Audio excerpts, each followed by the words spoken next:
Uruguay, we have an important base of the foundation of care and a plan for 25 to 2030. We want to move forward with this limited services that we currently have with a clear pathway in order to improve the quality of care, make it more sustainable.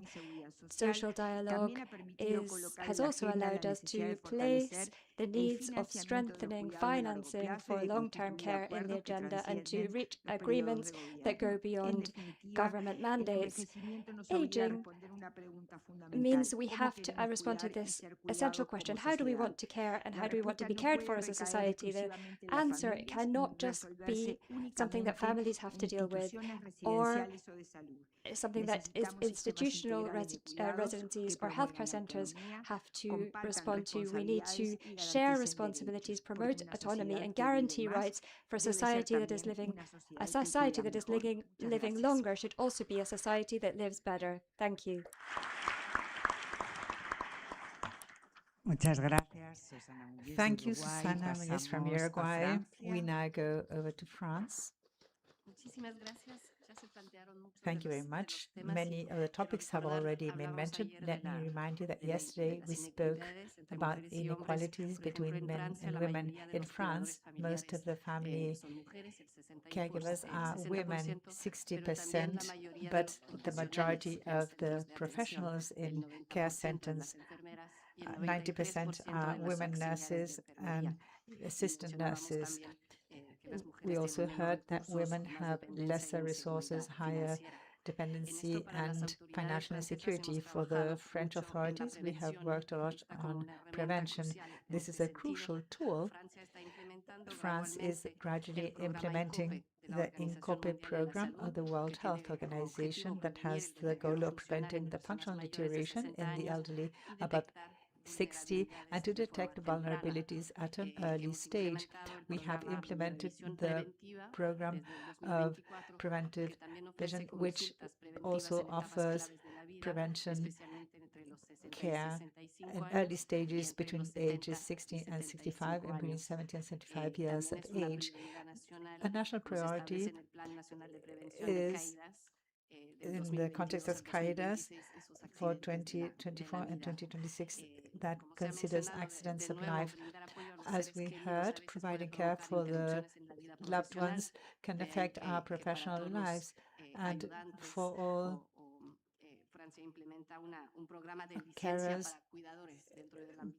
there is a program in France for caregivers that offers an economic compensation for this task.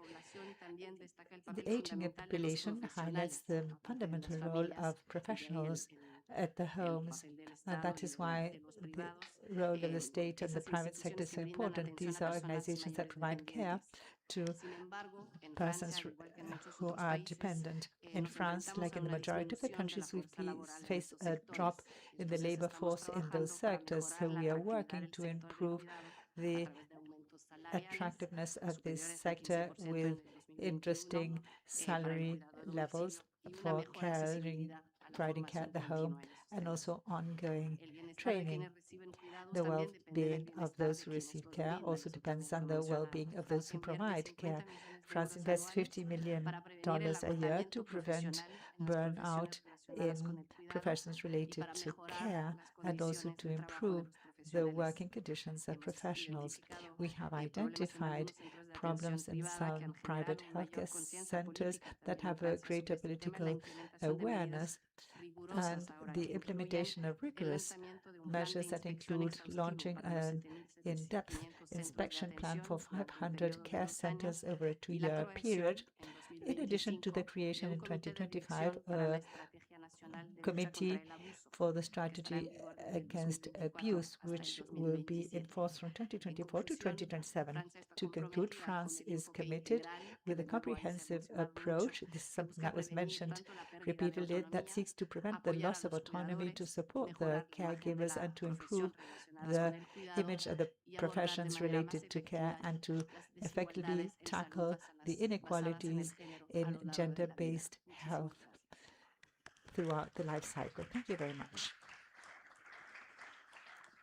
Muchísimas gracias a la intervención de Francia. Thank you very much anotados for en este orden your words, Perú, France. I Paraguay, now have taken Panamá, note of Peru, Guyana, Paraguay, Panama, Chile, Costa Guyana, Chile, Rica, Costa Rica, El Salvador y cierra Salvador, Brasil el panel de and intervenciones. Brazil will close Pediría a las the delegaciones presentations. I'd like to ask the delegations tomen 3 minutos to, como máximo, por favor, at the para most, seguir speak for 3 con minutes esta each so dinámica. that we Adelante, continue with the entonces, presentations. Buenos días con todas, con todos. Good morning, Gracias everyone. por la palabra, Thank you Presidenta. for giving me the floor, Voy Madam a tratar de Chair. cumplir los 3 I'll minutos try exactamente. to comply Quería with the agregar, me 3 parece minutes. I'd like to interesantísimas add, and I found it menciones most y las interesting to reflexiones que han listen venido to realizando. the different Quiero agregar un persons who have elemento spoken. I would adicional like to al add que también han something comentado en todo el, to digamos, what has este been tema de said los cuidados on the que se topic requieren of para las care personas adultas required mayores, for the que elderly. es la salud mental, And this is no namely solamente mental health, de las personas que not requieren el only cuidado, the sino persons de who las receive personas que care, but cumplen el also rol de of those who cuidado provide en las familias, care ¿no? Ya at sean, home, in the digamos, obviamente que families. además And of igual en el course, Perú son mucho más in porcentaje Peru, the percentage que este rol recae en las mujeres y terminan lies to a large repercutiendo extent con on más de una women función and dentro de sus affects hogares. Esto them, and aumenta las they have more posibilidades than de one role su at home.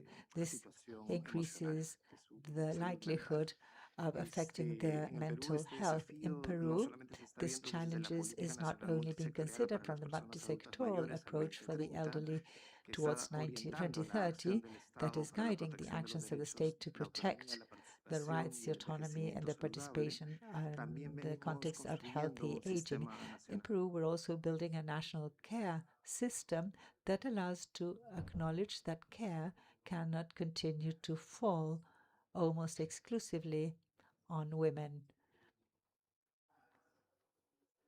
I would also like to include a further point in the conversation. This challenge also has a territorial aspect, as has been mentioned, but also linked to this urban concentration that has been mentioned. The local and regional governments have to face increasing challenges to distribute services, to articulate all the services required in such scenarios. There is an increasing amount of population in their territories. So the objective is to go towards a model that allows persons to age autonomously and to reduce gender inequalities and to have access to services. Thank you very much. Thank you, Peru. We give the floor to Paraguay. Good morning, everyone.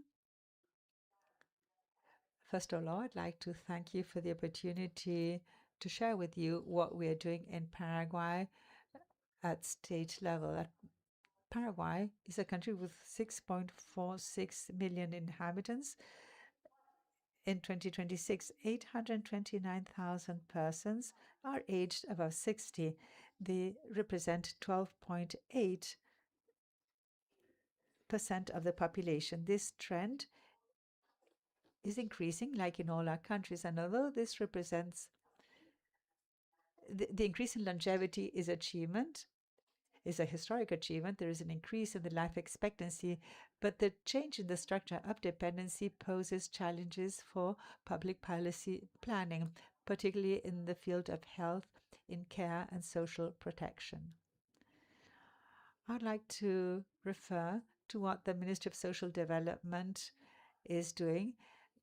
This is the agency in charge of the monetary transfers to the elderly who did not have a coverage in terms of their pensions. They want to expand the type of services that are being provided. They have therefore requested support to the INFPA to prepare an analysis of the population in Uruguay. This with a focus on population aging. The idea is to have a comprehensive approach that is evidence-based and allows to see how demographic changes are having an impact on the conditions of life of this population, in addition to the challenges posed for public policies. This study will have a quantitative and a qualitative approach and includes demographic trends, the national context, socioeconomic conditions of the elderly, progress and gaps in guaranteeing rights, institutionality, and public policies, as well as a financial sustainability analysis and funding gaps. In a cross-cutting manner, focus on human rights is included and also of the entire life cycle. Thank you.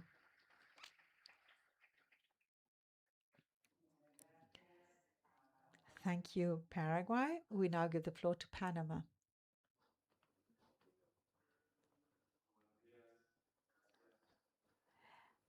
Good morning. Thank you for this opportunity. First of all, I would like to mention that Panama is involved in a stage of demographic transmission, an advanced stage. There is a moderate aging. According to the latest census of 2023, there is a population about 15% of people aged 60 and more. The demographic dividend in Panama ends in 2038, so there's a moderate aging of the population. In that context, Panama has launched policies and for 15 years now has a monetary transfer program for the elderly that are not contributory pensions up to the age of 65 that benefits more than 100,000 Panamanians who are in vulnerable conditions because they have to meet with certain requirements in order to become part of this program. This program is also supported by the integrated care system for people who have severe functional disabilities and also with the persons undergoing palliative care. With a gender-based approach, this year we also inaugurated the Pope Francis Good Morning House, and this was done by the First Lady of Panama.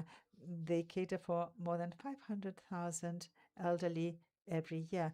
This is in the context of the National Strategy for Healthy Aging for 2024 through 2029. So aging with dignity in Panama will depends of not getting there late. Public policy is not arriving at a late stage. So Panama is taking steps to anticipate the imminent population aging that we'll be facing over the coming decades. Thank you.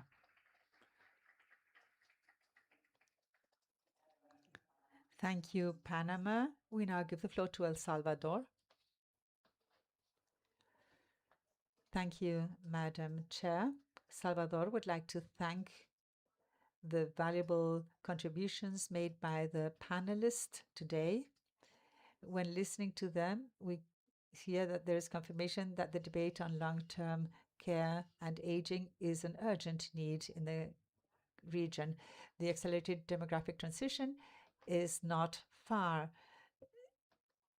The numbers confirm that this is a reality that requires immediate government response and also structural response. The results of the population census conducted in 2024 confirms that by 2032, the elderly will exceed the numbers of children. The census has shown that 1.72% of households in Salvador coexist with 2 or more persons aged 65 and more. This increases the need for care in a drastic way. We see that by 2030, the elderly will represent 11.7% of the population in my country. This is an increase of 102% by 2050 as compared with 2020, with a feminization of aging by 2038.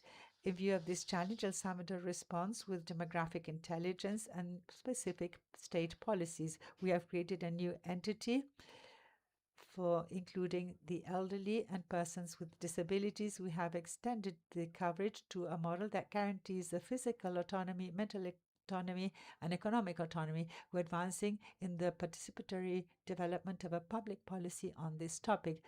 Through the National co-responsibility policy for care 2022-2030, we redistributed the responsibility between the state, the community, and the private sector, reducing the burden of unremunerated work that, as we have heard, normally falls on women. We strengthened healthcare through comprehensive care through the Ministry of Health, revaluing the social value of more than 87,000 elderly persons. We strengthened the platform on telemedicine for managing chronic diseases. This is an effort that is supported by a national hospital with cutting-edge technology and fully free of access. And in 2026, we included territorial days, active life, the elderly in movement. We support these actions with non-contributive contributions for the elderly in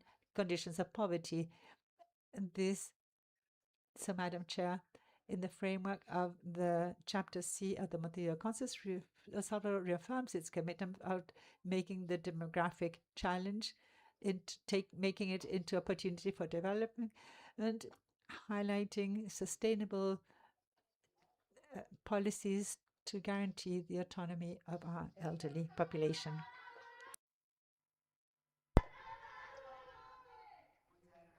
Thank you very much to El Salvador.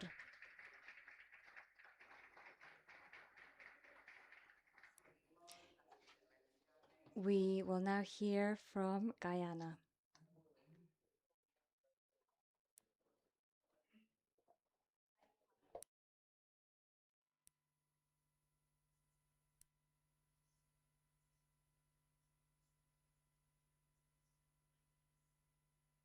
Aging, the inevitability of aging, the fact is we're all aging. As policymakers, we are cognizant of the rapid demographic shifts in our country and our region, and our responsibility to address the rising life expectancies, and with them, the evolving long-term care needs. It is important to recognize that women's life expectancy exceeds that of men, and for many of them in their senior years, those years would have been preceded by years of unpaid care work, maybe unemployment, lack of full education, and many still have no next of kin to take care of them. Many children, unfortunately, do not take on the responsibility of care for their parents, and many elders face the streets, shelters, and no homes. I think this is a global phenomenon that is worrying, and as it is rapidly increasing, we see it with the change in family structures. Many seniors are living independently, and our system must be adaptable and progressive, addressing the evolving and modern needs of the aging, the realities about their finances, housing, health, paying attention to mental health changes, disabilities, and palliative care needs, and of course, food security. In Guyana, our comprehensive national outlook addresses health, well-being, and financial well-being and the safety of our elderly population. Through targeted health benefits, nutrition guidelines, and tailored practical care, Guyana is ensuring that our seniors live healthier, fuller lives. We support their independence and address their dependence through state-provided free shelter and contributions to home rehabilitation and housing, which will soon be expanded, along with financial contributions to electricity, water, transportation. Currently, there is universal non-contributory old age pension that is received by our 65-year-old seniors, at least 95,000 of them. There is access to free health care and vouchers that are given to every citizen towards their health care and eye care. Our government's multi-agency approach to aging requires continuing work on referral pathways, even as we expand levels of care to address the demands and an increasingly aging population. We are at about 72% of seniors in our population. It is important to note that public policies must be supported by gender-responsive budgeting to effectively respond to the diversity within aging itself. The focus must be on education, awareness, and prevention strategies in earlier and later years to understand what aging brings and to encourage earlier, healthier life choices. Aging in a modern world demands that we move beyond basic protection towards comprehensive, gender-sensitive care ecosystem that assures dignity, autonomy, and safety and security for senior citizens. It is also imperative to recognize that elders have been the backbone of care in this region and continue to work and still provide care, many times unpaid. The establishment in Guyana of a robust national care economy strategy for the elderly represents a transformational shift from viewing senior care as a private burden to recognizing it as a strategic public investment. By directly empowering local or community ecosystems, Guyana's policy model bridges the gap between health care, community welfare, and sustainable economic development.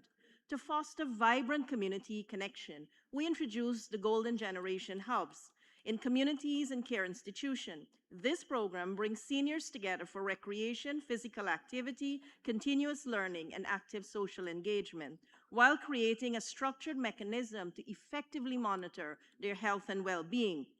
It is envisaged that it will also lend to a rewarding intergenerational platform to foster care, conversation, compassion, and empathy in the wider community. The seniors are also encouraged to share their skills and expertise with their peers, and our government has encouraged retired seniors to go back into the working environment for equal pay, especially teachers. These hubs allow us to bridge the digital divide, empowering seniors to navigate the digital world that has become essential for connectivity.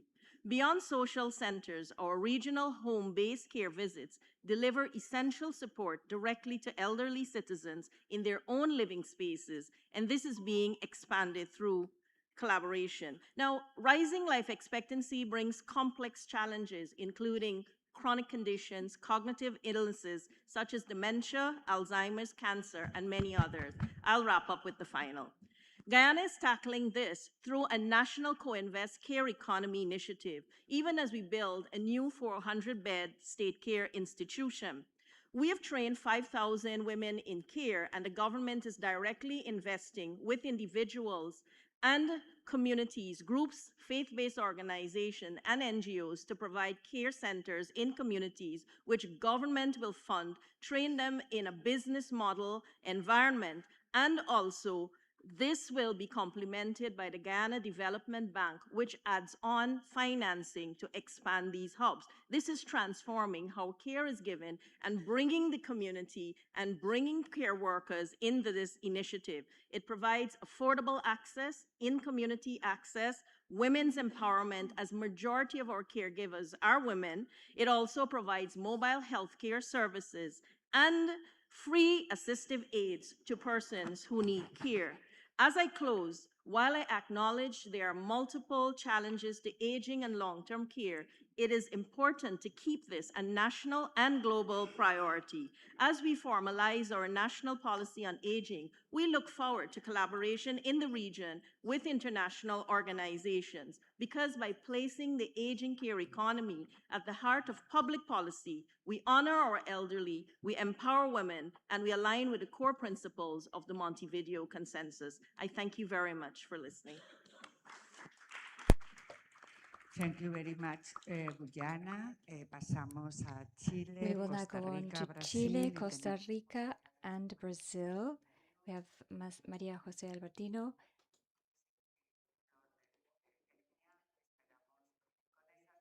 And we would just like to remind delegations you have 3 minutes.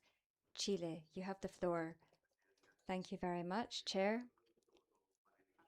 Thank you very much to the panelists. As Rodrigo from Mexico said, he was emphasizing the importance of emphasizing prevention, and also of making sure that these issues move from the family private sphere to the public sphere. These have been relevant issues to us. Chile recognizes that population aging is one of the most important social, economic, and human rights challenges of the 21st century.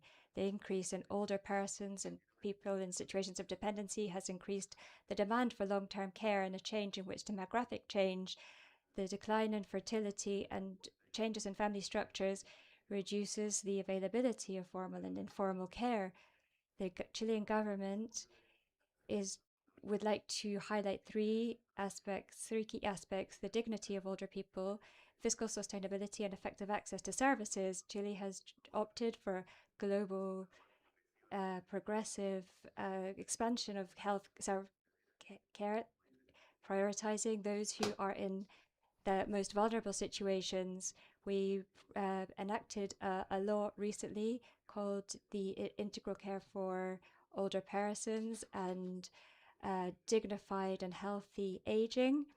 And we have established some principles of action and gender equality, well-being, care, family solidarity, community solidarity, and the life course approach, also recognizing comprehensive care as key for the dignity of each person and taking into account their autonomy and their preferences. Chile recognizes that women are still the main caregivers, and we have seen that the burden of care falls disproportionately on women, and often they do not receive sufficient support or recognition. Therefore, we want to strengthen our community and in-home care, and we want to recognize care work. We want to provide care training and professionalization, and also to provide certification for these abilities. We want to look at in-home care, and we thank international cooperation for especially Uruguay and Spain for their cooperation. Thank you very much. Thank you very much to Chile. We're going to move on now to Costa Rica. Good morning, ladies and gentlemen. Before sharing some figures with you, I would like to greet you not just as delegations, but as what we are, people who are in the full process of aging, and that includes the youngest here amongst us today. No one in this room is outside of these issues, and we have to be able to name what we find it so hard to do as a society, the collective resistance to talk about aging. Often we hear, ladies and gentlemen, that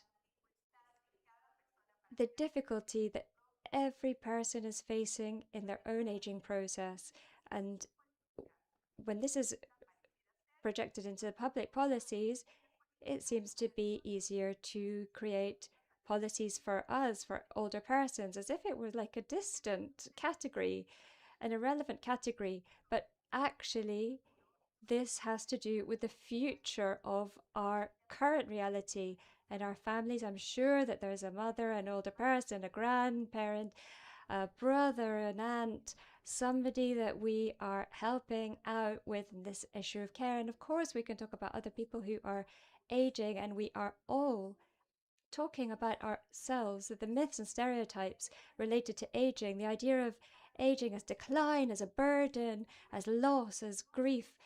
That cannot be, that's not underpinned by ignorance, but rather because we want to avoid confronting our own realities. We are now experiencing one of the most rapid demographic changes in the continent. People aged 65 and over represent over 10% of the population, and this population is expected to increase by 2050. However, we want to address these challenges, which we also celebrate because they show the success of the investment in health, in public health, from an intersectoral and collaborative approach. I am going to focus the rest of my statement on what Costa Rica is doing very briefly. We are going through this process of strengthening our guiding and our institutions. We are also strengthening our daytime care centers, our long-term care sectors, focusing on prevention, interdependence, functionality, and autonomy, and not on dependency. We are also focusing through the national care system on the application called Deberemos, which is designed to support people to receive support throughout their life course and to receive care at home, highlighting their autonomy and their ability to determine their own life projects. And I would also like to share very briefly about Costa Rica's strategy. It's a 100-year strategy. We're one of the 5 blue zones in the world, and we want to recover this sense of these areas, because we want to look at what is it that has enabled people in these areas age so exceptionally. These factors talk not just about belonging, about physical activity, about having a life project, about having meaning, using organic products instead of ultra processed products, and the active participation in society. So we have had somebody who's lived 190 years. When he was, how many of us can imagine still being active when we get to the age of 110? This is like really exceptional, these people that live to 100 and over. So I would also like to highlight the importance of the fact that aging often alludes to the fact that the private sector is linked to the housing sector, the health sector. They must all be integrated into comprehensive public policies. In Costa Rica, we have a policy for children, a policy for aging. We need to create dialogue between both of them and have an intergenerational approach. I'd also like to highlight the legal services that we have available for free in Costa Rica for older persons who are not able to access other services, highlighting the need to really look at this issue of violence towards older people and institutional violence, as well as we also have to think about institutionalization. That should always be the last recourse. Care systems should be progressive, focused on independence and autonomy. To close, let me say that gerontology calls gerotranscendency, where at the later stages of life, people go beyond the individual viewpoint to reconnect with the collective viewpoint. This transcendency involves this conference. We can come back with agreements that are filed or leave a legacy that is transferred into actions syllable by syllable. So let's hope that this conference goes beyond what is signed on paper and becomes action through your work when you go back home. Thank you. Thank you very much. We give the floor to Brazil and ask UN Human Rights and Women to start to get ready. We'll finish with the civil society. Brazil. Good morning. Thank you, Madam Chair. Brazil is undergoing a rapid demographic transition. This poses challenges and opportunities. We recognize that the rights of the Montevideo Consensus should structure the responses regarding population aging. This should be based on human rights.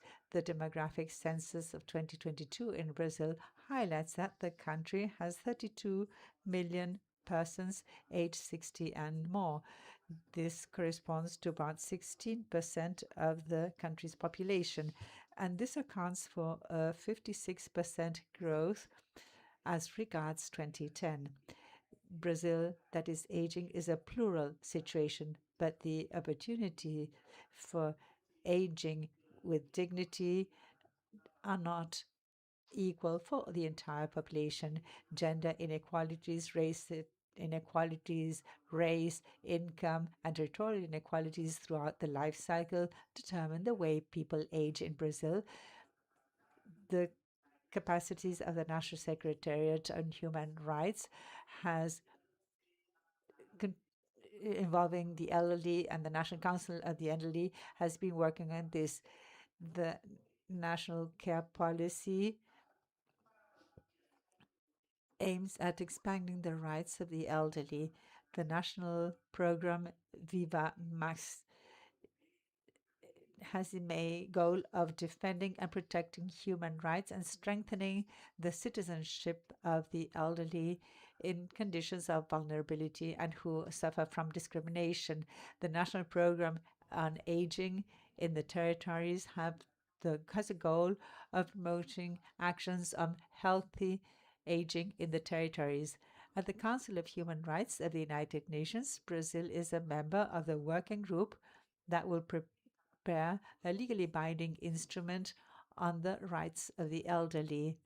When taking on the chair of the working group next year, Brazil will work to overcome and implement a strategy for the benefit of the elderly, promoting gender equality, comprehensive rights of persons with disabilities, a care agenda. All these are strategies regarding the implementation of the Montevideo Consensus in order to guarantee the rights of the elderly. Thank you. Thank you, Brazil. We go to the United Nations system. Let us start with the resident coordinator, because Pablo Salazar had first asked for the floor. He's the resident coordinator. He's from Costa Rica. You have the floor.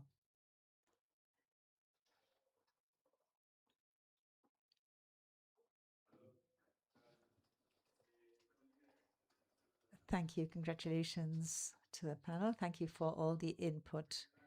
Let me reiterate some of the topics that have been mentioned that I think are tremendously important in the context of the demographic situation of the region. This is to view care not only as a need for social policies, but also for economic policies. The decrease and the stagnation of the labor participation rates, stagnation of productivity, the need of increasing labor participation, because women in the region have a priority in this regard. It's not only about social equality, but also labor priority. So we have to view care in a different way. This implies considering this together with other actors. This is social protection, but also incorporating this into the economic policies. We have to insist on the relevance, therefore, of the transformation rationale. We have to consider the active incorporation through better economic policies and gender issues that should be included to increase the participation of women in the labor market. In Latin America, we have an issue with formal work and unemployment. We have to effectively guarantee employment, but also have sufficient guarantees so that women can participate in the labor market. This involves reducing the transport times to reach the jobs, to guarantee care services by the state, and the co-responsibility of men in the tasks at home. This, in the context of the transformation of increasing productivity and bringing about profound changes in the region. UN Women, you have the floor. Thank you very much. First of all, I'd like to greet the authorities, agencies, and civil society organizations on behalf of the Office of UN Women for Latin America and the Caribbean. We have to acknowledge the relevance and the commitment we have with the collaborative work between agencies, creating synergies between the agendas. UN Women reaffirms that the geographic dynamics have to be tackled from the standpoint of human rights, gender equality, interculturality, and cross-cutting level, and also how the extractive development models, climate crisis, displacements, and forced internal migrations, in addition to violence and illegal economies, favor inequalities that affect Afro-descendant women, indigenous women, young women, and the elderly, and women in the entire dimensions. Responding to demographic changes implies reforming the structures, the policies, and the social standards that limit the autonomy and the participation of women as they age. Aging with rights from our standpoints implies recognizing elderly women as subjects that are entitled to full rights. It implies understanding that their participation will imply building more humane and democratic societies, listening to their voices, valuing their paths, and to guaranteeing their participation in decisions that affect them, as well as recognizing their leadership in care, social transformation, and other areas are essential.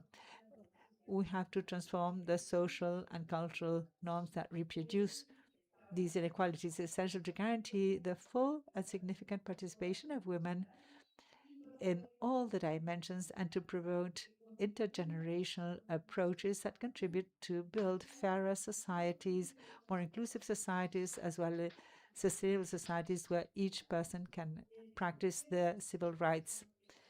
From UN Women, the vision is quite clear. We have a Latin America where women and young girls have to practice their rights and autonomy in every single stage of their lives. Care has to be remunerated. Women have to live in conditions free from discrimination and violence. Their voices have to be taken into account in public policies in the community, in democracy, and gender equality should be the principle of the response to demographic changes. We hope that the various dialogues that have enriched this conference will allow us to advance together towards more integrated policies, stronger institutions, and transformative narratives, a region that cares for those who care, and those who provided care will guarantee rights throughout the life cycle. This would be a region that is more egalitarian and more democratic. I finish reiterating our commitment to work in partnership with the agencies, with the civil society organizations, and particularly to support the governments in the challenges that have been stated here. Thank you. Thank you, UN Human Rights.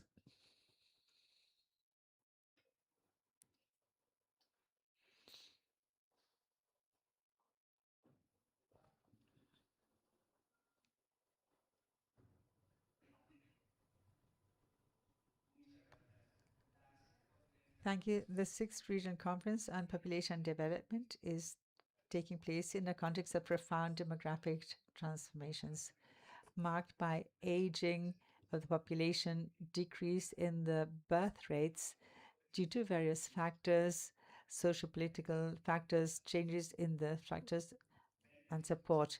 In view of these challenges, the Montevideo Consensus remains the main roadmap at regional level to integrate this into the development policies. The responses we will adopt have to position dignity, autonomy of persons throughout the entire life cycle. In this framework from UN Human Rights, we consider it is important to reaffirm the relevance of guaranteeing the health and sexual and reproductive rights. Challenges persist, like maternal deaths and adolescent pregnancies that continue to affect disproportionately women and young girls in marginal and risk conditions.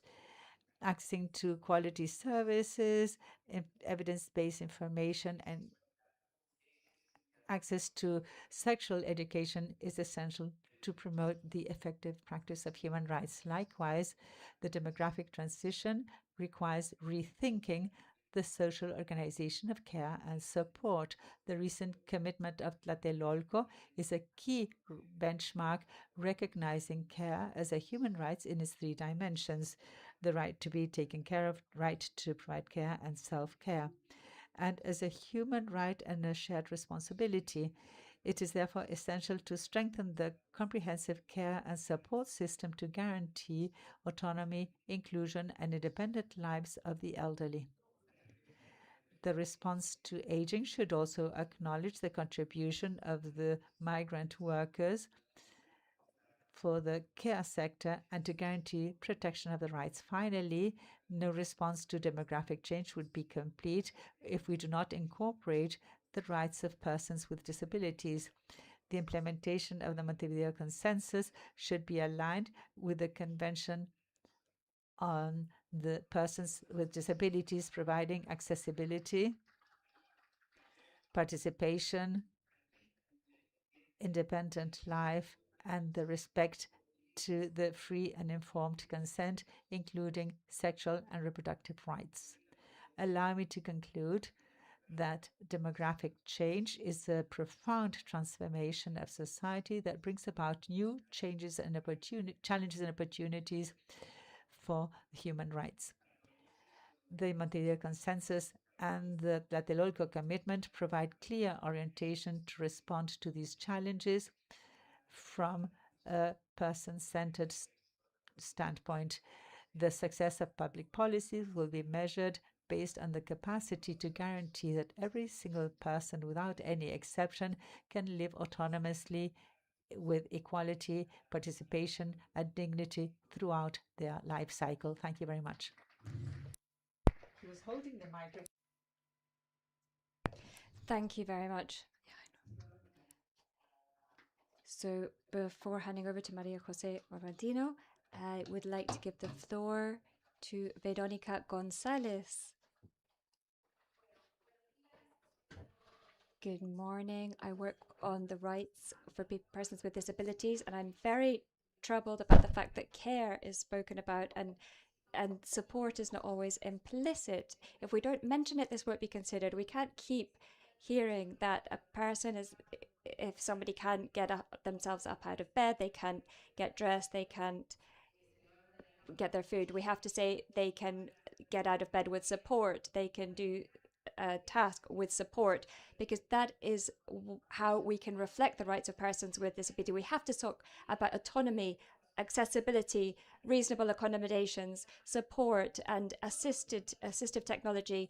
To not do this at this stage is to disavow the gender and sexual perspective. And if our governments, if they want to omit these perspectives, we have to raise our voices. I've come from Argentina. The Argentine delegation isn't present. The government of Argentina isn't, and they weren't at Cartagena either. And it's a government that is trying to eliminate persons with disabilities. They're not giving us medications. There's 372 million people with disabilities who are waiting for their non-contributory pension and access to health. Since November, households have not received medication or Pampers. Tell me if this isn't a genocide. And we're talking about in this discourse that if people need to receive care, we're taking responsibilities from somebody else. So we have to highlight these situations. Please, could we continue to talk about support as part of care systems on the basis of autonomy? The convention does not talk about dependency. That term is not in the convention. Please, let's look over this convention, because we are not able to be involved in political public policies that are going to respond to the needs of persons with disabilities otherwise. Thank you.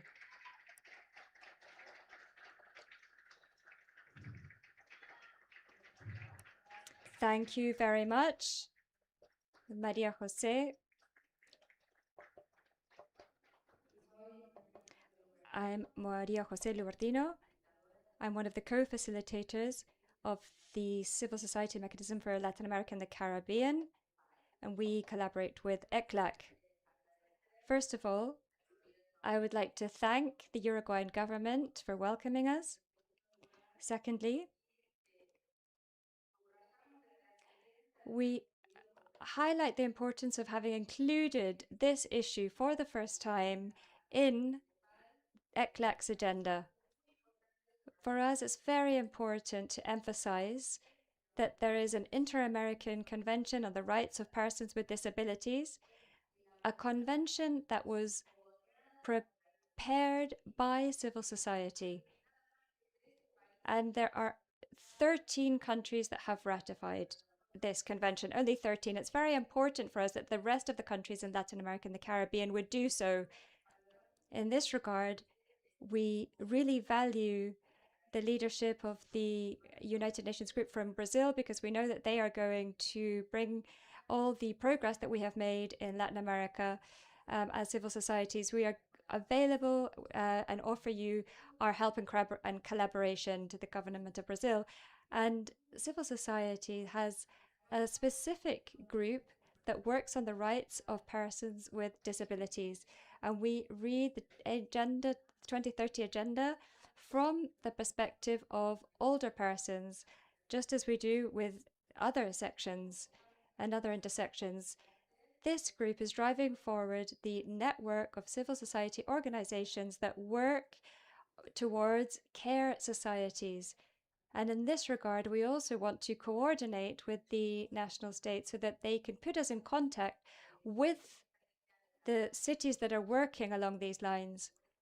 We took part in the conference for women. We were working with Mexico's mayor, and we have lots of expectations about the outcome of that work. I would also like to remind you, because I know that the majority aren't ratifying this specific convention.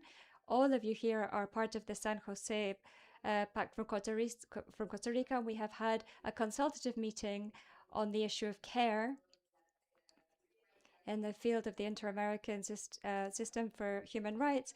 And this consultation is binding for the states. And that's why it is so important that all of this doesn't just remain in non-binding commitments, but we have to take on the Human Rights Charter. This is fundamental. And finally, and I will close with this, as Argentina, I would like to endorse the words of my colleagues that spoke yesterday, Veronica Gonzalez, and I have to mention the dramatic situation that older persons are going through in Argentina, especially those who have retired, who every single Wednesday march to the nation's Congress, and they are repressed for expressing and demanding respect for their human rights. So we would like to call on all of the states of Latin America, irrespective of political differences, please participate actively in a multilateralism that cannot backslide. We must not leave anyone behind. Thank you very much. Thank you very much. And the final statement will be given by Norma from the National Council of Indigenous Women. Good morning, everyone. I would like to make the most of this opportunity to remind us all that Chapter H on Indigenous peoples is a cross-cutting issue for the Montevideo Consensus. So when we talk about these universal care systems, we should also think from not just an intersectional perspective, but also from an intercultural perspective. What about this issue of aging for Indigenous peoples? How do we understand it? What's our perspective on this issue? Because the institutions are still very distant from our communities, and we have lots of Indigenous women who are basically completely neglected. And as a people, we have our own care systems. So what about those care systems, and how can we in some way enter into dialogue with these universal care systems in order to be able to give an immediate response to the adults who form part of these communities, and also to bear in mind and to take into account the fact that older persons are involved in extreme violence that we see as Indigenous peoples. How many older persons are living in a situation of migration or survival due to forced displacements, due to the discrimination we face in our territories? And what care is being given at this time to them? None at all. So I would like to ask that we could also think about this problem, and that we could not just look at this issue as a homogenous issue, this issue of older persons. It's very diverse. They are going through complex situations, both in urban and rural areas. And this is something that we've spoken about in the conference. And I would invite us also to think about this intercultural as a central issue for healthy living, for older persons to be able to exercise their rights. Thank you. Thank you very much. It has been an honor to moderate this panel. Of course, we've faced some challenges in terms of the time constraints, but thank you very much to the panelists for their generosity and staying with us to the end of this session, because the negotiations for this conference are still underway. So we are facing this challenge in terms of policies, in terms of interconnected care systems to all types of public policies, which has to be universal, progressive, and that should include at the core the autonomy of persons, intersectionality, interculturality, and the requirements for support and dignified living conditions for all. We would stress that care is a growing need. It is work, and we want it to be decent work. And it's a sector that, furthermore, can also advance the economy as a whole, including well-being, development, and peace in our societies. How to do it? How can we do it more quickly, with decisiveness, with outcomes? This is the grand challenge. This is the great question that we are facing. As our panelists said, care policies are not just social policies. Clearly, they're also economic policies. They are environmental policies as well. And we're talking about care. But this is still not a central priority in the political debate of our countries. So we would like to recognize once again the effort that Uruguay has made as chair of this conference in putting these issues at the core of the agenda. And I would like to thank once again all of our panelists. Thank you so much for the chair, to all my colleagues at ECLAC, for giving me the responsibility of being able to share with you all and to moderate this panel. And thank you very much. Let's have a round of applause for our panelists.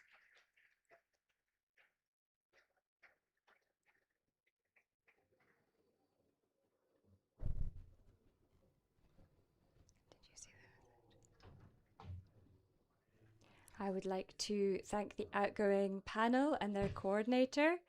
We're going to go on to our third panel on intergenerational solidarity, ensuring rights from childhood to old age. And we're inviting our panel members to come up now.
Before starting with this third panel, I'd like to ask the Secretariat to assist us regarding the procedure of this session.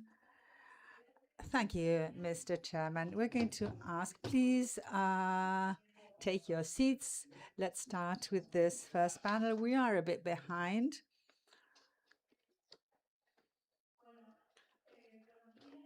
Good morning to the delegations here in the room. We're going to ask you to please take a seat. We are behind at 1. We have committed ourselves to finishing this session so as to go over to the parallel sessions that have been planned. I'd like to ask the delegations to respect the maximum 2-minute time allocation so we can close at 1 sharp. I thank you for your understanding. Please be seated. Thank you, Mr. Chair. It is a turn of introducing the moderator of this panel, Juan Martín Fernández, National Director of Data Transfer and Analysis of the Ministry of Social Development of Uruguay. Juan Martín, you have the floor to chair this panel. Thank you, Mr. President. Thank you. Good morning, everyone. We know we are a bit behind, so let us try to allow everyone to express the ideas and to work in an agile way. For me, it is an honor to chair this panel and accompanied by people with such a great experience in this field. We're going to be speaking about intergenerational solidarity, ensuring rights from childhood to old age. The idea is that each of the panelists will be receiving a question, then we have a common question so that we can all discuss and exchange concepts before we open the floor to the delegates. I will be introducing the persons in the panel. Fernando Figueire, representative of UNFPA in Uruguay. It's a pleasure to be here. We have worked on so many topics together, Fernando. Piedad Urdinola, Associate Professor at the School of Economics of the National University of Colombia. Alexandre Pupo, Secretary General of the Youth Organization for Latin America. Vicenta Camusa, President of the Institute of Afro-Descendant Studies, Research and Development of Uruguay. And Deidre Coy, Director of Human and Community Development and the Planning Institute of Jamaica.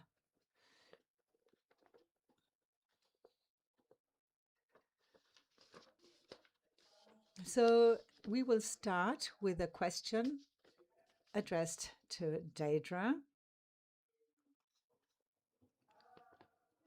Considering the low fertility rate in Jamaica and the dual pressures of a working age population that will begin to drop and skilled workers that is common in many countries of the Caribbean, what are the medium and long-term strategies that should be prioritized in order to achieve economic growth and to guarantee sufficient coverage and financial sustainability of critical social services, particularly for a rapidly aging population?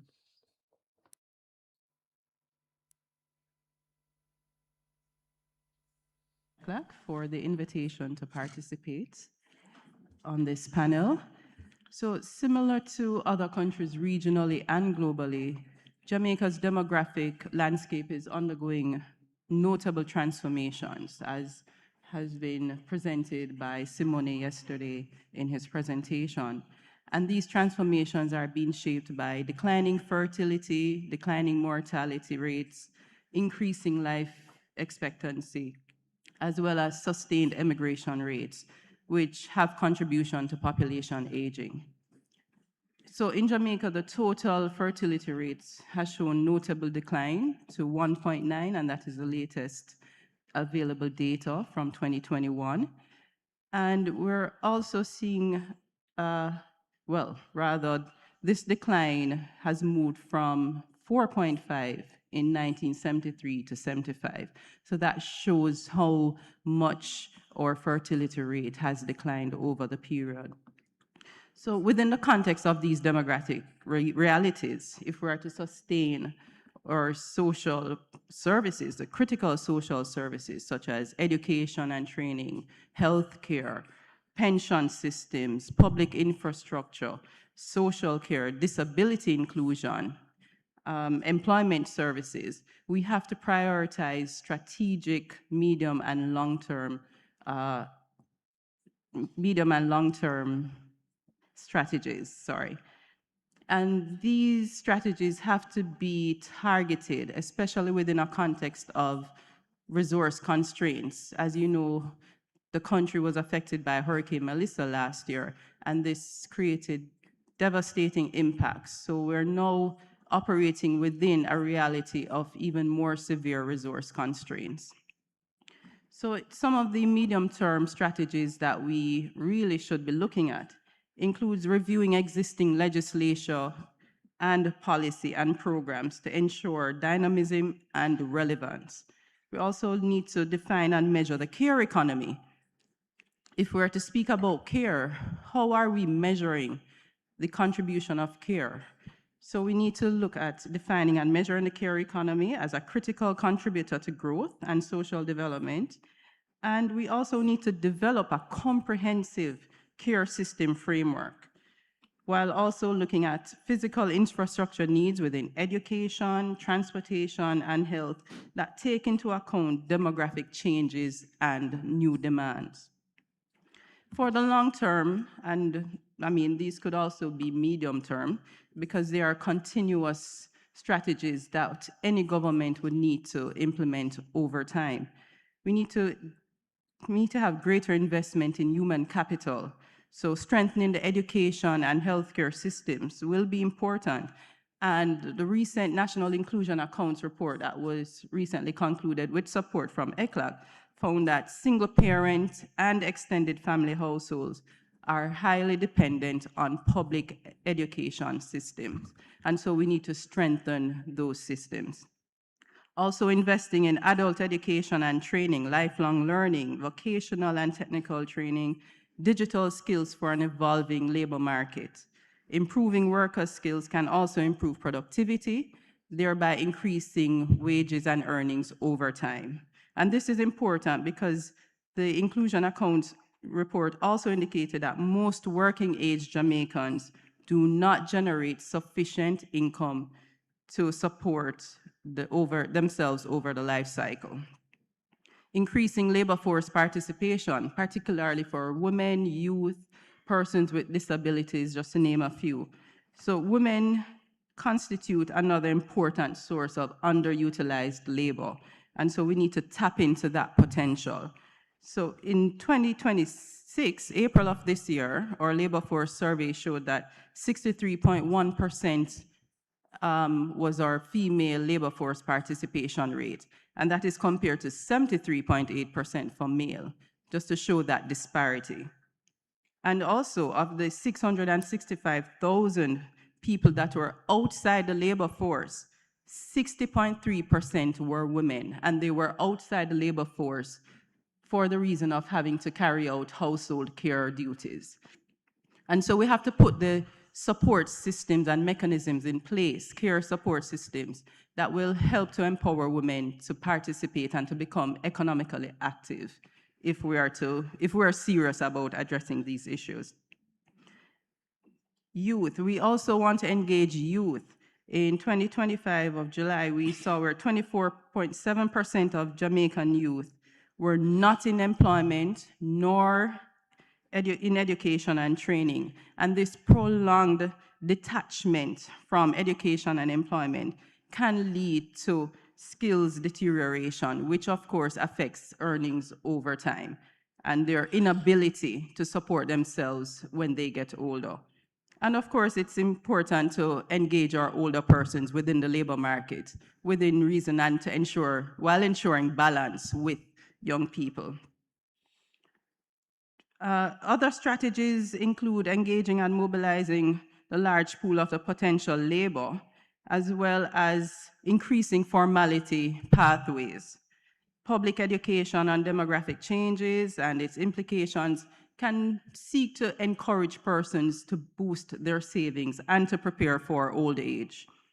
Also, more astute investments in our social security funds to strengthen our pension systems to be able to sustain itself over time. And finally, migration. So migration can be a sticky conversation in Jamaica, especially since for us, we have more emigration, more Jamaicans leaving than those coming in, or migrants coming in, which is different from the cases we've heard so far from Chile and I think Uruguay. So while we don't want our Jamaicans to leave, we also know that they are free to. And surprisingly, remittances actually accounts for about 16% of contribution to GDP. So we need to see how we can leverage migration for our development rather than just focusing on the negative aspect of migration. But migration can also be seen as a possible solution, but it is not the remedy. So we need to keep that in mind when discussing migration. And I will end there. Thank you very much, Deidra, for your Muchas intervention. gracias, Deidra. Por ajustarte al tiempo.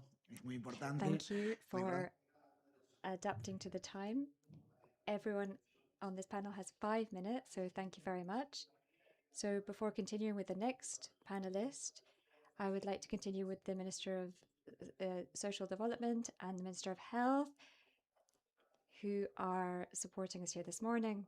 So a question for Piedad. What are the national transfer accounts and what are their main benefits of use for the design of public policies that promote socio-economic development, which is more equitable? Could you give some specific examples? I think so. Good morning, everyone. And thank you to the organizers for receiving me, welcome me in this special event. So the national transfer accounts,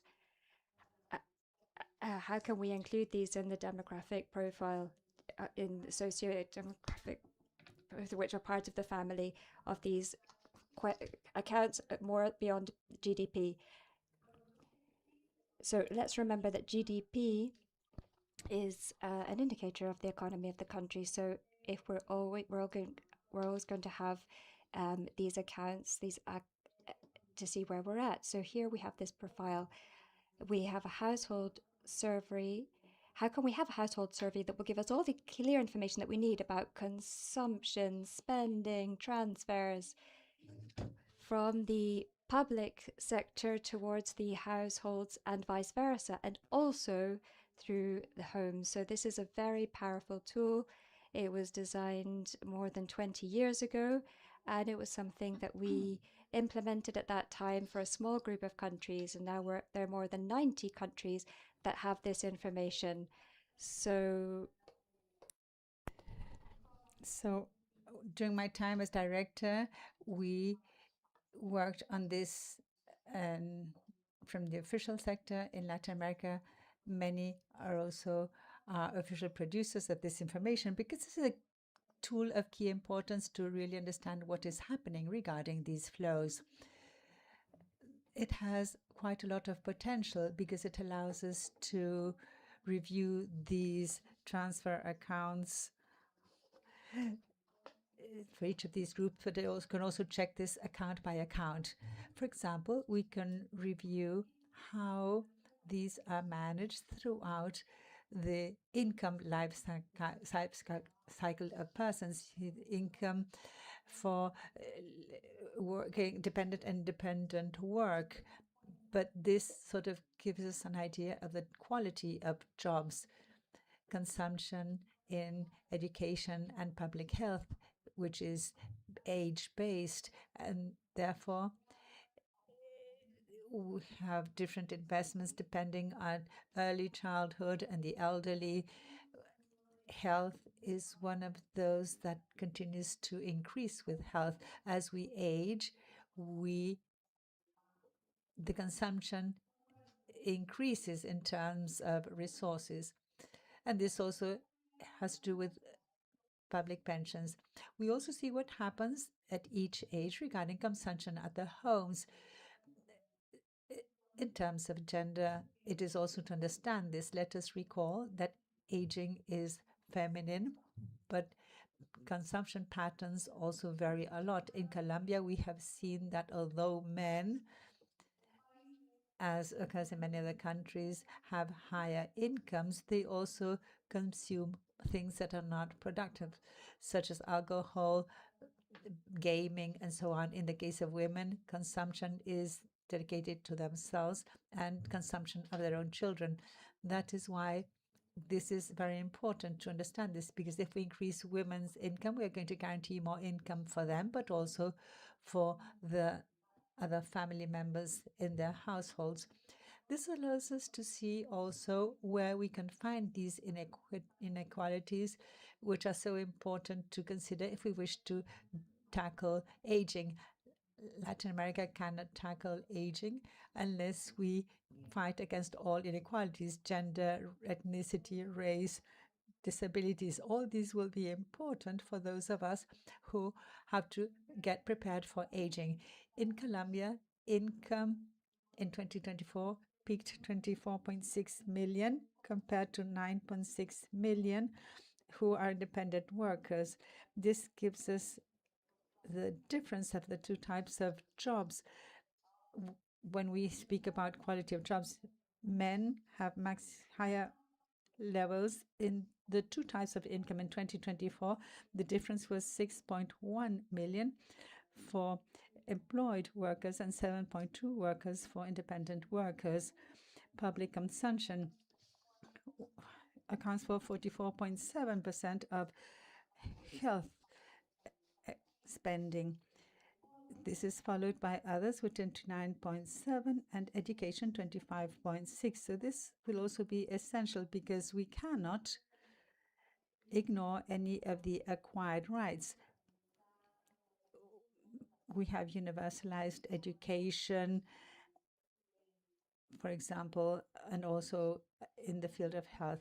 So here we see that the weight of public transfers received has changed over time. Until 2021, the highest was in health, but now it is exceeded by pensions, and we still are not an aged population, so it is to be expected that this will continue to increase.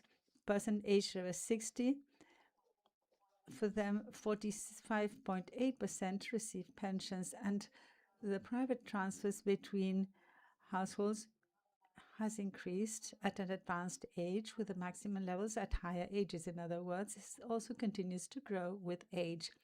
Private transfers of homes reach the peak at age 40, both for 2021 and 2024. And following these accounts over time will allow us to have a measure of the extent of change, what we're doing properly and what we're not doing properly. Therefore, all policies should aim at reducing independent low-income jobs, particularly for those aged more than 40. There has to be a focus on public education. We have to redesign the social contract. The transfers in terms of health and public pensions has been increasing more than the income obtained from the transfers.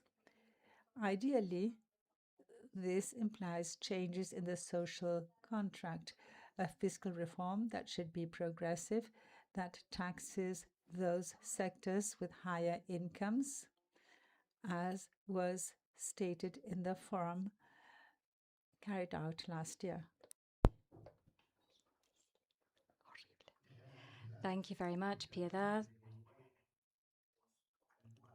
Uruguay would like to foment this important tool in order to be able to keep considering these systems of social protection and well-being.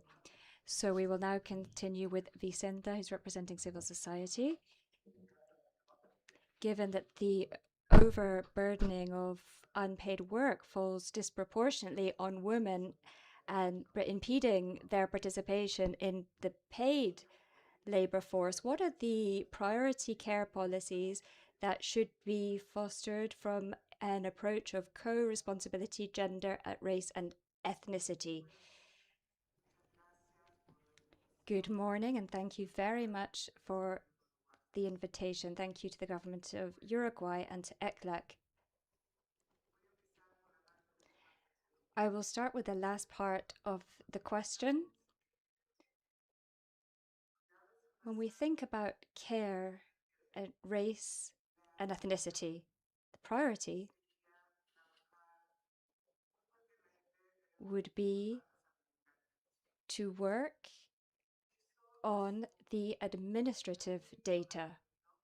This is a big challenge for our region, because if we do not have administrative data that allow us to know where they are, who they are, and what their reality is, there will be no chance of having care policies that truly contribute to a change in the quality of life of the poorest and Afro-descendant and indigenous populations across the region.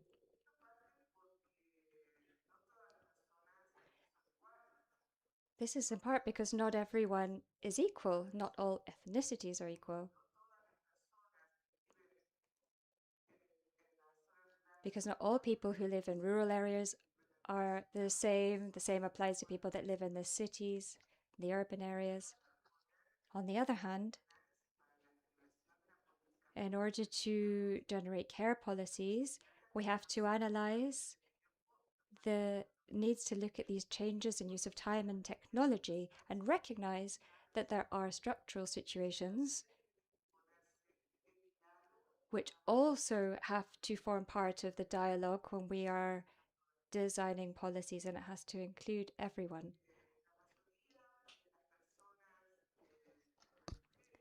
The majority of women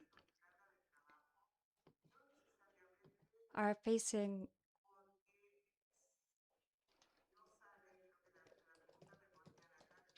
the question that I was asked here was about their entry into the workplace, but the thing is that they're overloaded by work in the informal market, or they're receiving the lowest wages, and they're carrying out work that would not be in line with decent work as defined by the International Labour Organization. And this has to do with the future and with the life course. When you think about pensions, when you think about that these women will receive, often they don't receive them because they have worked in their home for the most part of their life, raising their children, caring for the family, their own family, their core family, and also their extended family. And this might also include the community, because the community is also a family that we have to take into account. But they aren't recognized. Those years of work are not acknowledged. They don't receive an adequate wage. And this means that they work a lot, they earn less, they have more children, and often they live longer, and they get to old age in situations of extreme poverty. And I think that we need to look at all of this when we're thinking about care systems from the point of view that we're not looking at the end, we're thinking about this beforehand. We're thinking about how can we prevent things. We're not just looking at when we get to the end in this whole issue of intergenerational solidarity. It doesn't begin when we're at the end of the stage. It begins when we're young, not just because of this issue of transfers, but because it has to do with the changing society, the way in which society's culture is changing. So I think we also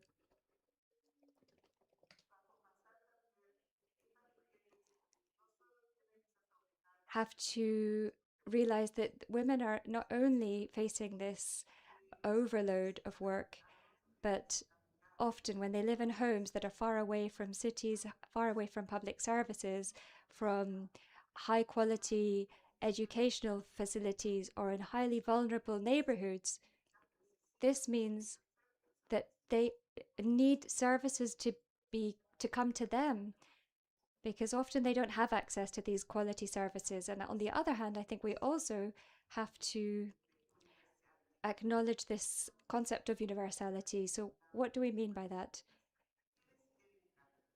Who are included in these universal policies? Is everyone included in these universal policies? I think that we need to review this situation with great humility. I think we need to look through a multicolored lens and recognize that we are like a group of people made up of lots of different colors, and every single color and shade has to be taken into account, not as a universe, but as an individual unit. Each one of us, each citizen is an individual person. Thank you. Thank you very much, Vicenta. I would also like to thank the presence of civil society at this meeting. Thank you for all your efforts in continuing to drive forward this agenda.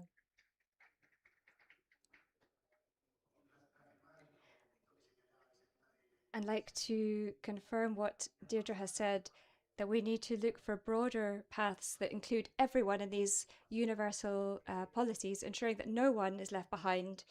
The UN system is here with us. We have a question. So in terms of limited public resources in a context of rapid population aging, what should be the economic criteria from an equity and intergenerational perspective to be included in the social dimension in the next decade in early childhood? You have 5 minutes. Thank you for the invitation to this panel.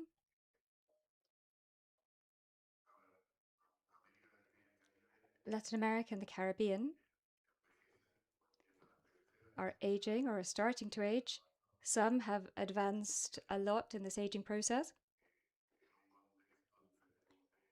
in a context which is different to what other countries have experienced. So you can see that the countries that are relatively poorer have experienced more inequalities. There's no other region in the world that has gone through this aging process with these conditions of poverty and inequality. So therefore, this is a test that we have to face up to. We have had real achievements: longevity, the increase in longevity, and more reproductive autonomy for women in terms of how many children they will have and when. But it also presents challenges for the future. Deirdre and Piedad spoke about a few things that I thought were really essential, and it helps us to identify the key criteria, but I think it also identifies some structural failures that we have in Latin America that make it difficult for us to progress in this regard. We are going to have to spend and invest more money on two things. First, on pensions, health, and care, because the number of older persons and the processes that naturally, thanks to longevity, require more health care in terms of chronic diseases and situations in which people lose their autonomy, implies the necessity for more resources. So we don't want longevity to mean indignity, vulnerability, or exclusion. On the other hand, in order to be able to sustain this demographic change, we should be able to invest more and better in, on the one hand, children and youth, because they're the future cohorts of the labor market, not just because of their inherent rights, but thinking about this from an efficiency perspective, those are the cohorts that we need to sustain because they will be supporting an older population in the future. So we need to be able to invest in a care system which will have protection for older persons, but also works on childcare and on disability issues, a work which usually falls on women's shoulders in an unpaid and disproportionate fashion, not just from this perspective of rights, but also because of economic sufficiency. The differential rates of labor participation for women regarding men are not only evidence of biases against the economic autonomy of women, but they also reveal the harnessing of women's abilities and productivity, so childhood, adolescence, youth, women. And at the same time, we want to strengthen our social protection systems for older persons, in care for older persons, and in health. In order to do so, we don't have a lot of time. We're short on time. So how can we progress in this situation? We have some structural gaps that we have to be able to overcome in the next 5 to 10 years in order to have a brighter future. The first structural failure is the infantilization of poverty. Today, Latin America is marked by a process of concentration of poverty in children. And this is in a context in which fewer children are being born, and this is going to keep happening in Latin America. And this is a huge waste of human capacity. Therefore, there we have an initial structural failure that prepares purely for the future. The second structural failure is related to feminization of poverty, which is in turn related to the increased number of children in poverty. All these combine to generate a higher risk there. In the two cases, particularly when we look at childhood, what we were told from the MTA teachings is who funds consumption in Latin America for young boys, girls, and children and adolescents. Where we look at the traditional systems, and I will give you some numbers that are not precise but are approximate numbers. 60 to 70% of the consumption of children and adolescents in our country depend on the transfers provided by the families themselves. This is in the most unequal societies in the world. These models will inevitably condemn many boys and girls to low levels of consumption that then affect their projects and life potential. If we look at European and Northern European countries, 67% of the consumption of those boys and girls comes from the resources transferred by the state. This allows them to have a redistribution potential in the early stages of life. This is therefore a major structural failure. Distribution of remunerated and non-remunerated, particularly in the lower and more vulnerable sectors, implies a higher burden on women of more than 8 hours. This limits their participation in the labor market. They have to take on informal work in a very extreme situation. So there we have a second structural gap. And there's a third structural gap in many countries, and we have to prepare for this. Between 80% in the poorest quintile and 65% in the second, that's to say, the second poorest of older persons, do not receive adequate pensions in order to be out of a situation of poverty according to ECLAC. So the value of these pensions are clearly very deficient. And here we come to the third structural gap.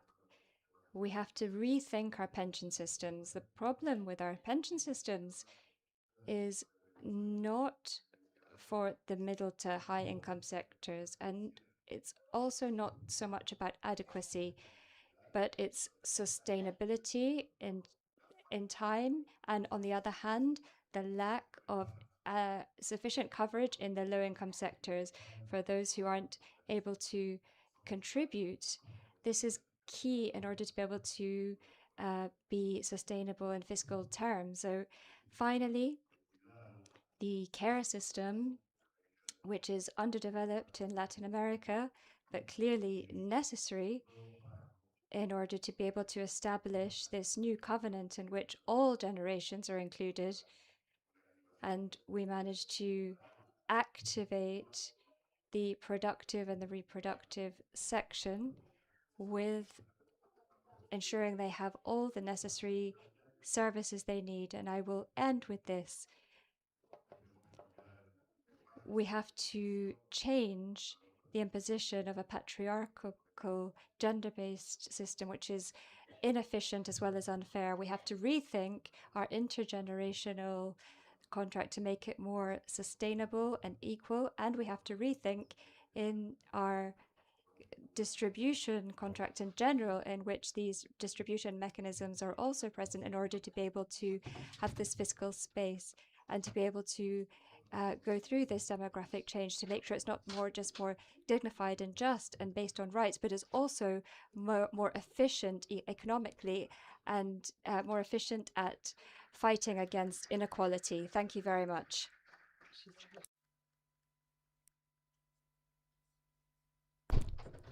Thank you, Fernando. I'd like to say hello to the director of the Institute of the Elderly and other representatives here to continue to discuss these issues. Now we would like to talk about the accelerated aging faced by Latin America and the Caribbean.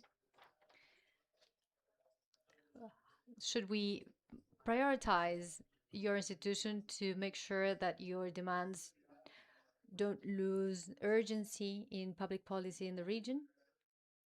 Thank you very much. I would like to start by saying hello to the young people, men and women, who are part of this forum, especially civil society. I've been part of several side events, and the amount of young people taking part in these events is very important.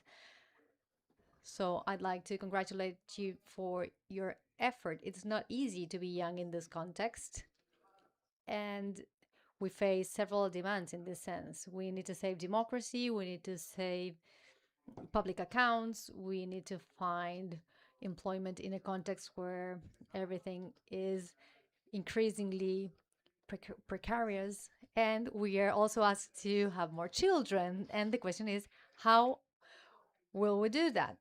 What are the material conditions in which we will be able to do this? My job here is to try and translate all these demands, all these requests from the youth, but also our needs, our demographic needs, in the construction of a general idea or an agreement, a pact, a solidarity pact. I would like to start by sharing my thoughts. From our perspective, it's key to think about this. Well-being is built before we need it. Health is built before we get sick. Autonomy before we depend. Financial independence before we become dependent. So the accelerated aging of our region is more, it's not just about how to avoid the demands of the youth lose priority, but rather what society do we want to build so that everyone is able to exercise their rights, their autonomy, and live with dignity throughout the whole course of their lives. The demographic situation that we are undergoing is not isolated. Latin America and the Caribbean is going through several challenges geopolitically, socially, and that faces us with a challenge that is very importantly political and civilizatory. How are we going to build societies that are able to offer well-being, distribute opportunities, offer care, and guarantee rights for every generation? From this perspective, the youth have an important place, but I would like to make one distinction. We don't want to prepare the youth to solve the problems of an aging society in the future, or that their value depends on whether they are workers, caregivers, or that we contribute to the social well-being. The young person has a right to study, to work, to become independent and emancipated, to innovate, be taken care of, take care of others, and to continue to be young. But we should not consider the youth as mere audiences of the reality. We are building the future. We do this from our communities, our culture, science, technology, employment, social movements, the defense of rights, the new participation forms, and from care. But the challenge of public policy is not to turn them into protagonists. It's acknowledging that they already are, so that the rights are given in an equal manner. In an increasingly fragmented world, through geopolitical challenges, Latin America and the Caribbean has to build its future, and that depends on our ability to guarantee social cohesion and innovation. So the youth has a lot to say and contribute. So from OIJ, we want to guarantee participatory policies, not policies that just react to the vulneration, but rather build systems of well-being that allow people to face transformations that are already taking place by guaranteeing education, anticipating changes that we know are going to take place, social protection, fair labor, and the flexibilization through new labor law. The youth has to actively participate in the distribution of resources, and that means to transform our care systems, acknowledging care as a right and building new capacity technologically, socially, for an increasingly aging society. So the demographic challenge is to rebuild our social pact, a pact that doesn't confront youth versus old age, that we don't have to choose between employment and pensions and the needs of the present and the future. And it's not just about a transfer from between two groups, age groups. It's about rights, responsibilities, care, risks, and the ability to make decisions throughout life. That's from our perspective at the OIJ, and that's at the heart of our perspectives. It's not different age groups, it's ourselves in different stages of life. So I'd like to go back to my initial comments. Well-being is built before we need it. Guaranteeing the rights of the youth today is not about preparing them from a future when they will be protagonists. We are building the future from the present. Our responsibility is to guarantee that they can do that by exercising their rights, their autonomy, enjoying their youth and participating equally in the transformation of our society. A society for every age is not built by putting one generation at the service of others, but rather by acknowledging and recognizing the dignity and the rights and the abilities of each of them. Thank you very much. Thank you very much, Alexandre. So important to hear the voice of the youth and to have them in this type of space, in this type of conference. Often youth are unseen, invisibilized. So it's interesting to hear. And thank you. I've heard great things about your participation this morning too. So thank you very much. Okay, so we will now go on to a question for the entire panel. And I'd ask you to respond in the briefest possible way. You have 3 minutes, but it is important not to run over time, please.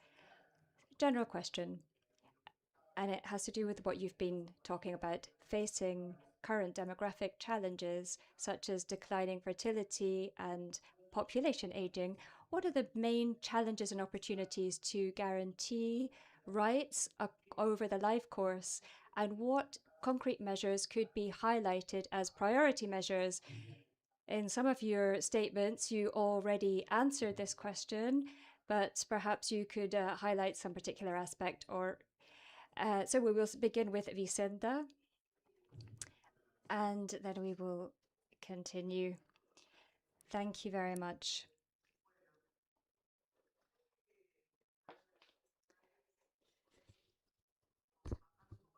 I think one of the priorities is to think about this low birth rate. Where is it that birth rate is decreasing? Who are the women that are having the lowest childbirth rates?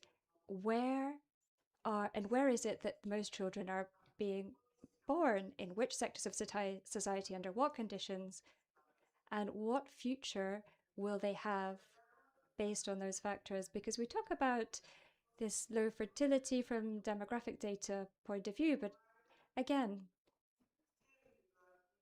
we don't have enough information and analyses to know, for example, on the issues of ethnicity, on race. What happens to in those sectors of society? We don't have this information. I know we have a lot of work still to be done in this area. And on the other hand, we have to work, as our young colleague said, we mustn't see this as a competition between the youngest and the oldest. Intergenerational solidarity is built on the basis that from the moment we are born, we start to age. It doesn't take long to age. As soon as we're born, we start to age. So we have to be generations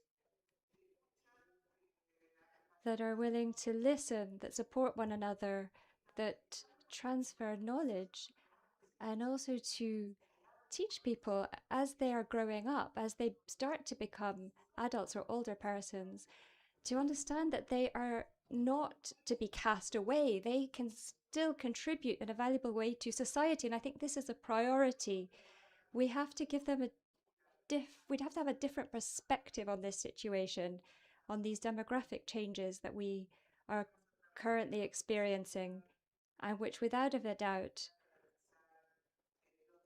we have to guarantee the rights of all persons in all stages of life. And to that end, we have to construct new realities for each of those people.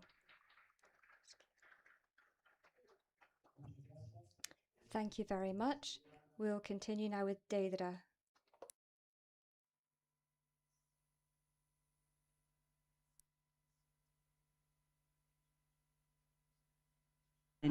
And the challenges in guaranteeing rights at all ages. For us, it includes how do we gain political consensus, especially around the issue and the policies to be implemented.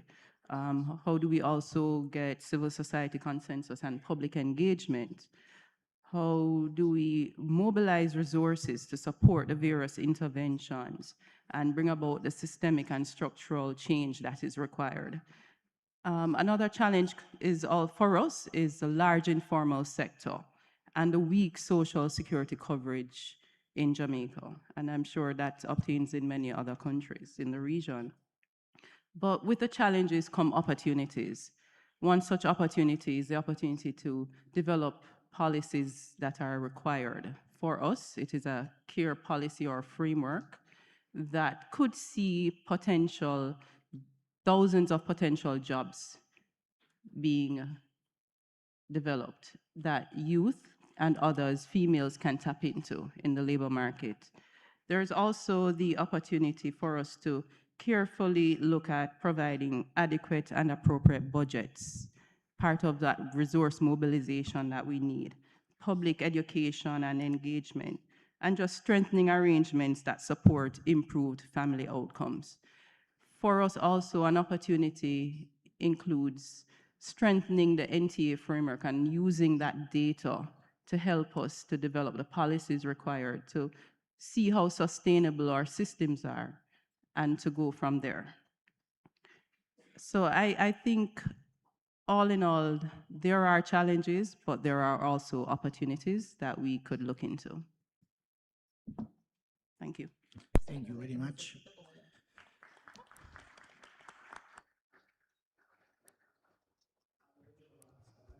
I'd like to take this opportunity to greet Juan Wael Gadit, who's the director of a human rights organization, who's here with us today, and also a member of the United Nations Human Rights Organization. Thank you.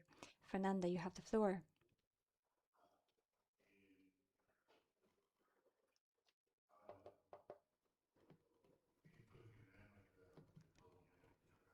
So I'm about to say something that's usually not very well received here, but I sincerely believe that one of the priority areas we have to address is not young versus old, healthy against unhealthy people. It's a class issue.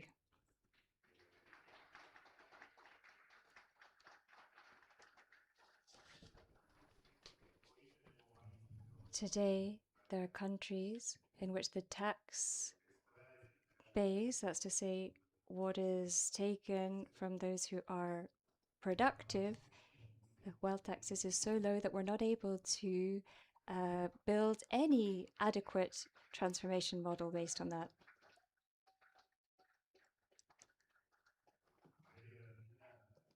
Latin America has some tax burdens which in some instances are completely inadequate. They're at like 12 or 13%. And this applies to everyone. But what I'm going to say now is not going to be something that everyone will want to hear.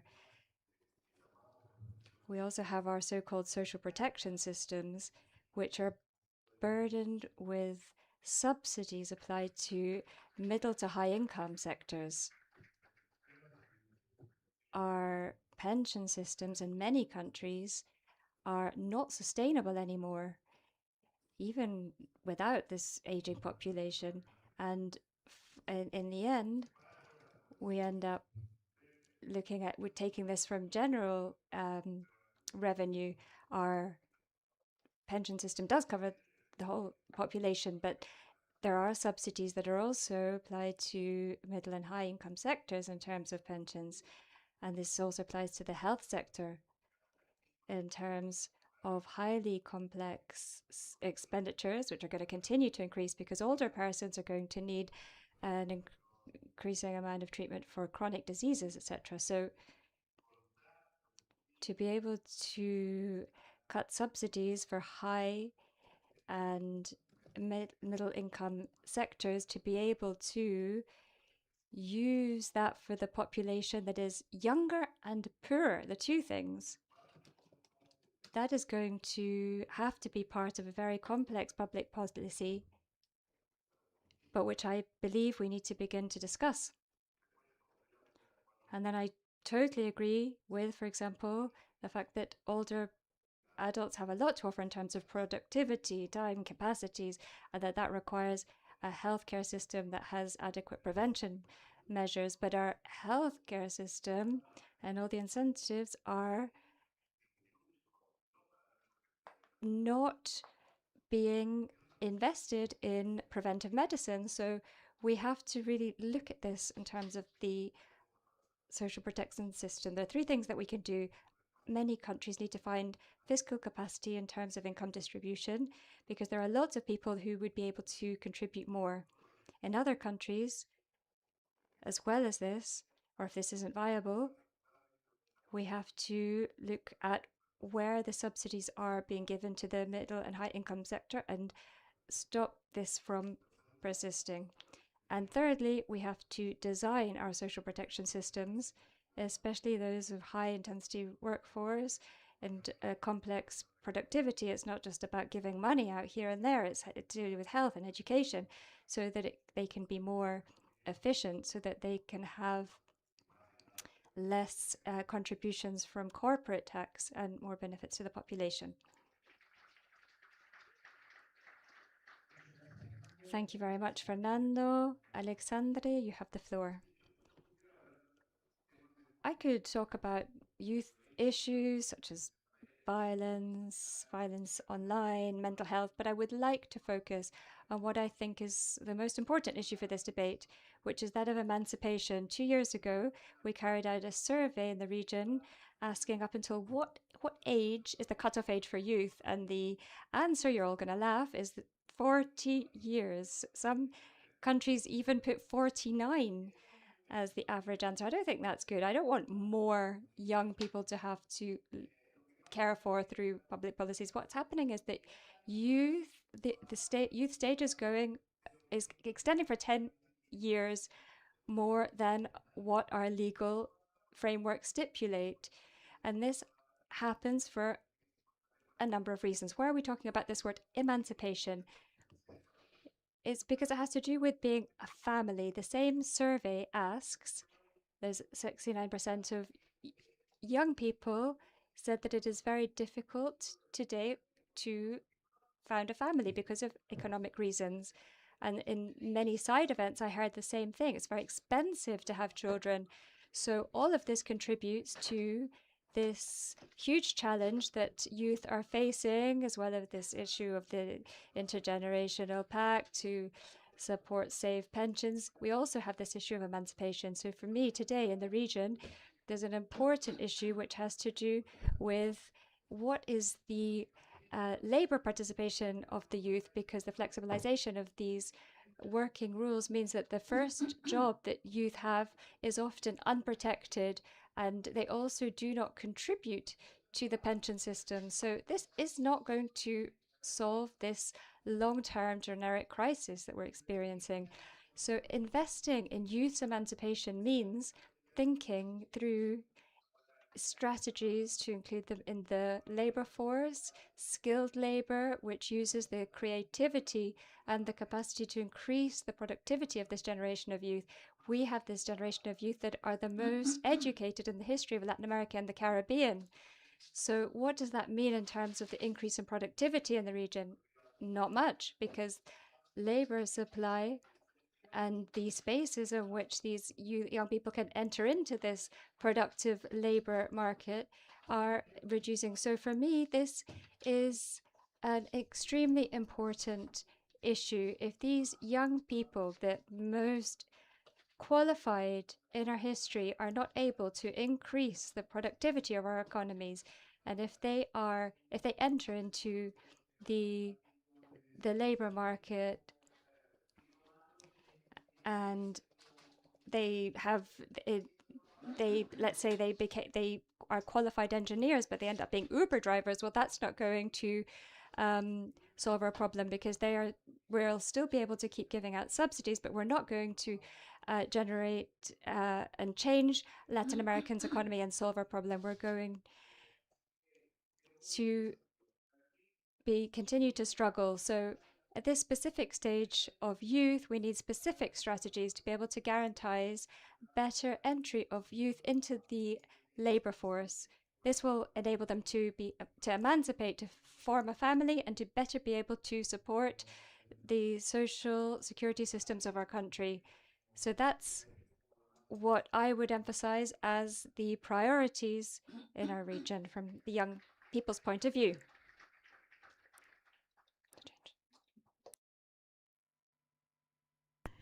Thank you, and I give the floor to Pilar. Thank you. To respond to this, let me refer to what each of the panel members have said. Let me remind you that this is social evolution. This challenge had never happened previously in the history of humanity. Never before had humanity aged. We have to find creative solutions. This is not about going back and asking young people to have more children, was the solution we had in the past.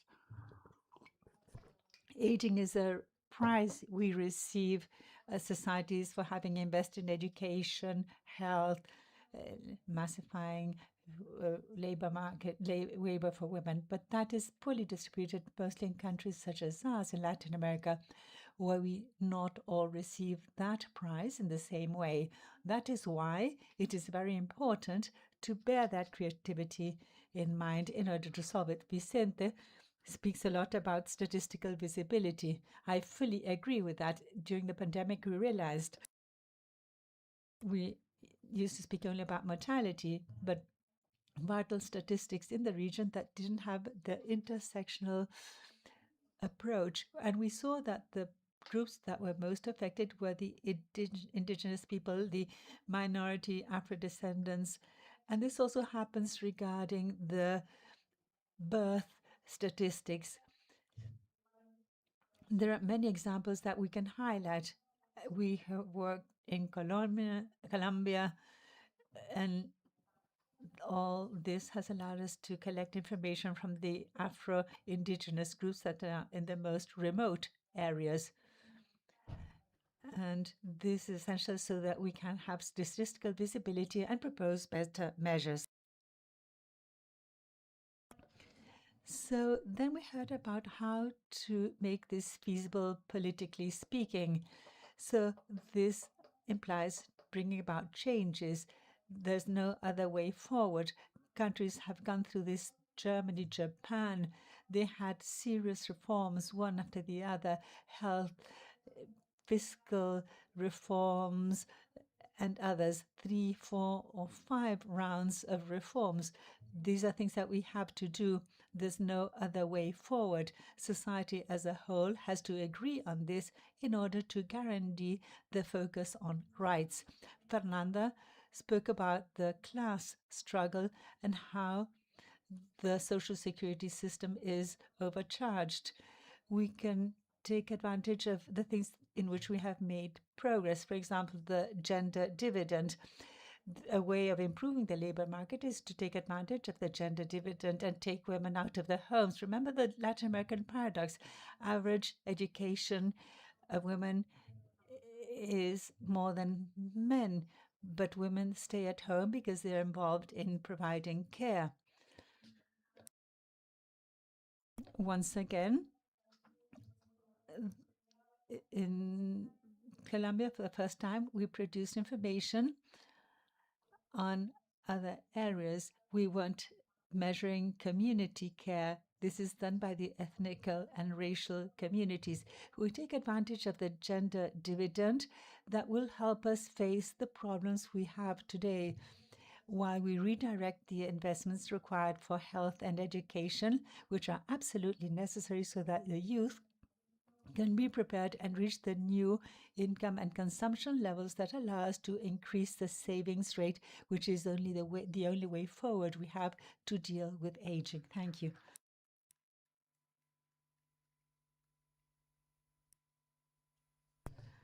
Thank you. I'd like to thank all the panelists. It's very interesting to listen to you. It is quite clear how important it is to have these conversations, to discuss these topics,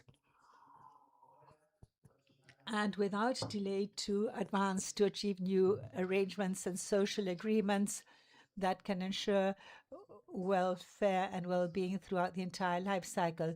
At a home, you have people living together of the various ages, boys and girls, so the communities and the families show what this integration is about. Sometimes we separate this, but they end up being part of the same discussion, same faces in the same discussion.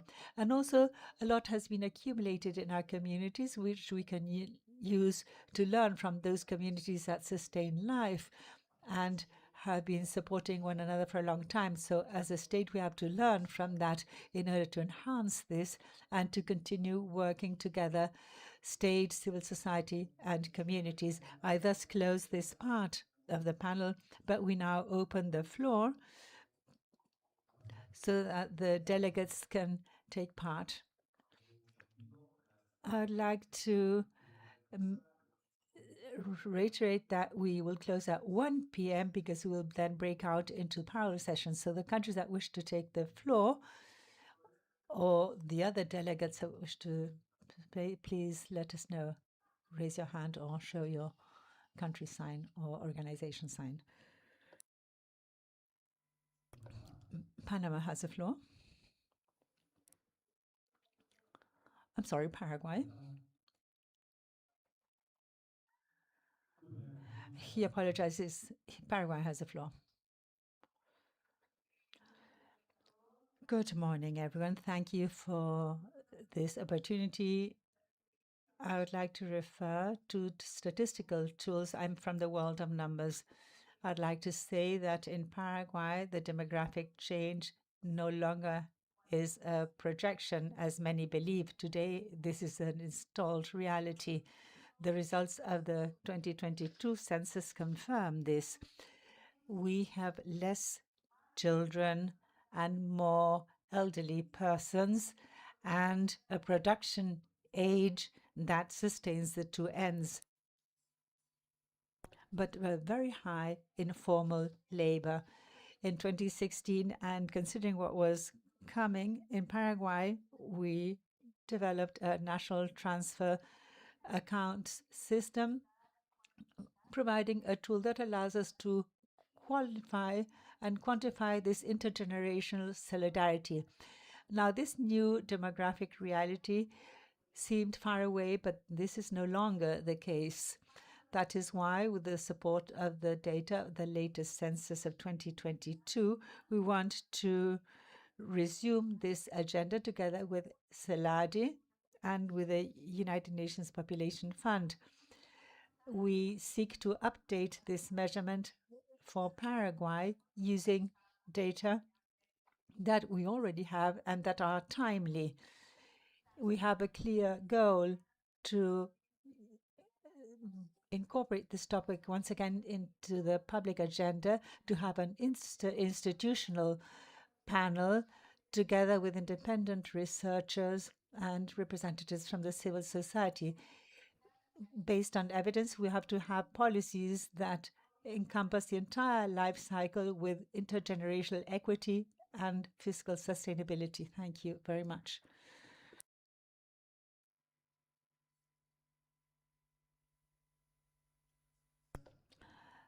Thank you. Uruguay has the floor.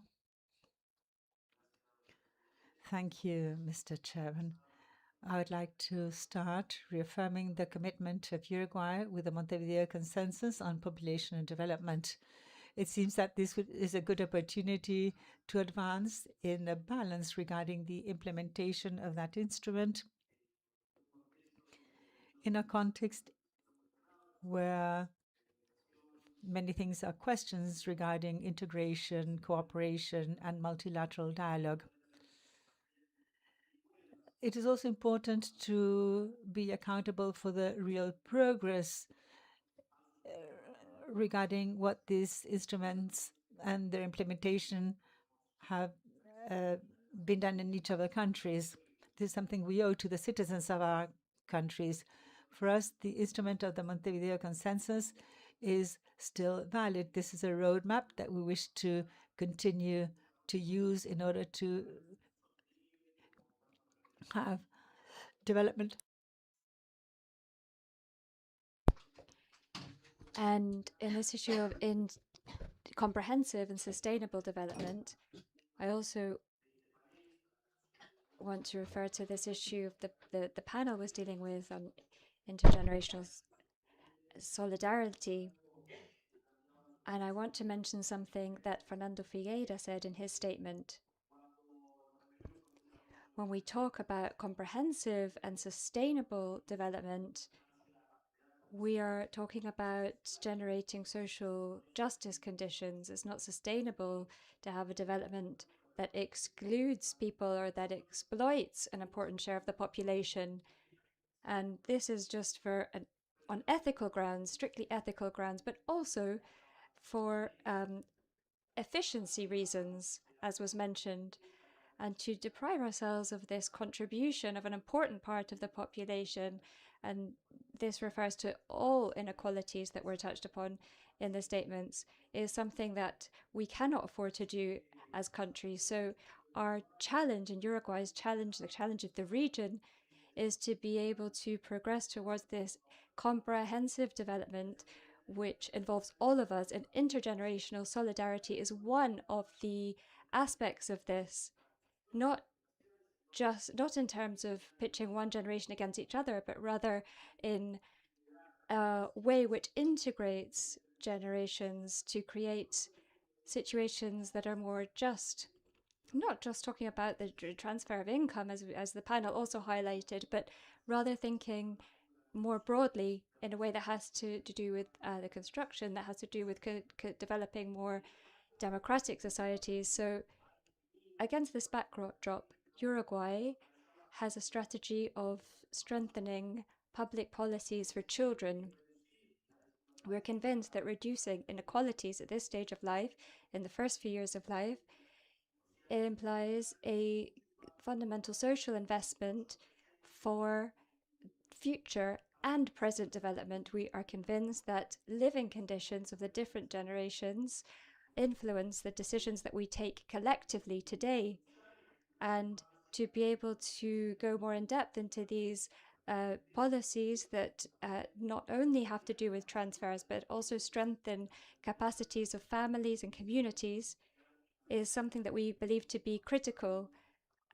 And based on the decisions taken by the government, we have been making strides in this regard. We've also made progress in terms of the implementation of more integrated policies that are more intersectoral, where different sectors and ministries work together towards a common objective, and not just based on their own individual programs and plans. So this also means that we can be more efficient, and we believe that that's important to highlight. In the context of this policy that we're implementing on these, it has to do with the management of social and public services with emphasis on early childhood and on adolescence. We are strengthening protection mechanisms for income aimed at households which are poor and in which see the largest number of children in Uruguay. We also want to look at cash transfers and recognize them as an important tool for reducing poverty. It's not sufficient in itself, but it is a necessary tool. And we also note that we have to have other policies to strengthen communities and to help develop communities. So this is something that I want to emphasize. For us, it's very important to strengthen capacities of the organized society, because this will bring the greatest victories to our people through the regulations that we have been building over the years in terms of rights, in terms of public policies, but also this development is fundamental, so that this strengthening of the social protection system isn't diluted or isn't threatened by economic political cycles, which obviously affect all of us and will continue to. Another important component that I think is relevant to mention has to do with economic inclusion. The country has continued to advance in the regulatory framework aimed at increasing work opportunities for those who are in most vulnerable situations, the groups that have been mentioned here. We believe that work is a key vital factor in creating more equality in this regard. We can look at policies to protect work or policies that are aimed at increasing access to work with protection from the state, transformations in terms of the productive sector, and in terms of redistribution in our countries, as was also brought up earlier. On the other hand, the process of demographic transition unfolding in our region also requires responses, and they need to be sustainable. Life expectancy is one of the greatest achievements of humanity of our country, but it also calls on us to strengthen the social protection system to guarantee, as we have said, its sustainability, its adequacy, and more equal conditions. And in this regard, Uruguay continues to seek mechanisms that allow this diversity and work pathways, labor pathways to be recognized and to find adequate solutions for those who are finding it difficult to remain active. So in the same way, strengthening of care policies is relevant and one of the key medium and long-term challenges, and this is an important component of financing as well, because we need to secure sustainable financing. It's critical that we resolve this issue. And I also want to include in this care dimension the need to diversify services, care services, throughout the life cycle, and also to mention this community care. As the panel said, we need to move towards a fairer distribution of care work, obviously between men and women, something which has been repeatedly highlighted today, but also between states, community, the private sector, and households. Uruguay here reaffirms its desire to continue its commitment to work with the countries of the region and with the UN systems to strengthen cooperation, to share learnings, and to find common answers to these problems that transcend our borders, because, as we said, this is not just something our societies aspire to, but it's a solid base upon which we must develop a juster, a more inclusive and more productive society. Thank you very much.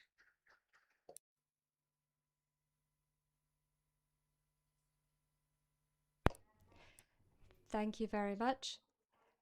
It's a great pleasure to be able to hear about this issue of intergenerational solidarity as a key point to be included in policies. Mexico would like to share that these discussions that we've had with different institutions that are responsible for health, education, finance, economy, we have come to the conclusion that we have to change our approach. And we have to change our approach to one that will help all generations, that will include this life course approach, gender, and will have an intercultural, intersectional approach. Mexico has a national population council, and our technical secretariat is also represented here in the consensus. So it's a body, an organization that's intergovernmental, and it makes up all of these institutions in an intersectoral way. And this allows us to be able to strengthen our governance mechanisms. So this governance mechanism is one which is intergenerational and based on age structure. So this strategy and this line of the Montevideo consensus is also aligned with the International Madrid Plan of Action in order to be able to bring this issue to the future generations and not just to have reactive policies. We have 3 working groups. The first one is to promote development in all ages, another is animal and welfare throughout the life cycle, and the other one. And so in each of these,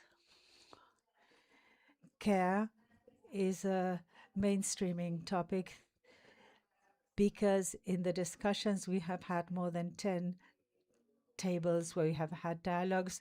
There's an intergenerational diagnosis to see what is being done properly, what is yet pending, and the way forward. So, and development in all ages, the issue of care is essential because a gender dividend cannot be promoted adequately unless we have a care system that really responds to the needs. Our national progressive care system is already underway, so we seek to reinforce this governance mechanism so that our policies are addressed where they should go. So that is what I wanted to share with you, and I'm very happy to see that we are discussing this, taking care of all the age groups so we can advance towards a healthy aging process. Thank you, Mexico. Thank you also for respecting the time. Venezuela has the floor.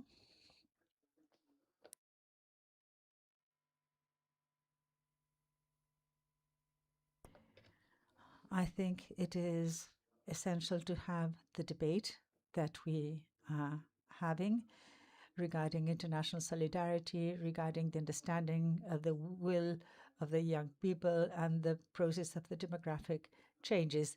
Two reflections. One is that it is not just enough to have a state policy. The state acts according to its legislation. In the case of Venezuela, we define a social state model. We changed the constitution in terms of rights. We have a constitution that guarantees things. We brought about all the necessary changes to protect youth and the different social sectors. We created a non-contributive figure in the sense that the entire labor market is not enough for people to contribute. We built a structure, but this has to be sustainable over time. That is why the sustainability of the state policies viewed in a geopolitical context. Sustainability of policies within the states involves the need of integration. If there is no integration, then the process of the states regarding changes and fluctuations at a given moment, well, ultimately, these social policies depend on the capacity the state has for social investment. We dedicate 70% of our budget to this, but this is not enough at a given moment because of the nature and the complexity of these problems in terms of rights.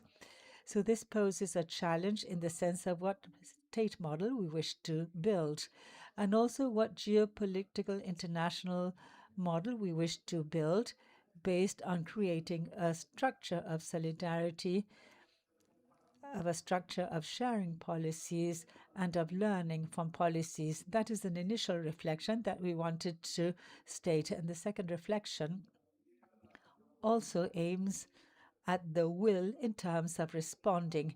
There are complexities that we are not tackling with sufficient depth. It is no longer the labor market that we used to know. It is no longer the labor market of stable jobs. This is no longer the labor market where it contributes to social security. This is no longer a labor market with stability. This is a labor market that has no stability. It is a labor market with maximum flexibility, and what is more, there are labor options where there's no social relation because the labor world is done in an individualized manner. Then we have the digital nomads as a new benchmark in terms of technology. So the concept of labor in all the social protection structure is being determined by the type of work that we used to know, but this is no longer that type of work. This is now the labor world of platforms, of flexibilization, of digital nomads.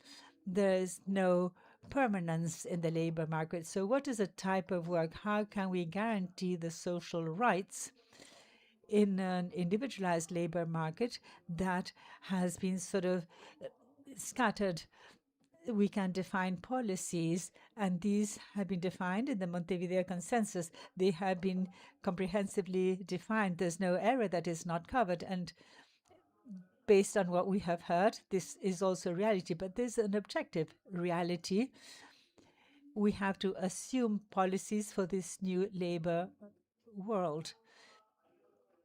In addition to that, there is another element of a structural nature, namely, what type of societies are we building? Are we building societies that are anti-solidarity? You cannot expect intergenerational solidarity in an absolutely individualized society, in a society of competitiveness, in a society of save yourself and individuality. So we have to make necessary reflections in terms of the structural aspects of the type of societies that we are building in terms of present and in terms of future. It is unquestionable that we need to have the variability of solidarity as an element, but this model of society is not aiming in that direction. So we need to reflect on what society model we wish to build and what is the commitment of the various sectors in order to define a behavior that is different compared to this social model. We know this is defined according to the political variable. So we need to reflect on this because it doesn't, solidarity does not wait, but that is the reality we have from the social standpoint. I think individualism has scaled to the maximum level regarding social relations. We have lost the notion of collectiveness. How can we recover and rescue social collectivity? Because if we don't have collectivity, we have no solidarity. That is unquestionable. So this is a debate that we have to have together with the debate on the changes in the labor market. And we also have to reconsider the integration processes. We had taken very important steps at UNASUR with definitions in social level. The Social Development Council was created with all South American countries. Significant progress had been made regarding exchanging policies, exchanging information, defining intervention models in health and in all areas. But steps were taken backwards, and we have gone backwards in terms of integration. So we wanted to mention these reflections to contribute to the debate that is taking place. Thank you, Venezuela.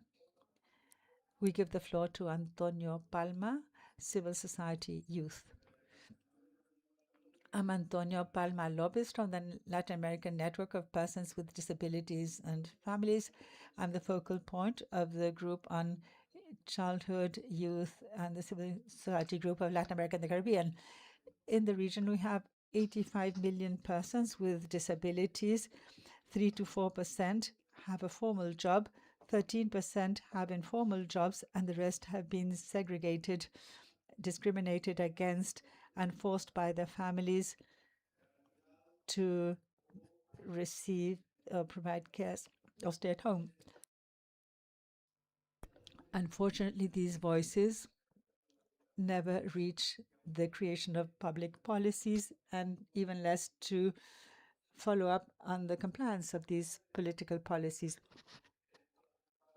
These voices should be included in these spaces in order to guarantee that the decisions that are made are inclusive decisions and that these are also accessible to the entire population.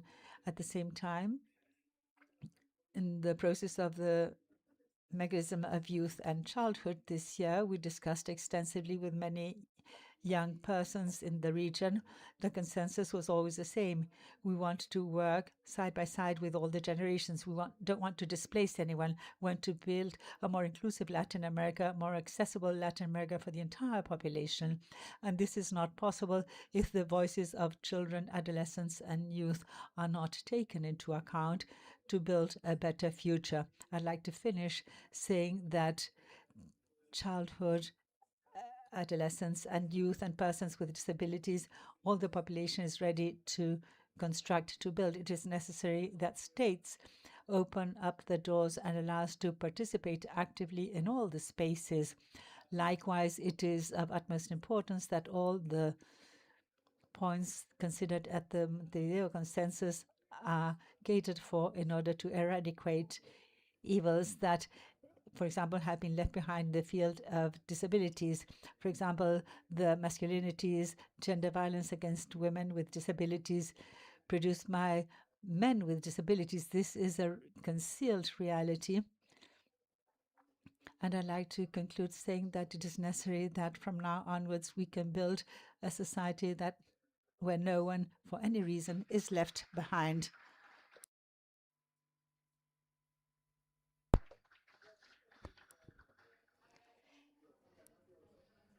We'd like to thank the statements from the delegations. We're now going to go to a break. It's important to come back at 2:30, please. Thank you.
Dear delegates and other people attending this meeting, we are going to start now panel 4, public policies taking into account the demographic change. I will be wearing two hats now, but firstly I will give the floor to the moderator, Pablo Salazar, resident coordinator of the United Nations in Costa Rica. So Pablo, I will let you start the meeting. Thank you very much, Rodrigo. We are going to start this panel on public policies in response to demographic changes. And I will now introduce the members of the panels. Carlos Mendoza Alvarado, Secretary of Planning and Programming of the Office of the President of Guatemala. Luis Abramo, National Secretary for Care and Family in the Ministry of Social Development and Assistance, Family Affairs and the Fight Against Hunger of Brazil. Martín Franco Rodriguez, Deputy Minister of Planning and Public Investment in the Ministry of Finance and Economy of the Dominican Republic. Rodrigo Arim, Director of the Planning and Budget Office of Uruguay, OPP, who will be wearing his usual hat. And Mariana Iacono, Institutional Communications Officer of the International Community of Women Living with HIV/ICV. And finally, Paula Narvaez, Regional Director for Latin America and the Caribbean of UNFPA, a good friend of us. So it's a pleasure to be here with you. We are going to follow more or less the same structure as with the previous panels. There will be a question addressed to each one of the members of the panel, following the order in which I have introduced them, and they will have 5 minutes to reply to each question. Then there will be another round of questions, but if you have comments after the first round, you are welcome to ask your questions in order to set the context, and then we will invite the participants to make their statements later on. We want to end by 4:30 this panel, and then we will have the debate and we will proceed to analyze the draft resolutions after that. So we are going to have firstly the government, then the civil society, and finally the UN system. And on behalf of governments, we are going to give the floor to Rodriguez, asking him, given the quicker increase of groups of 80 and more that are the ones that are more prone to disabilities, how should we configure the care and health systems in order to guarantee the sustainability of long-term care? Well, thank you very much. I would like to start by stating a premise. The increase in longevity is a collective achievement, not a problem. The challenge is that sometimes institutions change more slowly than the demographic structure, and this would mean that it's exclusively, almost exclusively, the families that have to take care of the matter. It's not enough to enlarge the scope of some programs. It is necessary to reconfigure the relationship between social protection, health, and cares. And I would point out 5 important elements. Firstly, go from a residual model supported by the availability of the families and mostly the women to a system that acknowledges long-term care as a right and a responsibility of a social nature, responsibility that has to be shared. There has to be a basic set of services and support activities for all those that have a certain level of dependence, with subsidies defined according to their capacities and financial situation. Second, transformation, building a continuous stream of care and support.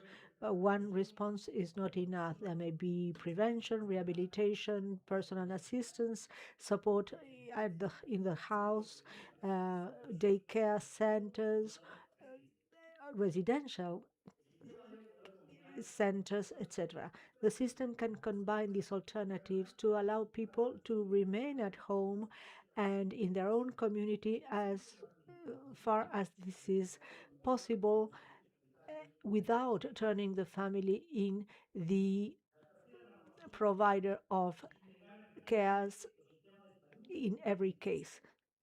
Thirdly, we have to integrate the health and care systems. The primary attention has to focus on attention and prevention, but long-term care cannot be subordinated to an exclusively health logic. We need common evaluation instruments, social sanitary teams, operability in the information and protocols for the transition between hospitals and the home. Otherwise, the cost for the state will be higher. Fourth transformation. This is a transformation of a financial nature. A sustainable system cannot be subject on the financial situation of each home. Given the uncertainty of these resources, the risks have to be distributed collectively. This requires stable financing as well as progressive financing with specific contribution, general revenues, and sometimes co-payments linked to the economic situation of each family. It is also necessary to define coverage priorities and basic services and gradual implementation. Sustainability is not merely to spend less, but to make sure that commitments are sustainable. And a footnote, I understand that it is still necessary to do research and establish a critical mass in order to establish what means the predictable financing in the context of Latin America and the Caribbean. The experiences come from countries with a different level of development. We need specific answers for our situation. Then another transformation concerning the quality of the workforce. We need trained staff that are adequately remunerated and protected. The care policy is also an employment policy as well as gender equality and development, with continuous training, supervision, and support mechanisms for those who provide the care, both remunerated and not remunerated. Uruguay has an integrated care system and has put this agenda at the center of the social dialogue on protection and social security that was launched this year. This process has established a minimum of protection and cares with alternatives for solidarity in the financing.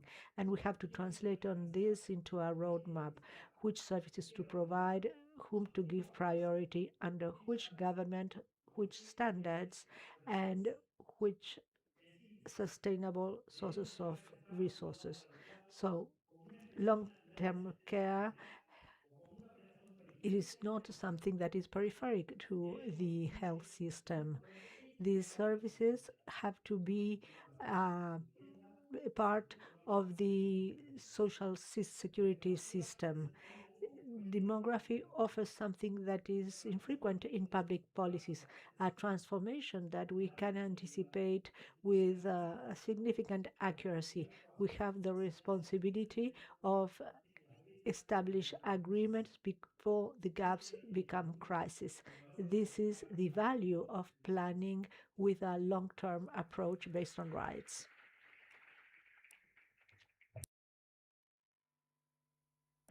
Thank you very much, Rodrigo. Now we are going to ask our colleague, what is the policies of cares and employment that could help people to reach their reproductive ideas with autonomy and gender equality? Thank you very much and good afternoon. I would like to start by saying that since December 2024, Brazil has become one of the 9 countries in Latin America that, through a law, has managed to establish a national care system. This is a significant innovation and achievement in our public policies, and we have been analyzing the examples of other countries, such as Uruguay, which is a pioneer in this path. There is a law that acknowledge the right to care under three dimensions: self-care for all people and cares that are received, and universal rights to care through co-responsibility between men and women, facing the multiple structural inequalities that characterize the care system in Brazil: age, territory, intersectionality, gender. These are the various forms of inequality. That is why this policy now includes gender equality, but also anti-racism. We are aware that the care system in Brazil is based on races in many cases. That is why we have included this matter, as well as the interdependence between those that provide and those that receive care. This plan contains actions that have to be implemented by 20 ministries, by various ministries, and also the Research Institute, the Statistics Institute, etc., analyzing existing services, for example, nursery school, full-time school, and then introducing the care uh, outlook or perspective in every public policy. For example, those that provide the cares and those that need them. Mostly it's the women and the poorest one and the black ones and indigenous women, or those that live far away, those who provide the cares. And then it's necessary to create new services. Now, how to conciliate jobs, families, and the promotion of decent work in the care economy.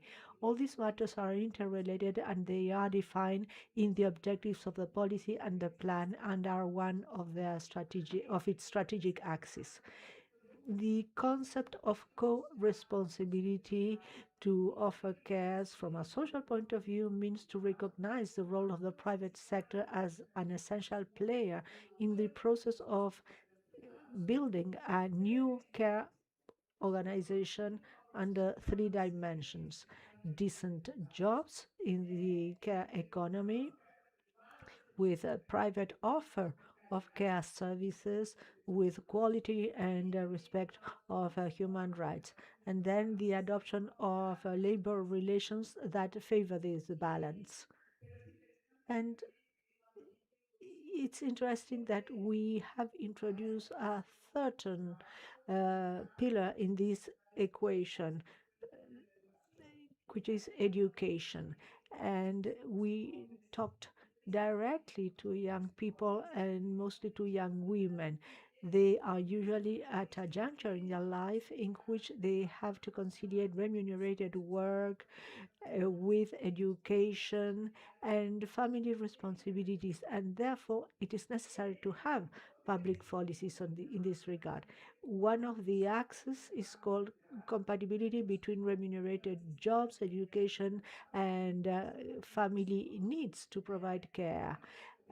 It is necessary to adopt policies at a private and public level to promote this compatibility. And secondly, allow caregivers to take leaves. Secondly, it is necessary to guarantee labor rights as well as social protection and collective bargaining rights, union freedom, safety and health in the workplace, recognition of certifications, regulation of the profession, eradication and prevention of child labor, forced labor, which unfortunately still remains in this sector. Well, all these are aspects of the policies. And concretely, what are we doing? Firstly, care leaves after 40 years of the establishment of the motherhood leave, we extended the parenthood leave. We have extended them to 20 days progressively until 2029, and this is a cornerstone of the co-responsibility between men and women. And then with regard to long-term cares, this is an agenda item and it's still a challenge. Another important aspect the is the end of the 6x1 scale. This is how we call it in Brazil. This was implemented in the past through labor reforms, and it means putting an end to the 6x1 scale, which is something that exhausts workers, mostly women. And we are going back to the scale 5x2 and the reduction of the working hours to 40 per week. And this is something that's key because most women work every day of the week, and in many cases it's non-remunerated work. So we thought of life beyond work, and it means beyond remunerated work and also beyond non-remunerated work, which is usually a surcharge. Now, we also extended the working hours, the creche, the nursery schools for children from 0 to 3 years. We have about 40% of the children that are covered by these services, but there's still inequality in many aspects like income, race, ethnic group, etc. Another novelty is what we call cuidotecas, which are care spaces for children between 3 and 12 during the weekends, the holidays, or at night, so that women, many times young women, are able to study and work at night or during weekends. This is something key to the process of democratization of education in Brazil, something that was launched in previous administrations and has allowed the poorer sectors to have access to education. And finally, breastfeeding in public places, maternity and paternity rights extended to people that are not permanently employed by a company. And then we are establishing guidelines for companies and unions so that they put in place collective bargaining processes and social and collective responsibility principles. Thank you very much.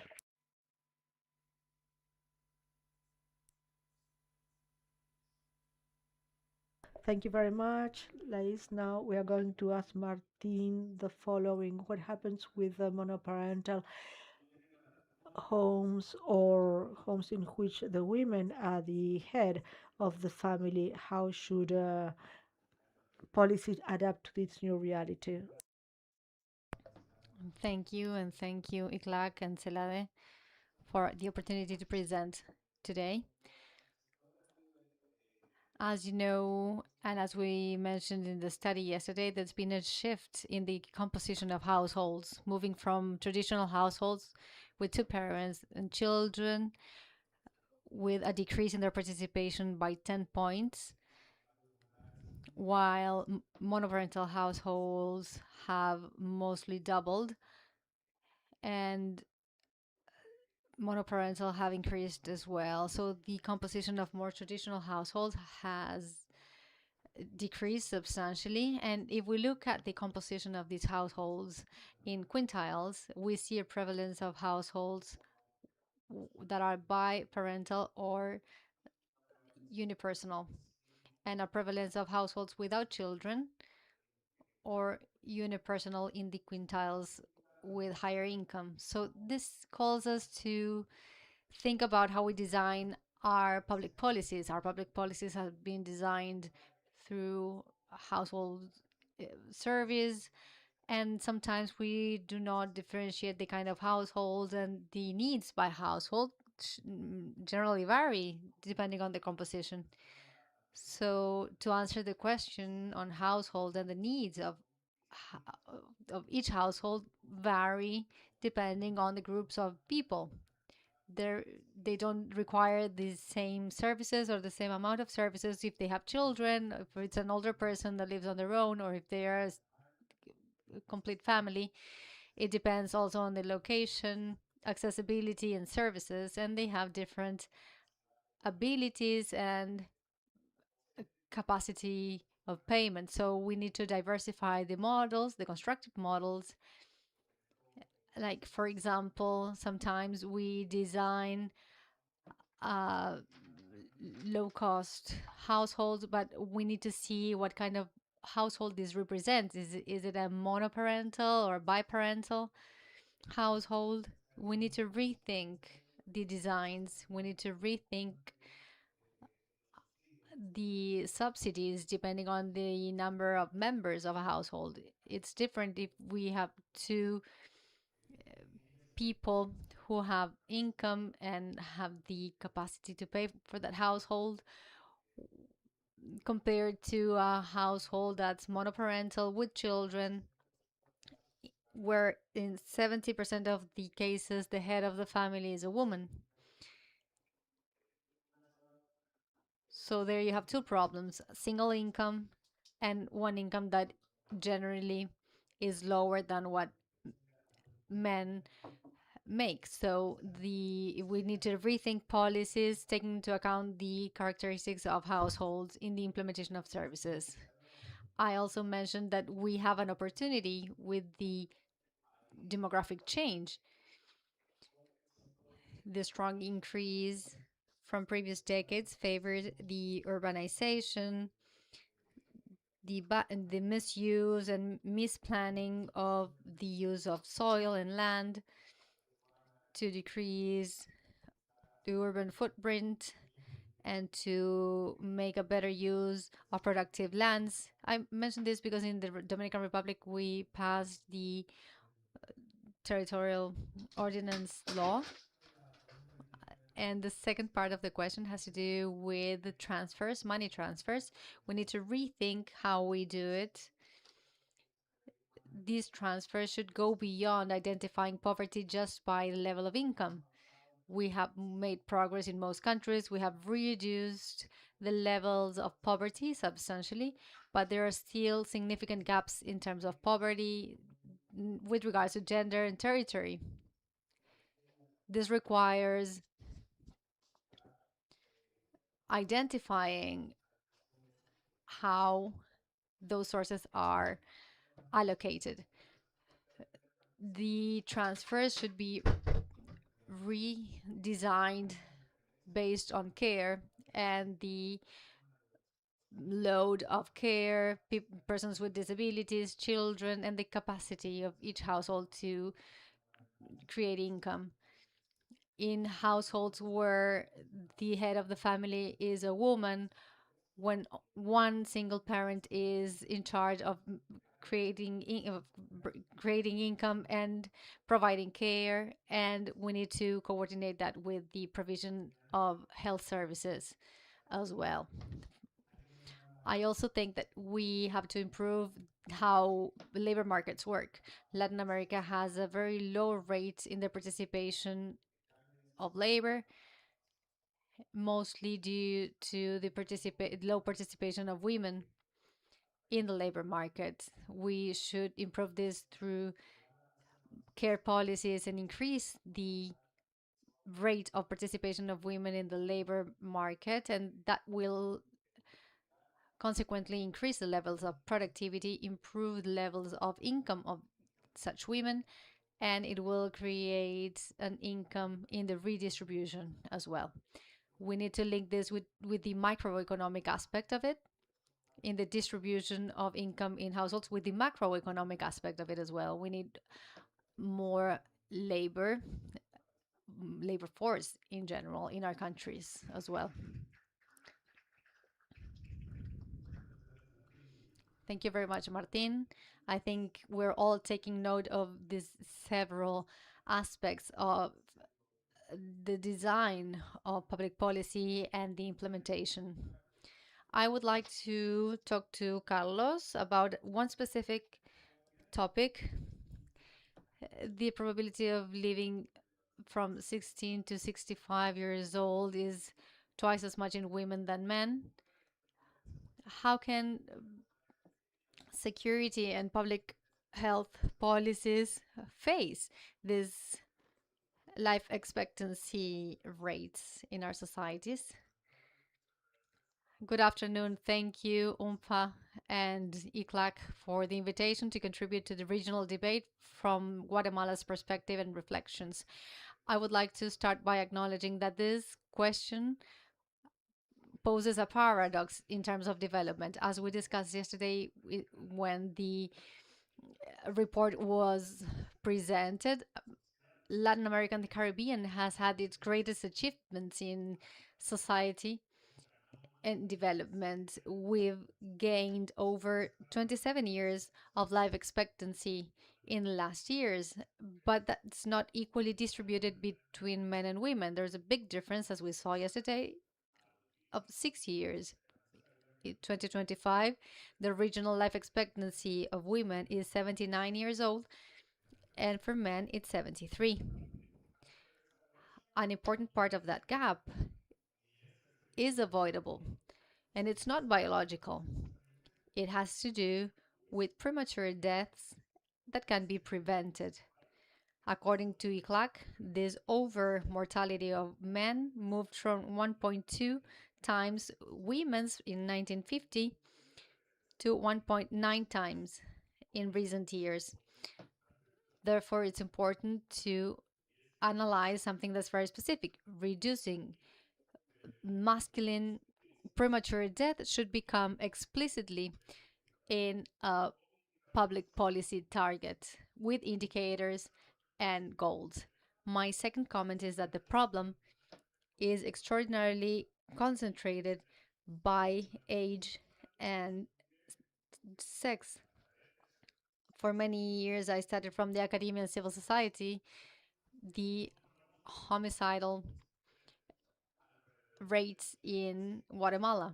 85% of the victims of homicides are men. And from armed violence, the risk increases until the 20 and 24 years old, and then it starts to decrease. It starts to decrease from 15 to 29 in men. There's a concentration of injured by armed weapons in masculine populations. This means that we cannot depend on generic policies directed to men in general. We need very specific and focalized interventions in teenagers and young men, and also focused on territory. In Guatemala, there is a very clear territorial pattern. In the east, we have homicide rates over 3 digits, and we have some localities with just 1 digit in terms of violence rates. We also need to break that differentiation between safety and security policies and public health policies. In Guatemala, the over mortality of men appears simultaneously in homicides, accidents, and suicides. During the period where I analyzed a few years ago, before I came into public service, around 85% of the victims of homicides, as I said before, were men.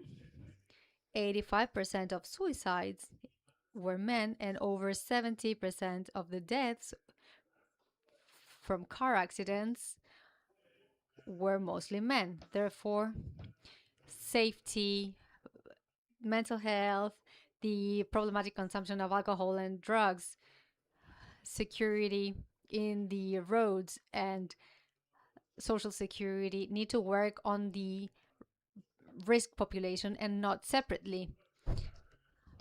Another point is that we need to work on how we work on masculinity socially. Sometimes we just say that men undertake more risks as if that were a natural feature or characteristic, but these are acquired behaviors, and we can discuss lengthily about it. But the young man is taught that he should be courageous, he should respond to a provocation, they should defend their reputation, and they should not express fear. That's what we know as the honor culture, and that is something that they learn, and it can also be unlearned. And another very interesting aspect, there is evidence in other countries, is the cognitive and behavioral therapy as well. But we'll talk about that later because I don't have much time. Thank you. Thank you, Carlos. That was very interesting and very precise.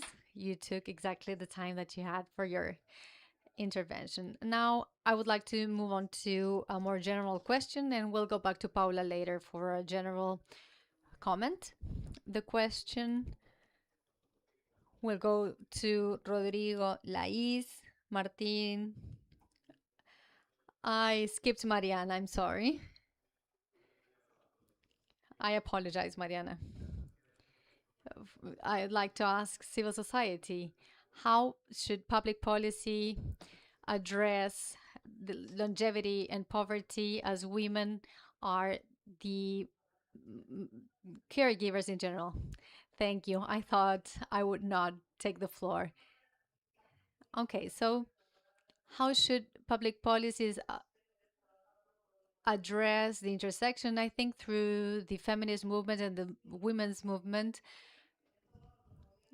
we were able to include the policies that are in place now and in the agendas now is important. And I should mention that mostly now when it's challenging to work with the movement, but they should talk to us and ask us. They should talk to us, women with disabilities, indigenous, Afro, trans, women who provide care. You should articulate with us to create those policies. Also, the recognition and the distribution of care. Public policies should move on from the assistantialism and look at this as a right, a human right that requires a system to protect women. Also, from a perspective of longevity, women suffer from fragmented periods of work and unremunerated work. The pension systems should include compensatory mechanisms to recognize contributions for the activities of caregiving, like in Argentina, who have certain laws that are at risk now. This translates into extreme poverty and feminism at old age. Health policies need to take into account older women's situation, taking into account poverty, violence based on gender, and in specific contexts, vulnerability to HIV, chronic pathologies, ensuring continuous healthcare without barriers, and the communitary participation in the design of policies. State responses should not come from a vertical perspective, but rather be built from an active participation of feminist movements and old women themselves, diverse, Afro, indigenous, trans, and women with disabilities, as these respond to the multiple discriminations that we suffer. Thank you very much.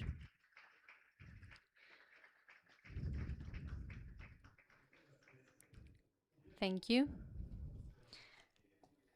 If you'd like to make any comments about this first interaction, would you like to compliment or comment on something? Carlos, thank you.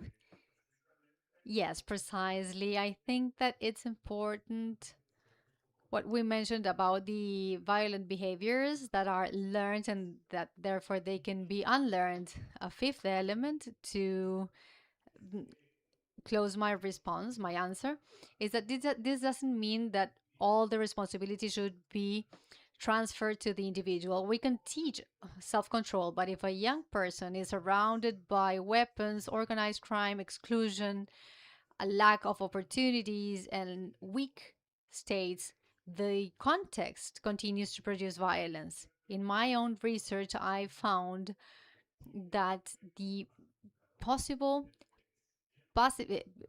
pacifying factor of violence in Latin America can be neutralized by crime, margination, and poverty, as inequality, as well as inequality and state fragility. Therefore, I think that we need to include this info in the gender agenda. Talking about gender doesn't only mean to identify the inequalities that affect women. It also means to recognize that there are certain masculinity rules that have a high cost for men and their families.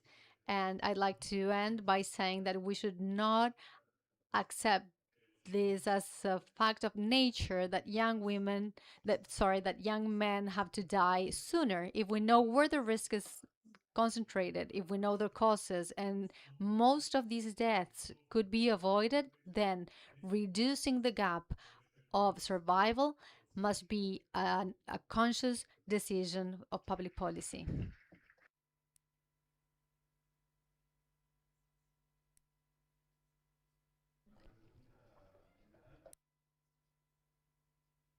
Thank you very much. Then let's ask a question, a general question addressed to you all. And let's start with Mariana, sorry. The question is, given that demographic changes don't affect in the same manner all of the groups, urban, rural, by gender, income level, what would you propose to close the gaps and guarantee rights in an heterogeneous demographic scenario? You all have 3 minutes. Well, I think that the response should be a public response. I've heard people say, my mother did nothing all life, my mother never worked. Did we say that? Well, maybe in some cases, yes, because those that left the home to work were the fathers. So we need a cultural change, and the governments have to put in place some public policies with a good advertising or communication. In the second place, we are being denied public policies in order to have larger families or higher birth rates in our countries. But the government of Argentina, for example, has a campaign. Also, the Geneva Consensus has an anti-abortion campaign, and this is not necessary. What we need is to have public policies that protect life, because otherwise, confirming the consensus of Geneva will not achieve an increase in birth rate. There is a response we don't have. What shall we do in the future with this increase in life expectancy? What is clear to us is that the states have the responsibility. From any political party, they have to give a response. And As the private sector said in its statement, all this will have an impact on the productive model of countries and economies. So here we are all affected, and we have to think of which public policies they will give us that will make sure that mothers or mothers to be or women will live under better conditions, and they are not the sole people responsible of the low birth rate. Martin?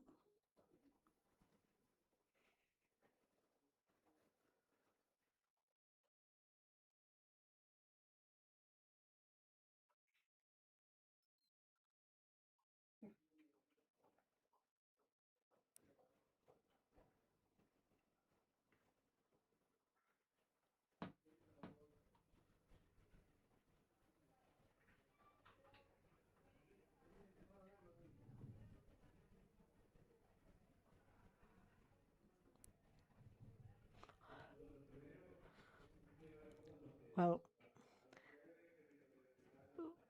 firstly, it is necessary to have territorial public policies.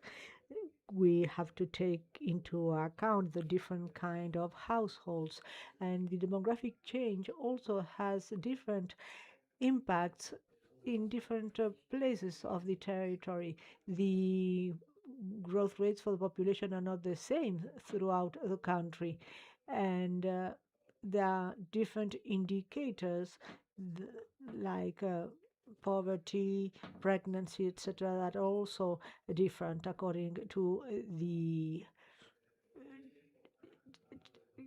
region or territory. There are significant gaps that are hidden, and we have to investigate. Secondly, to include demography in long-term planning. The demographic changes have to be included by all institutions that promote public policies. The demographic changes we are discussing have to be taken into account by institutions that establish public policies.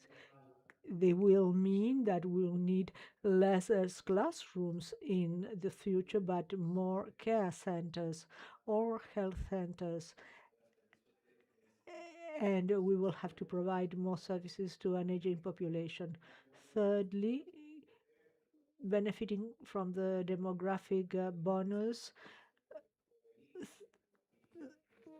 in the labor market, with more women joining the labor market, and this will have a positive impact on income for the families and women's income. Fourthly, to build a social protection system for the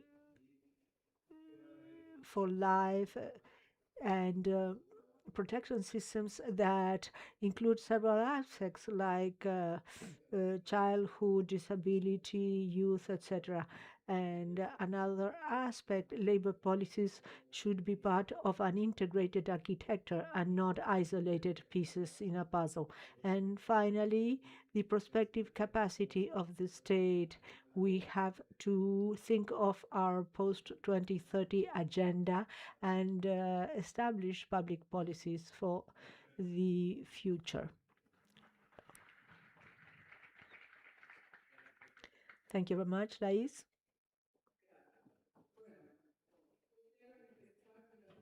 Thank you. I would like to start in the same way Mariana did. I think that in order to close the gaps in Latin America, public actions and policies are key. This doesn't mean that other players are not important, but it's the state that can do this with a clear vision, which is to reduce inequalities. I fully agree on this. And I would like to go back to a very important concept that CEPAL formulated 10 years ago, the inequality matrix in Latin America and the Caribbean. This concept talks about the axis that structure and reproduce inequalities. If we talk about inequalities, we have to have a comprehensive vision that reflects the complexities of inequalities and understand why inequalities reproduce in Latin America in the way they do.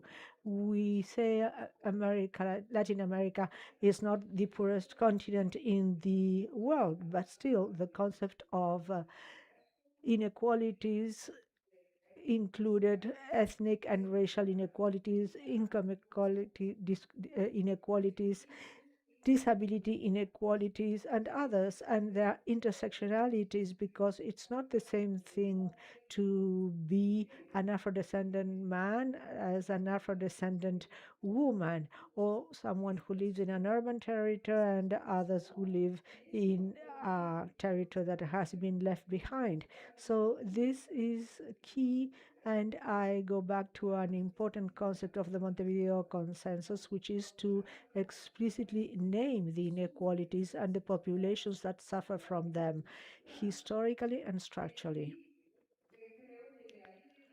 And from this derives an important concept, universalism that is sensitive to differences. We need universal policies that are combined with specific actions that identify and confront structural inequalities so that it is possible for these populations that suffer the various discriminations have access to universal policies. In the case of the national care policy of Brazil, it is explicit in the principles and also in the law, which states that giving care and guaranteeing the right to care requires that the multiplicity of inequalities is confronted.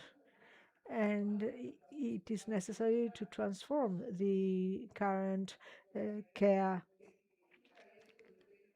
structure in society.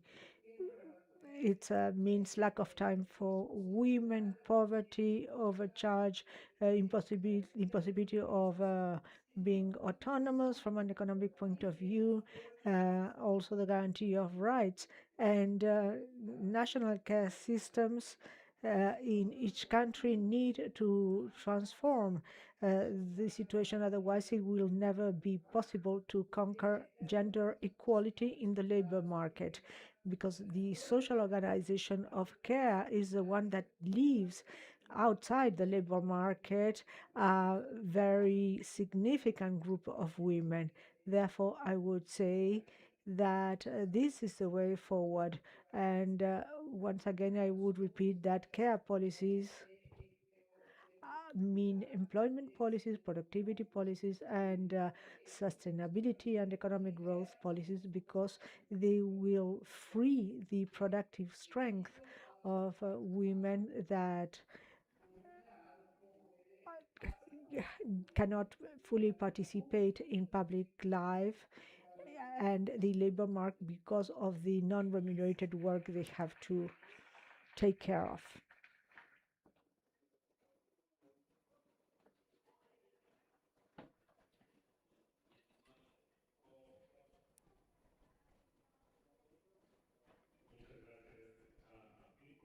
Thank you very much, Martin. You have already explained something about all of the strategies that I have written down. Firstly, to have a territorial approach to public policies, and secondly, a lifelong and rights approach. And Lies talked about universality, but with differentiated responses. So I'm going to concentrate on two other strategies. Now it is necessary to invest when there is still, or where there is still a favorable demographic window. Otherwise, we will reach aging before having closed poverty and productivity gaps. And a fifth strategy to strengthen social protection systems as well as care systems. Aging will accelerate demands on the health, the pension, and the care systems, but these needs will be greater precisely among those that were in the informal market or had low income levels. ECLAC says that the demographic change requires articulation between health, social protection, care, education, and labor policies. Finally, we need to improve the states so that they govern this transition. We need disaggregated data, and we also mentioned prospective, interinstitutional coordination, participation of the citizens, and the capacity to adapt policies as reality changes. That is why demography does not determine our future. It indicates which is the future that we have to start preparing now. Finally, the principle should be very clear. The place in which a person is born, the income, the territory, the gender should not determine whether this person can benefit or not from demographic transition. The response is not to treat everybody in the same way, but to guarantee the same rights through policies that are capable of recognizing and offsetting inequalities. Thank you very much.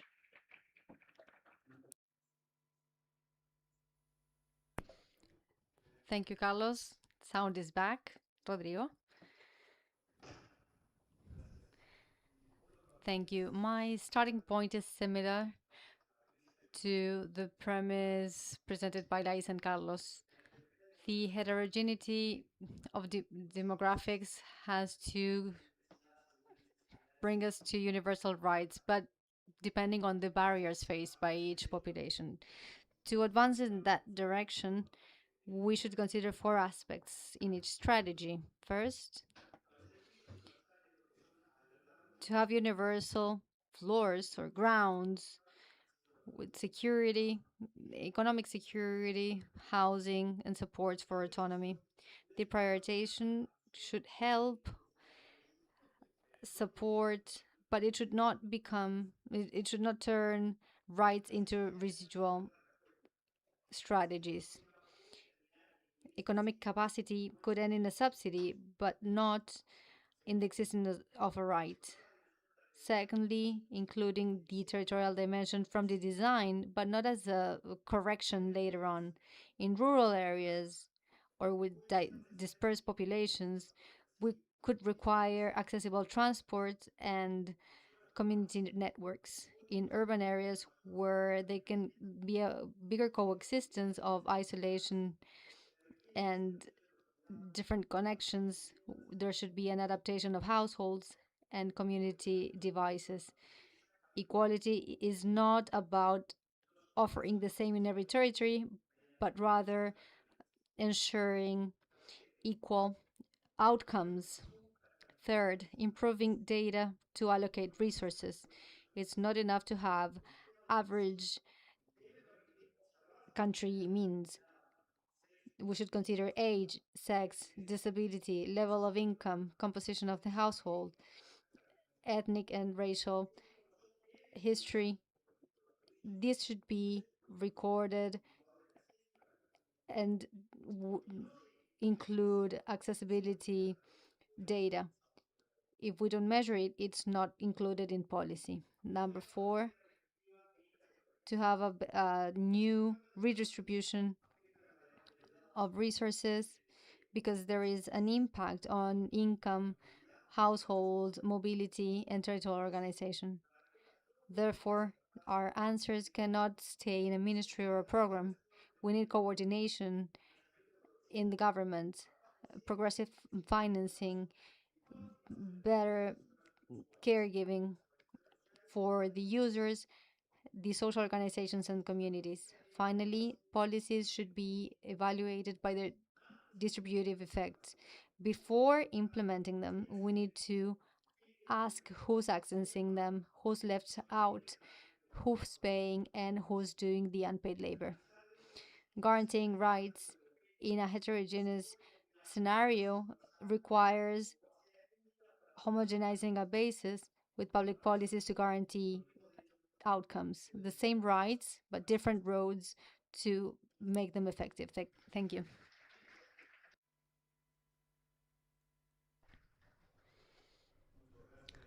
Thank you.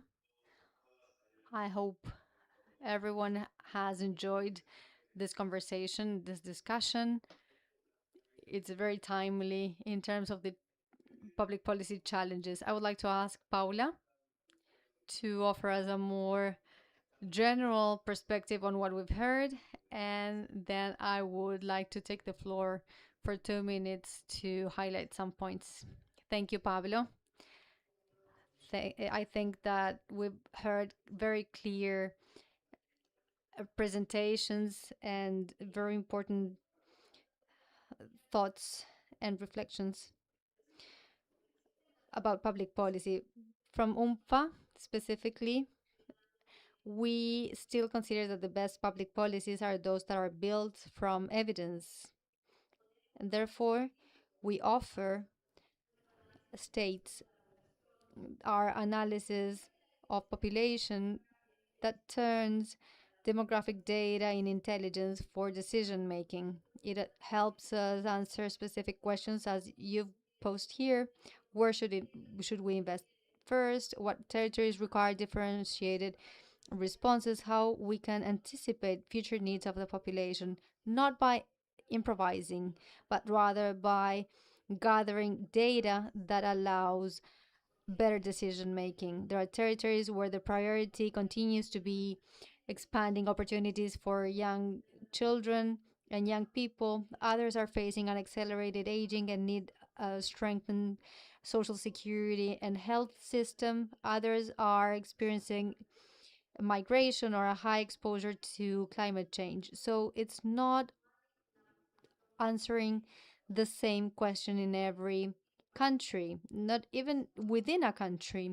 So we're talking about demographic resilience, the ability that each country has to anticipate population changes, adapt to them, and turn them into opportunities to move forward to a more sustainable future based on rights, as we've mentioned here. This means that we should orient investments towards those who are facing important barriers: Afro-descendant populations, indigenous populations, people with disabilities, older people, migrants, and those who live in territories that have been marginalized in general.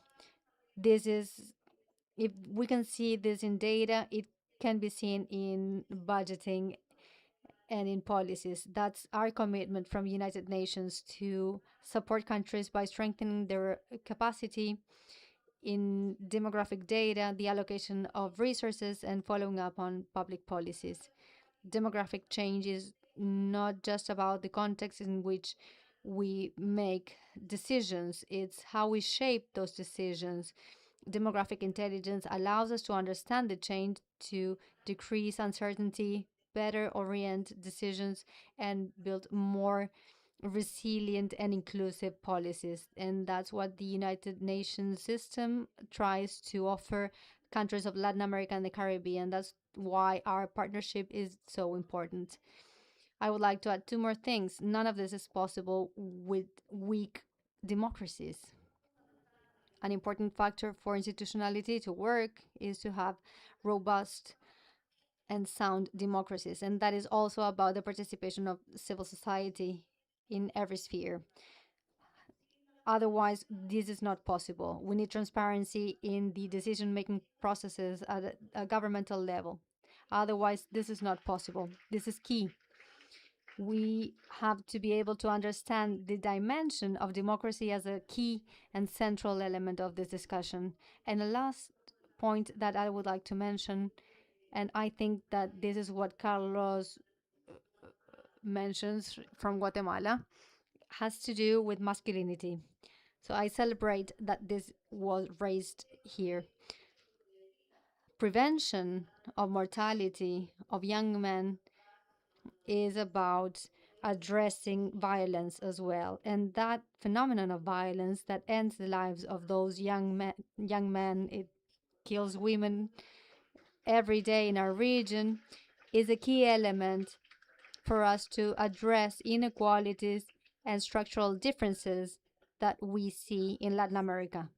The gender violences are at the center of discrimination and lack of opportunities. So a partnership of all of us against that violence saves lives of women, children, and of all of our societies. Thank you very much.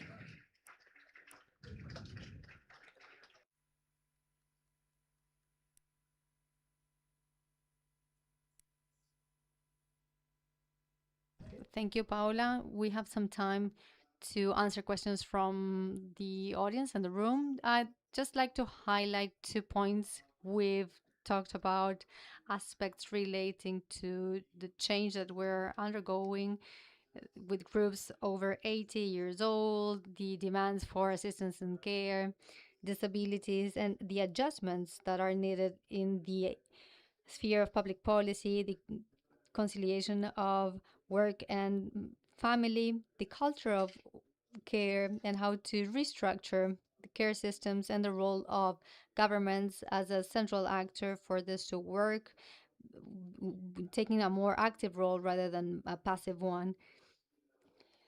Feminine and the women and the implications in households, violence, and different perspectives on the life expectancy of men, how these are linked to violence, and all these aspects should lead us to a discussion of territoriality and the needs of public policies in specific groups as a specific case of one of so many problems faced by Latin America. So the discussion around the importance in this context of accountability and coordinated work of the feminist groups and actions to implement the security of public policy, and the general discussion about this big challenge that we face in the universalism with differentiation that can adapt to the different segments and territories.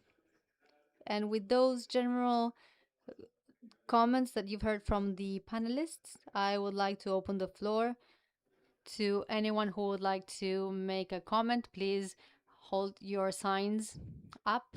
I think we have until 4:30 or 4:20 so that we can respect the agenda. So if anyone would like to take the floor, show your signs, please.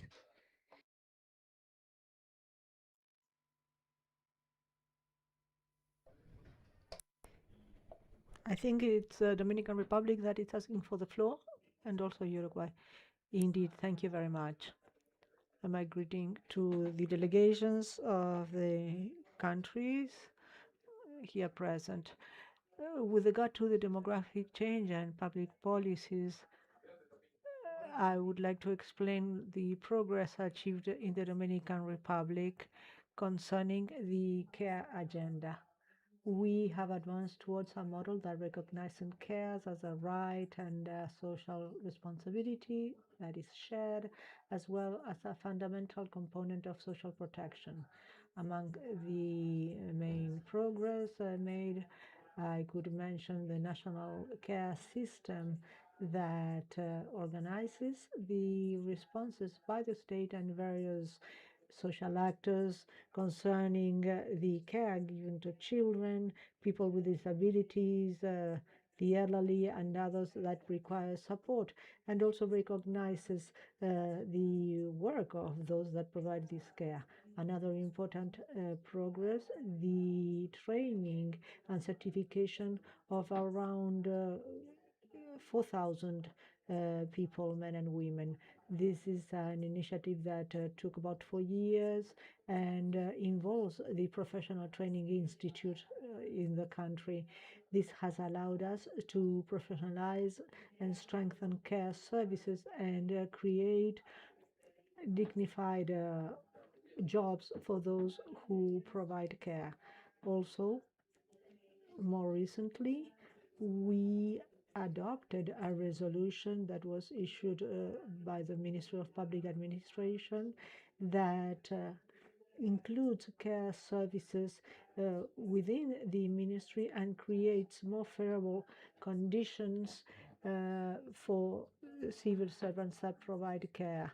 This is some of the progress that we've made, and they reflect the commitment of our country vis-a-vis care in general. Also, with regard to data production and collection, we have also made progress, and we've made the first specialized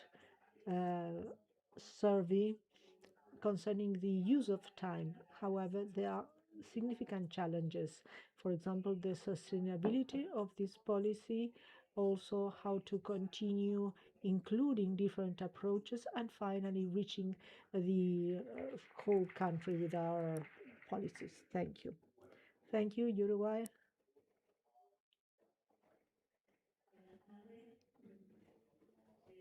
Good afternoon. Uruguay shares the premise that demographic changes don't affect all people in the same manner. There are differences concerning gender, opportunity throughout life, income level, age, and the main challenge for public policies that have to take into account the demographic dimension are to attack the roots of inequality, and in particular the implementation of policies that favor social cohesion. In Uruguay, we are trying to strengthen social cohesion, and this morning, earlier today, you heard about some challenges we have identified and measures that we are implementing through the process of social dialogue in Uruguay, measures that are already being discussed in Parliament and others that will be sent to Parliament shortly. We share the ideas that the chair has presented concerning the 5 pillars: the territory, the life cycle, different response according to needs, minimum floor, which is not, it's not the same thing as providing equal benefits or the same benefits, and also investing in things that still matters. For example, the possibility of still having a demographic bonus at earlier ages. With regard to the social protection system, in Uruguay, this system is very significant and takes all of these dimensions into consideration. It is necessary also for us to mitigate inequalities throughout the life cycle. The social protection system is under implementation after the 90s, and it's very important to consider the life cycle. Otherwise, the pension system will just mitigate some differences, but will not be able to overturn the final trend. And finally, with regard to the challenges of demographic aging, it is necessary to include in this discussion economic growth and development so as to favor greater productivity among the population. So to sum up, with regard to social cohesion and those policies that favor economic development,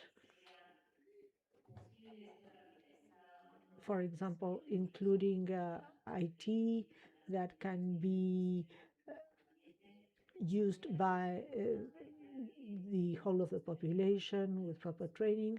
Well, these are fundamental aspects of the change so that the demographic transformation also leads to a better use of the skills that already exist in the country and does not become an additional problem. Finally, public policies in order to face demographic challenges have to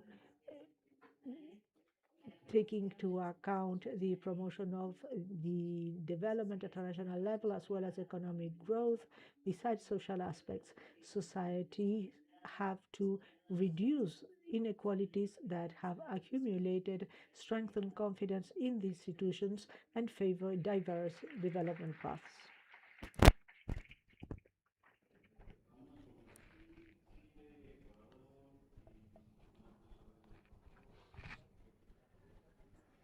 I'm sorry, but we cannot hear him in the booth.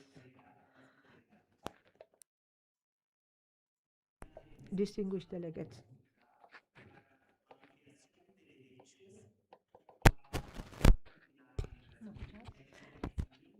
In Brazil, population aging, high urbanization, and climate change are factors that structure the planning of national policies on the basis of human rights. Brazil is going through a lot of demographic transitions, and this makes our inequalities and diversities evident. In 1984, Brazil established a National Commission for Population and Development within the scope of the President of the Republic in order to face the intersectoriality of public policies on the basis of the main components of our demographic transition. The National Population and Development Commission of Brazil gathers 20 ministries and public policies as well as various civil society structures in order to strengthen governance and participative democracy and organize population and development policies.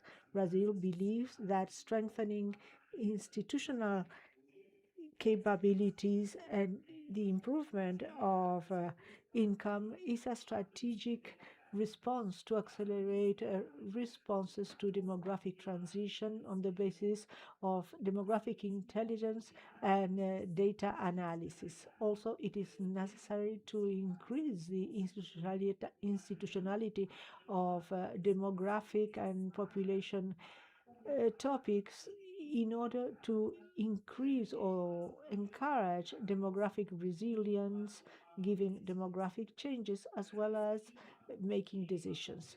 Brazil believes that cooperation with regard to good practices among our countries concerning governance and the institutionality of population and development allows us, by planning the future in accordance with the human rights approach and in order to fully implement the Montevideo Consensus. Public policies should be designed by integrating the government and civil society. Our experience of social participation is a road to strengthen democracy and the principle of our constitution of participatory democracy and also guaranteeing people's human rights.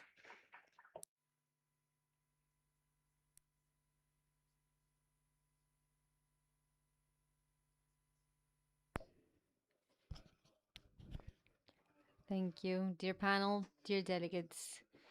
Chile is facing an accelerated demographic change, and the institutional response of the country is based on 4 pillars. First, the strengthening of the rights framework with the passing of the new integral law for the elderly, promoting the rights of the elderly with mechanisms of implementation at the national and territorial level. The second pillar is the development of an aging law with a focus on an intersectorial focus, which is participatory in the long term. It's from the National Service of the Elderly, and it's prepared to answer to the demographic challenges. The third one is community support and healthcare, daily centers, homes, and community support and caring communities. This has to do with the permanence of the elderly in their communities, and we call the private sector to provide the services with the necessary quality through the Institute of the Elderly and the National Institute of Families. The fourth pillar is the territorial adaptation. Chile offers a decentralized answer for the elderly in the creation of public policies. We promote social participation as well from the construction of the new law of aging for the elderly. Chile reaffirms its commitment with inclusion for all ages, where aging is seen as an opportunity for development and not just a challenge. Therefore, it's important to advance on systems that are strong in terms of gender, strong intergenerationality, based on human rights, given the demographic transformations undergone by our country. Thank you, Ambassador. Ecuador, Costa Rica, and Paraguay. Sorry, Venezuela and Paraguay. Thank you. Moderator, Mr. Chair, distinguished delegations. Demographic change is not just faced with a good attitude. We need institutionality and territory. I'd like to share with you how Ecuador is building this.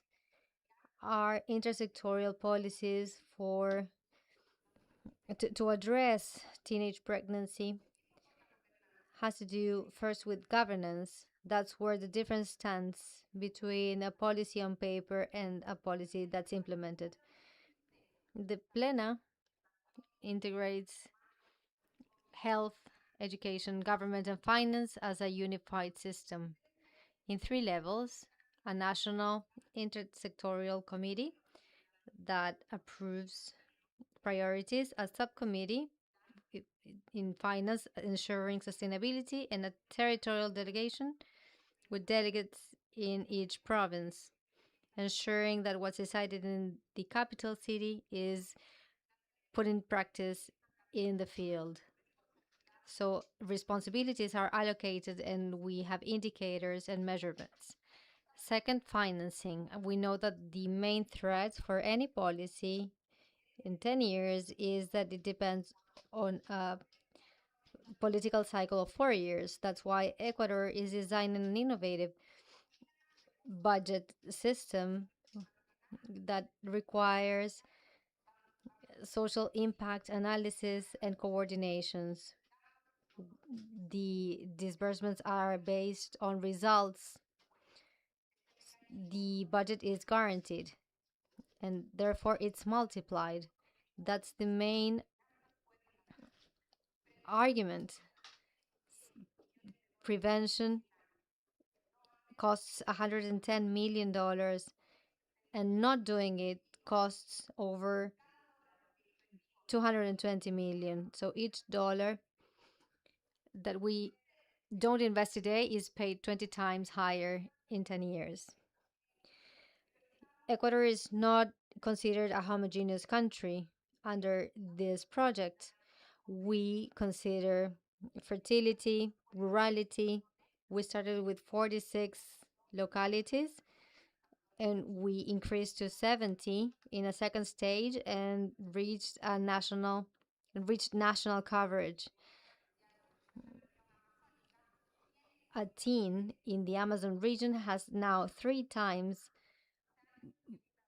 more opportunities to become a mother than a teenager in Pichincha. That is the reason why we decided where we should go first. Chair, colleagues, we have moved from evidence to institutionality and from institutionality to the territory. The governance model of the Plena has a regulation. It's not just an aspiration, it's a state policy that's been being implemented and executed. It doesn't work on its own. It's part of a social agenda that's articulated with the government, and it also addresses the food security for children. And these policies share a principle to anticipate demographic change with evidence instead of reacting to it and improvising. Demographic change doesn't wait for us to end debates. Each day is one day later for children and teenagers giving birth today in Ecuador. These policies should be unreversed. Children, teenagers, people with disabilities, indigenous peoples, and the elderly cannot wait until 2035 for the state to protect them. Thank you.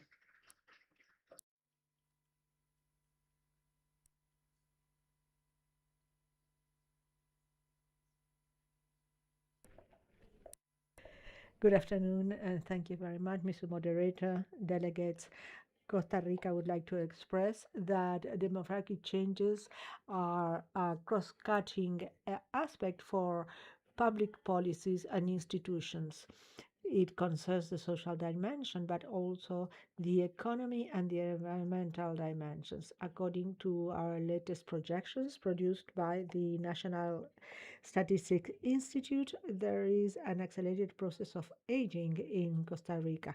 By 2030, we will be considered a country with a majority of people above 65 or more. And by 2045, it will be an extremely aged population with a higher percentage of people over 65. This, if the projections are followed, which is a process that is being accelerated. There has been advances in health, education, and the protection of human rights. And as a result of these actions, there is now a historical demographic transformation. The Costa Rican are living longer, and the life expectancy has reached 81 years, and more people are reaching 100 years. This increase in longevity is a success, but it's also a challenge for institutions. A life cycle requires to adapt the way in which the state guarantees human rights in the old age. It requires that our country analyzes the age structure in various territories of the countries with strategic inputs for a prospective diagnosis and the implementation of strategic actions trying to close the gaps between groups, especially the women and people over 65, with the objective of adding quality, dignity, and autonomy to life. We are carrying out advisory work at the Ministry of Economic Planning, and we are doing prospective work for the demographic change regarding the new policies, but also other policies like the effective equality between men and women, care policies, gender equalities, comprehensive care policies, people with disability, people who live in the streets, migratory policies, employment policies, and others. For the second time, the Montevideo Consensus is being included in public interventions and the development plan, and is at present being proposed for the current administration that has taken office until 2030. Also, there will be long-term planning in the case of the development plan until 2050, and the guidelines that our ministry is establishing for a good development of public policies that are implemented and executed by other institutions in the country. Also, the new administration has established a blue zone in Costa Rica, as well as protection measures for people over 100, trying to protect tourism, housing, and the lifestyle of people living in this area that has been established. Finally, it is necessary to foster intergenerational development based on the demands of the population so that they can interact with other groups of the population. And this approach of the life cycle gives a significant importance to rights from the conception to the old age. Thank you very much.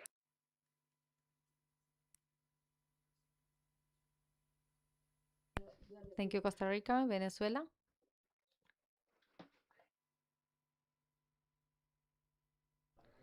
Congratulations to the panel for your presentations.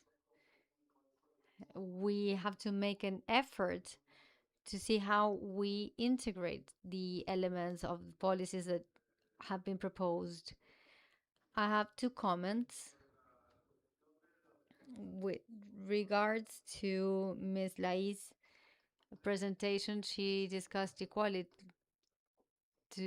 inequality. So the question is how we should do this, regardless of the data, the behavior of salaries, income, etc. The inequality matrix as a basis of the inequalities of a community or a society, that makes us think that if we don't change the matrix, we cannot guarantee or ensure the rights sustainably. We cannot develop stable policies. And that leads me to thinking about the debate on the development model. The inequality matrix is a depleted capitalist model that doesn't cause well-being. It reproduces inequality regardless of the efforts made. If there is no change in the matrix, in the model of development and how resources are distributed, there is no better quality of life. If I think of a new matrix that overcomes the inequalities of a new development model, this should lead us to a new social model concept. Can we say that a social model is depleted? It doesn't address the center of the differences. We still have groups of people under poverty that are not reached. We have the conception of state as such in terms of the public policies, and then the studies of demography should lead to a new understanding of the social aspect. So there are three elements: the inequality matrix, the development model, and rethinking a new social and well-being model. Thank you.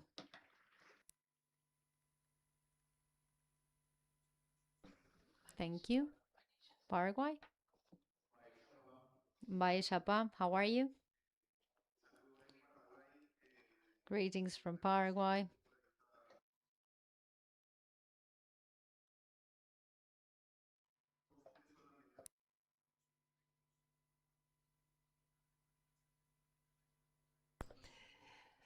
So Paraguay has a national development plan, Paraguay 2050, and this is a long-term vision. This plan stems from a reality and the priorities identified by Paraguayans. And during that process, we identified important coincidences regarding the challenges posed by the consensus, which for us is a benchmark. It is from that Paraguayan reality that these challenges become objectives and the objectives of the National Development Plan.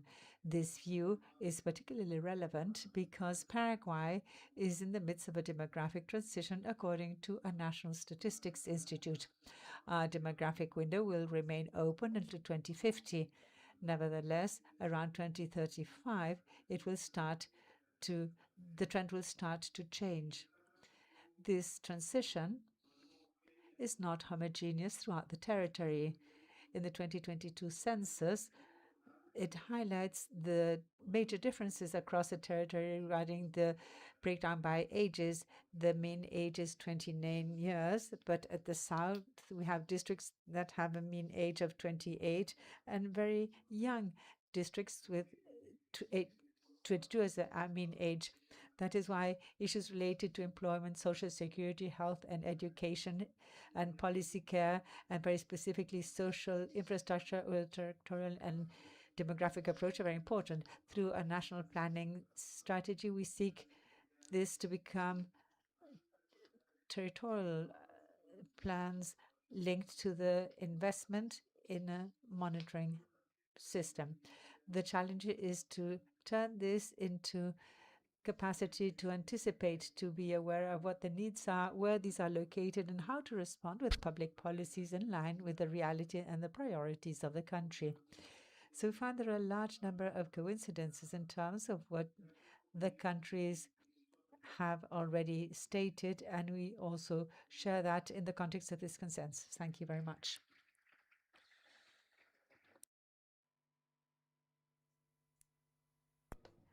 I'd like to thank you all. I see no one is asking for the floor. I'd like to give you the floor so you can briefly answer.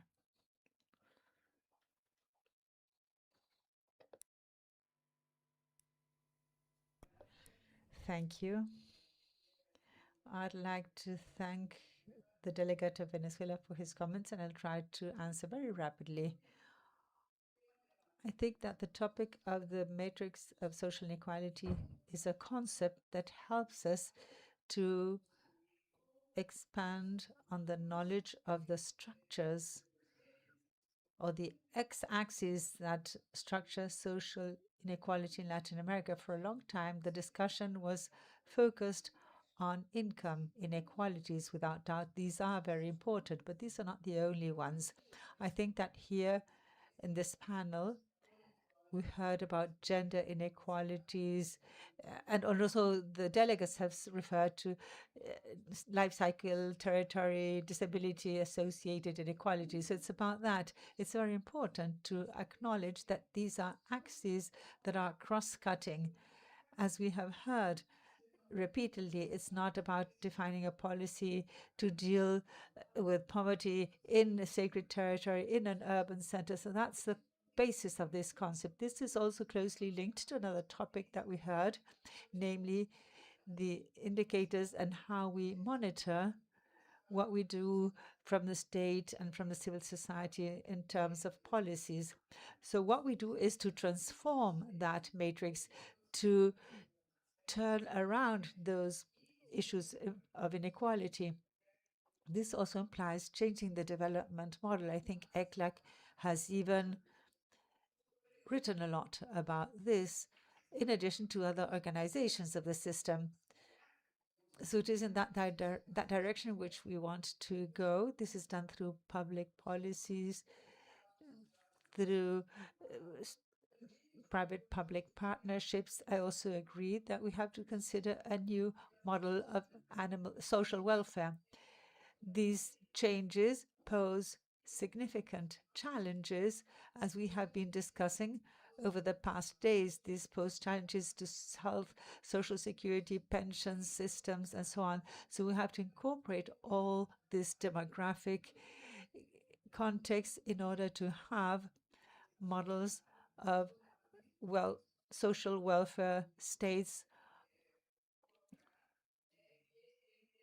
so that in fact, we can respond to these demographic changes and untie the knots of social inequalities.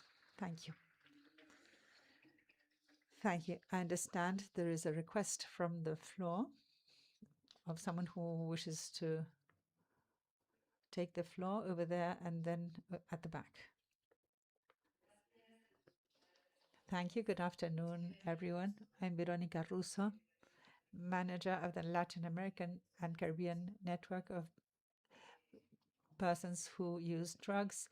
Thank you for allowing us to participate. I wanted to start referring not to the matrix and social inequality and the conceptual framework developed by ECLAC that does highlight these structural conditions as regards the population. But what was missing and the bitter taste we have is to speak more about criminalization. Criminalization, people who use drugs are part of various communities, trans communities, and instead of recovering rights, we lose more and more rights, laws that are not yet enforced, sexual workers too. And I was very much interested in today's panels, particularly this one. I think these are truly innovative in terms of the words that I used, and also the intergenerational participation. This has a strong influence on our population. This has to do with recovery, with damage reduction, with reinsertion into the society of those who use drugs differently, because this breaks down isolation. They have a feeling of belonging to society, particularly at family level, to tear down the stigma and the discrimination that we suffer from. This network has those practices. We see in the elderly persons of the network that we can convey these damage reduction practices. So if I look at this panel, I just see there's one trans woman, but I'm sure that more than 80% of the people here use drugs, and you cannot say that out. This is because of criminalization. So to close, whatever we can do and the commitments we have at national level, if that truly, as we heard this morning from the original peoples groups, if we truly don't speak out about decriminalization, about displacement of peoples, if we don't speak about class-related issues, and also about organized crime that gains ground in each of our countries, we won't be able to move forward. Thank you. Thank you. One last person who has asked for the floor over there, and then we close. Thank you. We just heard about inequality, and in the region there were 20,000 femicides over the past 5 years. These are 11 per day, so that you have an idea. I'd introduce myself. I'm Jose Corvalan from ADEMA, Association for the Rights of Women. I'm from Argentina, and today the Argentine flag is not on these tables, but the people of Argentina is here because we have the Argentine civil society present here defending the Montevideo Consensus. We defend human rights of women in all our diversity and also sexual and reproductive rights. We speak about fertility, and then you have the phantom of this phrase that we as women have to populate the world. We don't owe children to anyone. What the issue is that the states owe us autonomy. They owe us human rights and the possibility of deciding to have children. And if we do so in a welfare state that has serious protection systems, maternity, motherhood should no longer be a sacrifice that we have to bear throughout our lives, going to 2 or different jobs, looking after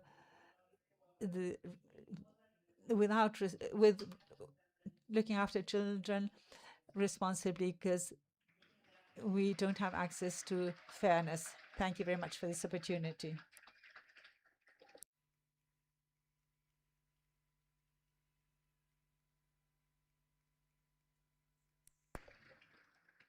Thank you very much. And we thus close this important panel, I'd like to thank Carlos, Lais, Martin, Rodrigo, Mariana, and Paula for the inspiring reflections and the very enriching conversation. Thank you very much.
Dear members of the various delegations,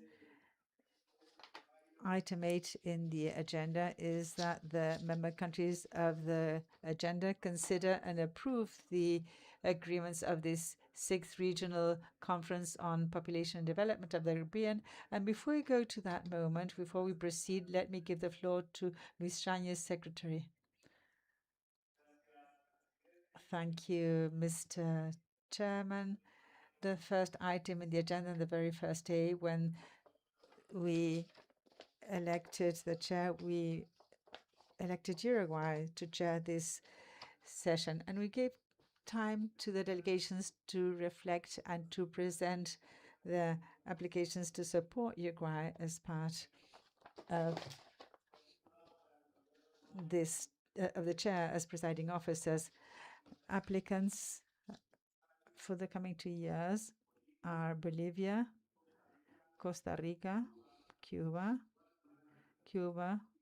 Guatemala, Guyana, Jamaica, and Mexico.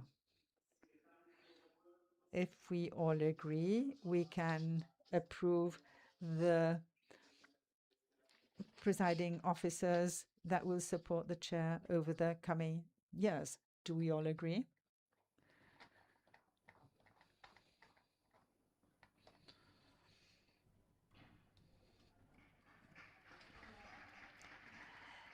Decision made. We will now, and before submitting the agreements to the consideration, the achievements reached during this week, I'm going to ask Carla Giovanoli from the Secretariat of the Ministry of Foreign Affairs of Uruguay to explain the process that took place before reaching this agreement.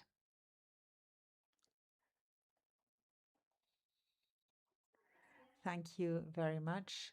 First of all, we would like to express our profound gratitude to all the delegations of the region for their active participation, the constructive and participation throughout the negotiation process, as well as for their major contributions. Thanks to the collective effort, today we have a text that we consider is a balanced, substantial text, and at the same time an ambitious text that is strongly rooted in the implementation of the Montevideo Consensus and with a focus on human rights.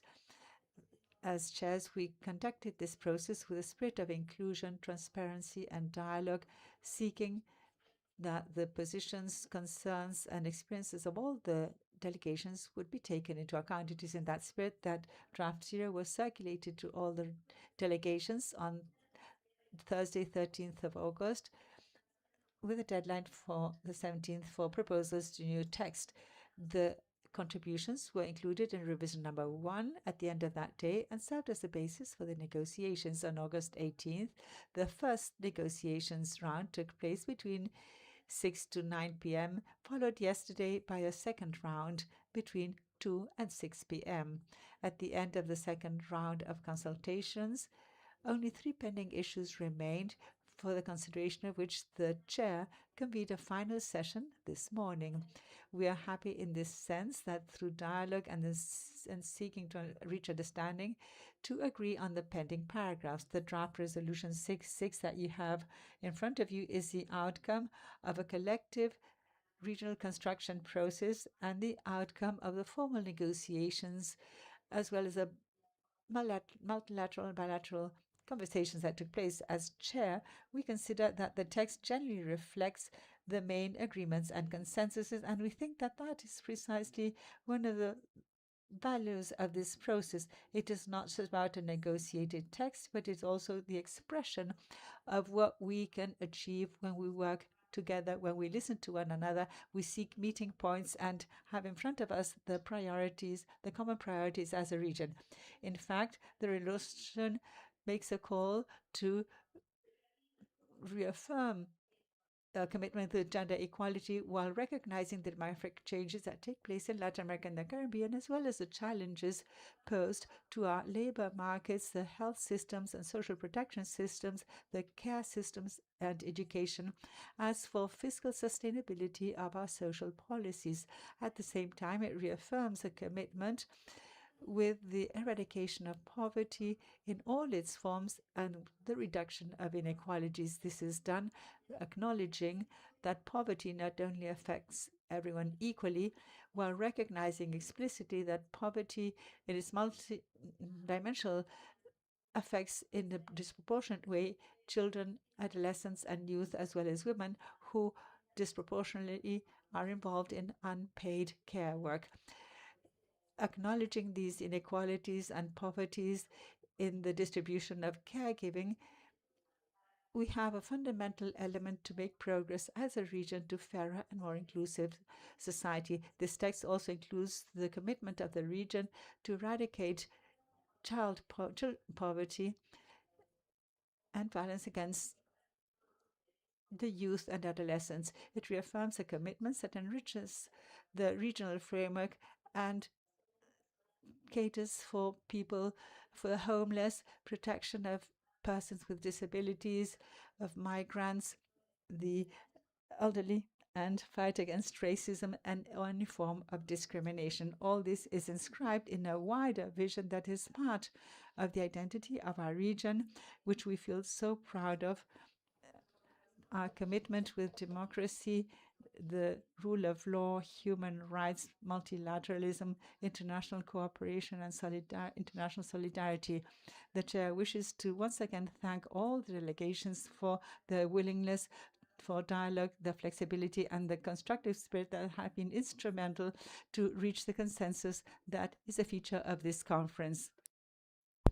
We're committed to continuing the chair with the same spirit to move forwards. We know that we have to work together. Finally, we would like to thank the valuable support of ECLAC and UNFPA in this negotiation process, and we know that we will continue to count on your support to work on this regional population and development agenda. Thank you.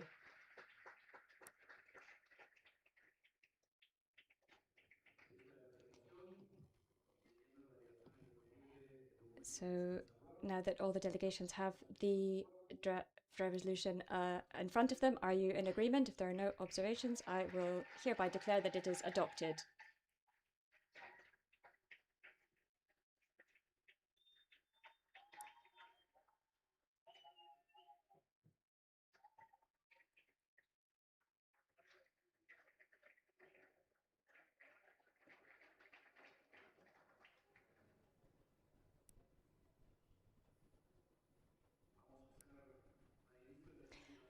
We will begin the closing ceremony. I give the floor to Jose Manuel Salazar, Executive Secretary of ECLAC.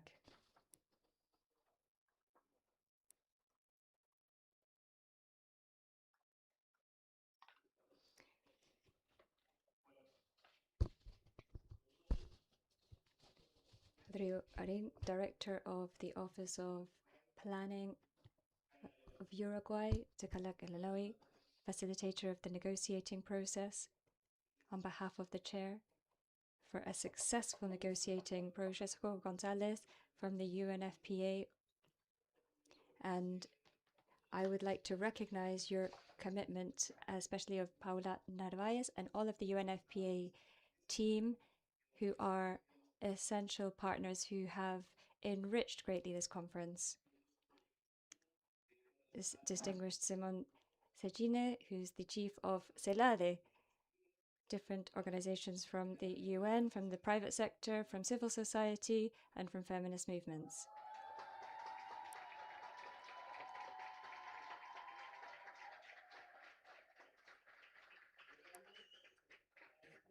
We have reached the closing ceremony of the 6th session, and we're doing this at a time when we cannot ignore. We're living in complex times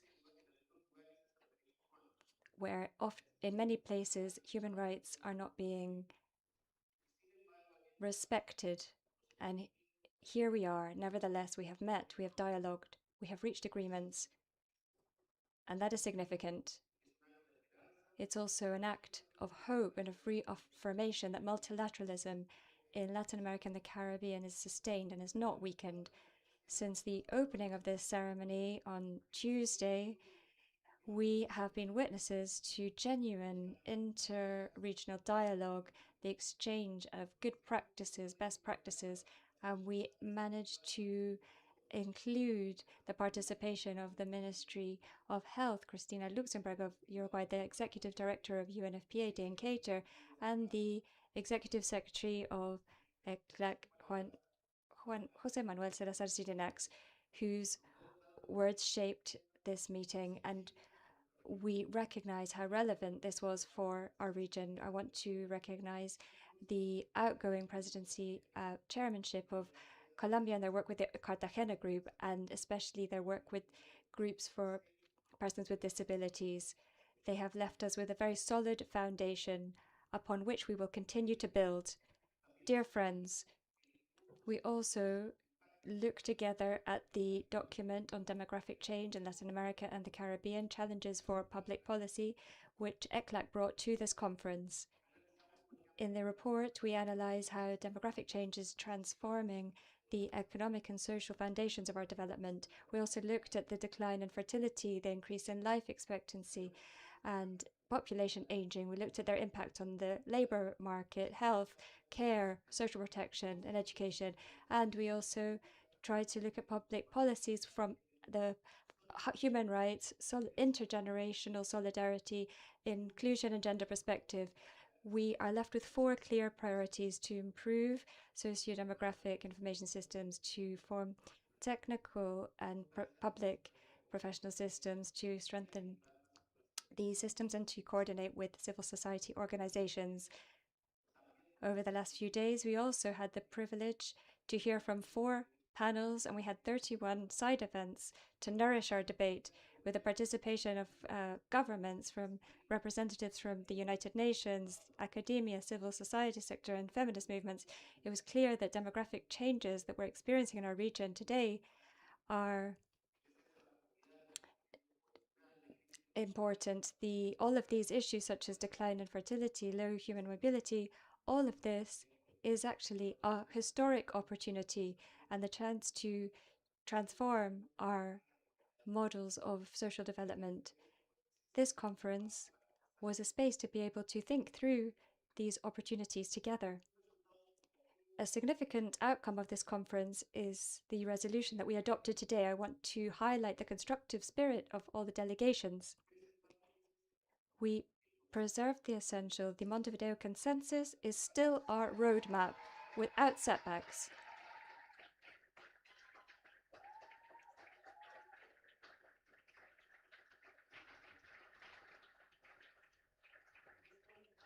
Not only that, we also know that this resolution recognizes people who are experiencing hopelessness as a new vulnerable population group that are facing multiple interrelated discrimination forms and barriers. We also looked at the system of resident coordinators, and we saw that we have to include in the consensus of the Montevideo consensus within the United Nations framework.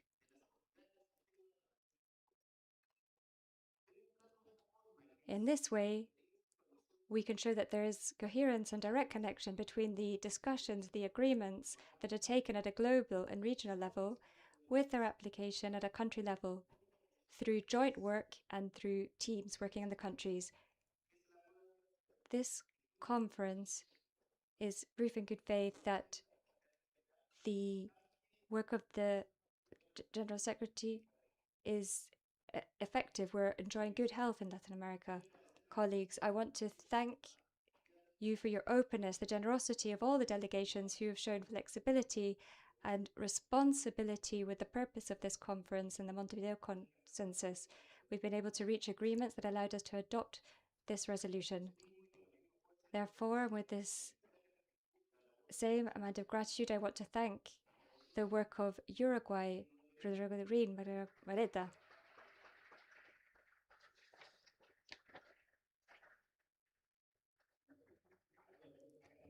To Carolina Villaba, who were leading this conference.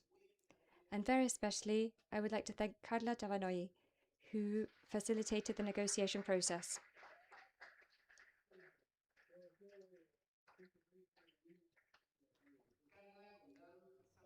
Carla, with great wisdom, was able to contribute to this resolution brick by brick through very friendly and constructive conversations, generating an environment of collaboration and co-responsibility between all the delegations. In a world in which so often force is used in dialogue, Uruguay and the member countries of this conference have shown us that it's always possible to take another path.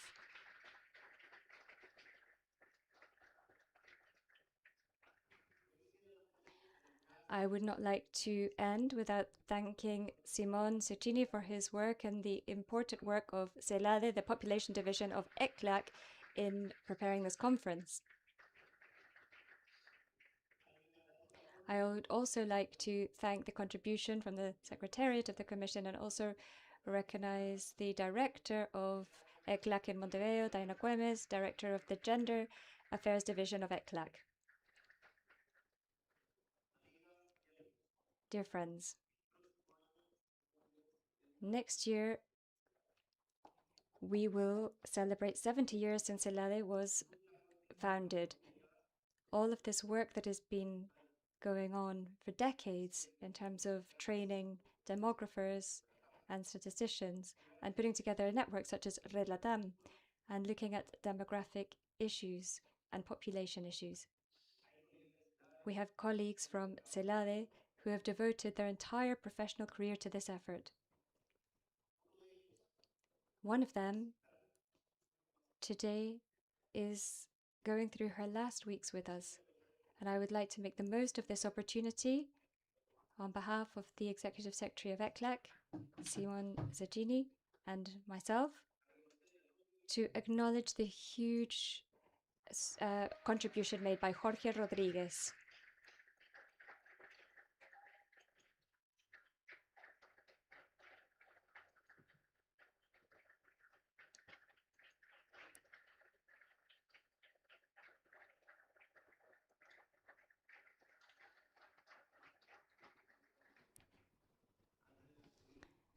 Before ending, I would like to share a figure which reflects the vitality of this process.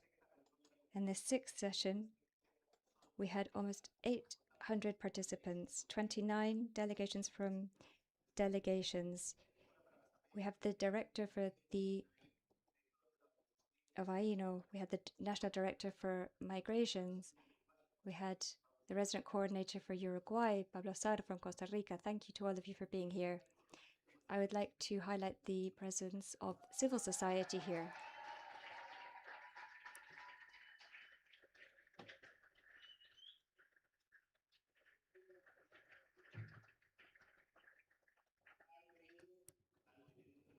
highlight within them the feminist movement.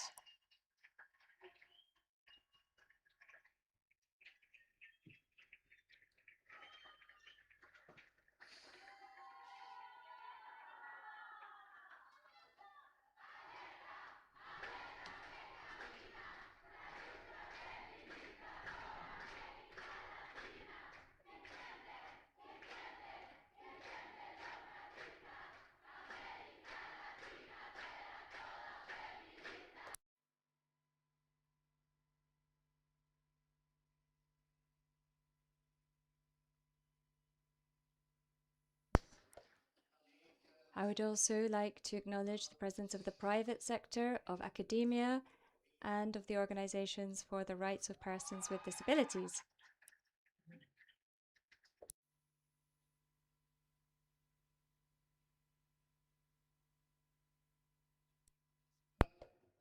The ECLAC's doors are open and will continue to be open, as always, for civil society, for academia, for everyone who would like to collaborate in the implementation of the Montevideo Consensus.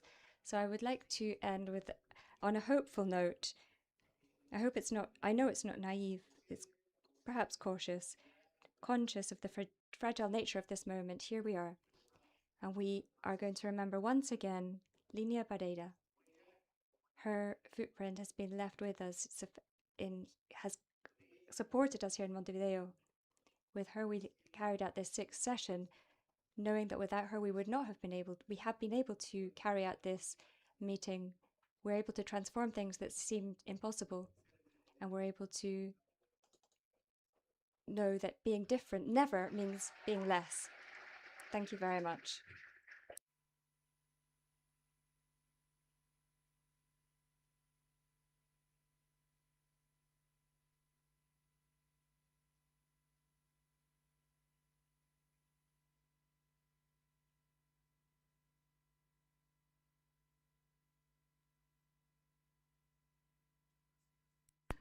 Thank you, Luis. It is a turn to give the floor to Hugo Gonzalez, Regional Assistant Director for Latin America and the Caribbean for UNFPA.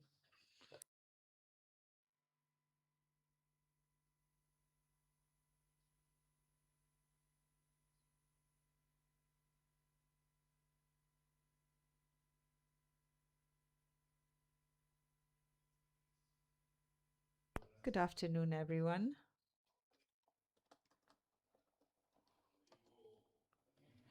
Rodrigo Arin, Director of Planning and Budget of the President's Office of Uruguay, country that holds the chair of the regional conference in this meeting, Carlo Giovannoni, the negotiation process on behalf of the chair, Luis Yanes, Secretary of the ECLAC Commission, Simone Cecchini, Director of CELADE ECLAC, delegates of the member states, groups of parliamentarians, representatives of the civil society in its entire diversity, representatives of the private sector, colleagues of the United Nations, dear friends.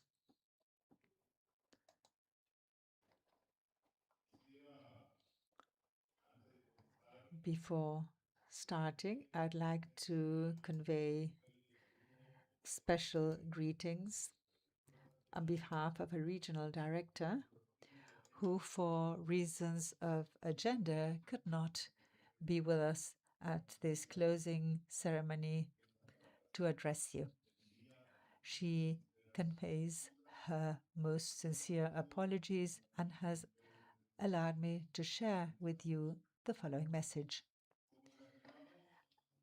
As we have repeatedly reiterated over the past days, coming back to Montevideo 13 years after the adoption of the Montevideo Consensus is profoundly meaningful from the political and human standpoint. This city is not only the venue of this meeting, it is a symbol of the forefront in terms of human rights, gender equality, and populational development of our region. I'd like to express my deepest gratitude to the government and the people of Uruguay for the very warm welcome, and ECLAC, dear Luis, dear Simone, through you to convey this appreciation to your teams. We'd like to thank you for this strategic and solid partnership, which remains a consistent model and of impact. And the United Nations would also like to thank Colombia as outgoing chair for the contributions to the Montevideo Consensus during their work as chairs. Over the past days, we have reaffirmed a fundamental truth that was born in Cairo and has been consolidated here in 2013. Development is not solely measured in terms of economic indicators. It is also measured in the real capacity that persons have to decide on their own bodies, on their lives, and their destiny.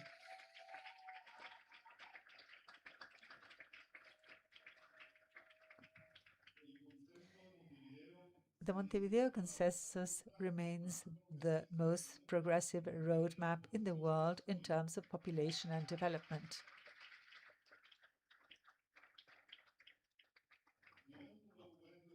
This is not a static document. It is a live pact. It is a vigorous pact and of utmost importance for our region.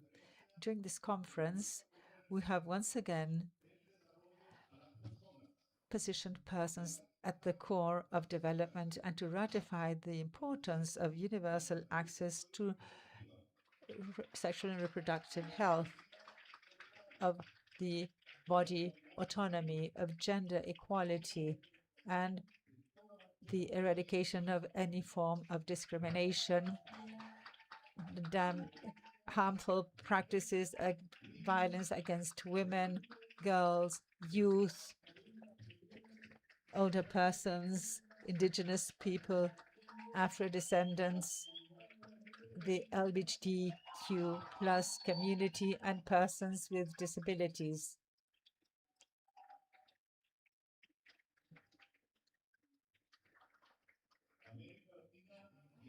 Latin America and the Caribbean are experiencing one of the most rapid demographic changes in modern history.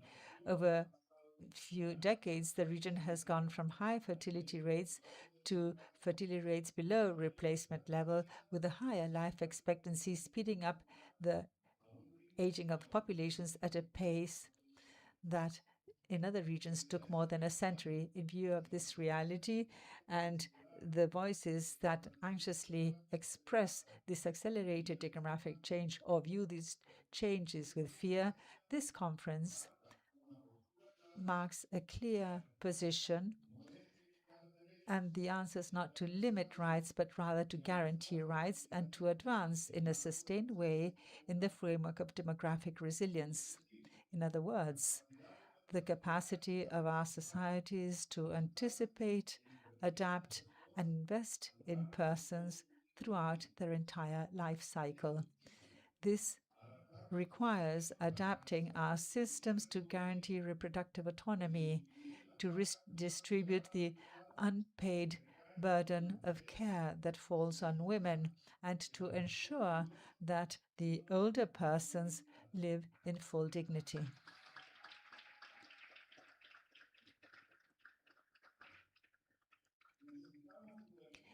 We need to invest in persons and to invest at an early stage.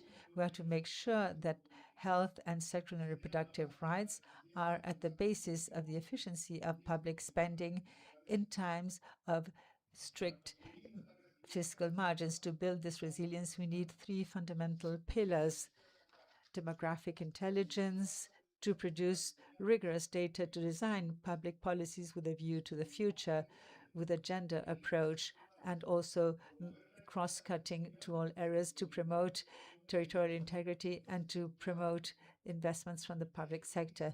This requires translating demographic trends sector by sector, going from averages to the reality of persons through breaking this down by age, gender, territory, ethnic and racial identity, disability, and migration condition.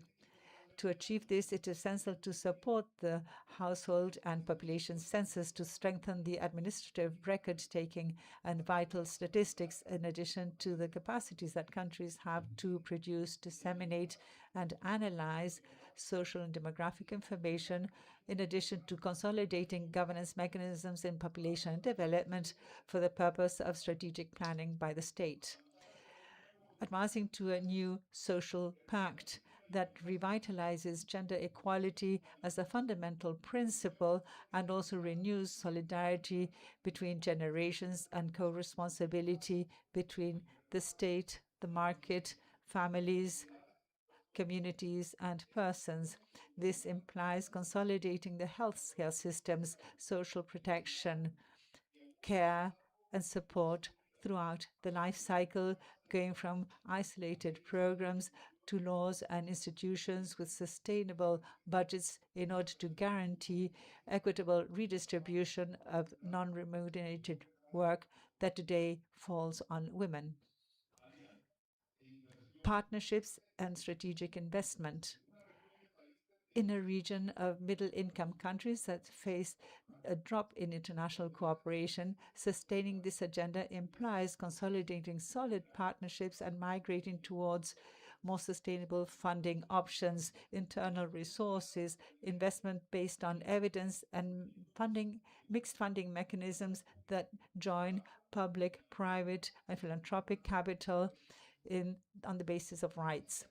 This sixth conference has demonstrated that demographic resilience is built collectively. This is reflected in the commitment of all the stakeholders present this week. The commitment of the civil society in its entire expression, the feminist movement, the groups of youth whose leadership guarantees that the Montevideo Consensus remains alive and that no one is left behind. The civil society organizations in its entire diversity are fundamental voices of this process. From UNFPA, we renew our commitment to continue working together.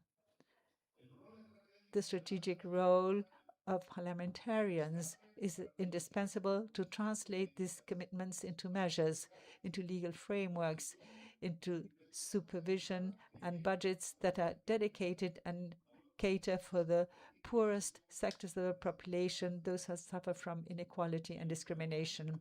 The first regional forum of the private sector in the framework of this conference brought about new partners that join in the support and implementation of the Montevideo Consensus. I would especially like to express our most sincere appreciation to all the delegations present here for their participations and contributions, for the demonstration of trust and the ongoing support. These are indispensable to sustain our presence on the ground, to strengthen our technical assistance, and to make it possible that each commitment is reflected in specific progress for the benefit of the communities of our region.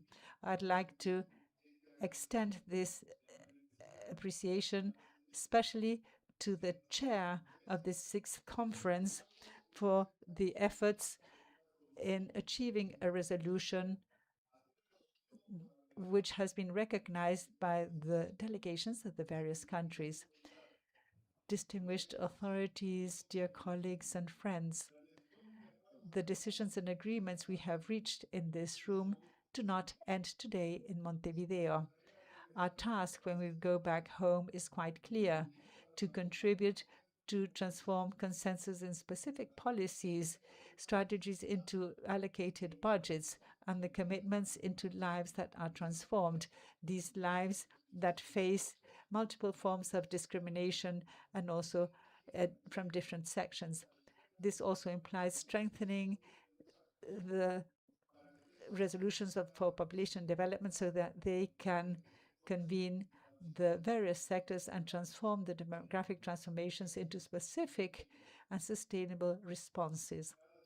Every girl, every adolescent that remains in school, every woman that practices their rights and sexual and reproductive rights with autonomy and in freedom and safety, every young person who has the opportunity to decide on their life projects, each older person who has access to protection services and quality care will be evidence that the Montevideo Consensus remains alive. From UNFPA, we reaffirm our commitment, our absolute commitment of supporting the states, the civil society, and our strategic partners along this path. I would not like to close without before especially acknowledging and strongly appreciated thanks to the UNFPA team, particularly to team in Uruguay, to our office in Uruguay, who physically and virtually have been supporting this conference for some months now. Thank you very much, dear colleagues, for your work in favor of persons so as not to leave anyone behind. Could you please stand up so we can see you and give you a warm round of applause? Please stand up.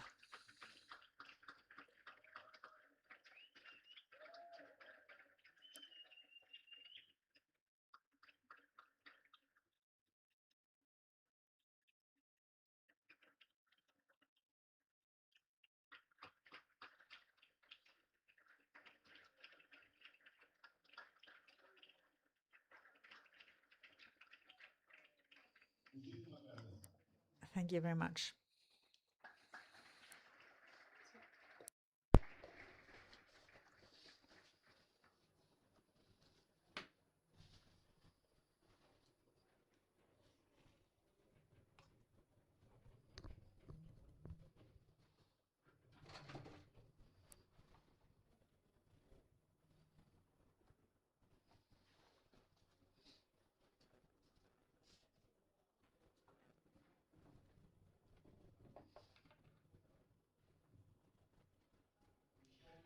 Luis Chañez, Secretary of the Commission for ECLAC, Ju Gonzalez, Regional Director, Deputy Regional Director for Latin America and the Caribbean of UNFPA, Carlo Chenamoy, member of the team of the chair and a colleague who has been accompanying the negotiating teams. And thank you to all the colleagues who've worked from the Uruguayan team these days, Simon Cecine, Chief of CELADE, civil society, especially the feminist movement, whose agenda has had the ability to push forward a complex agenda at difficult times, to the organizations who represent indigenous peoples,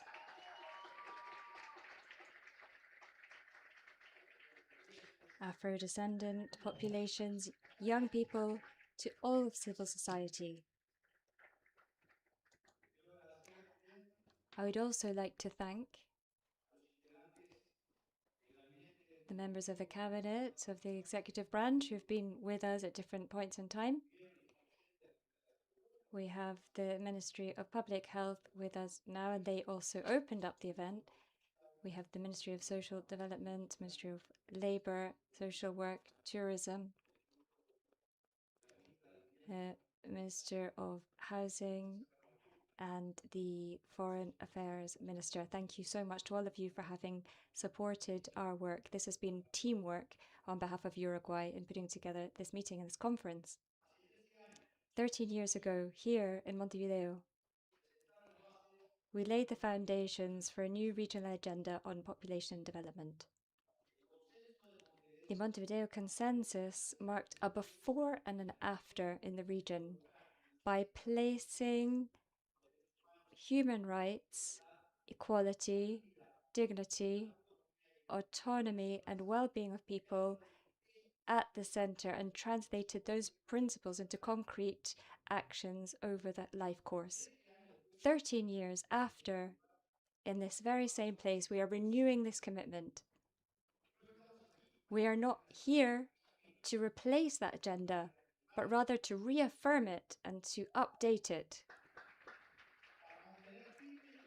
to maintain its principles and also adapt it to a region that has changed dramatically. And I think the declaration that we just adopted shows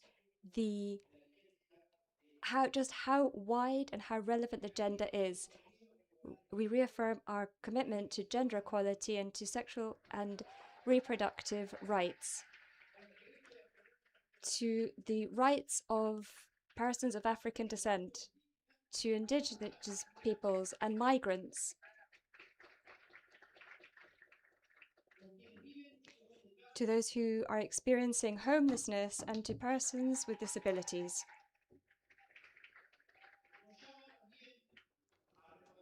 We are called upon to transform demographic realities. We have to respond to this issue of population aging. We have to strengthen our social protection system, our care system, and we have to develop policies that are able to recognize the diversity of our societies and to guarantee their rights over the life course. These are diverse challenges, but all of them ask the same underlying question: what institutes, what policies, and what type of protection does a region that is changing need in order to guarantee rights, autonomy, and opportunities for all? Some of the challenges that we face, therefore, have been compounded.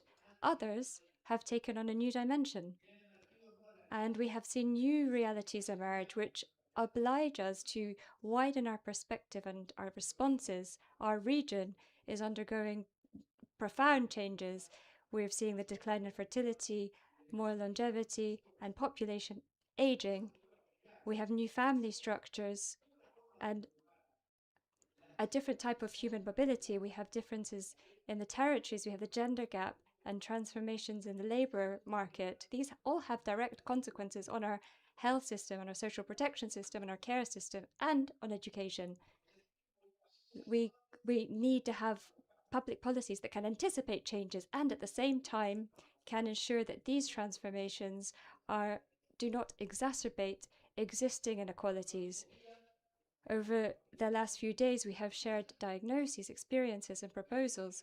We have reaffirmed something which is key. To talk about population and development is, more than anything else, to talk about people, of their rights, their opportunities, their decisions, and the conditions that we need to develop so that every person can fully develop their life project. Demographic change, aging, migration, the new family structures, social and territorial inequalities, gender gaps, and changes in the labor force call for public policies that can anticipate those transformations and at the same time guarantee that no one is left behind.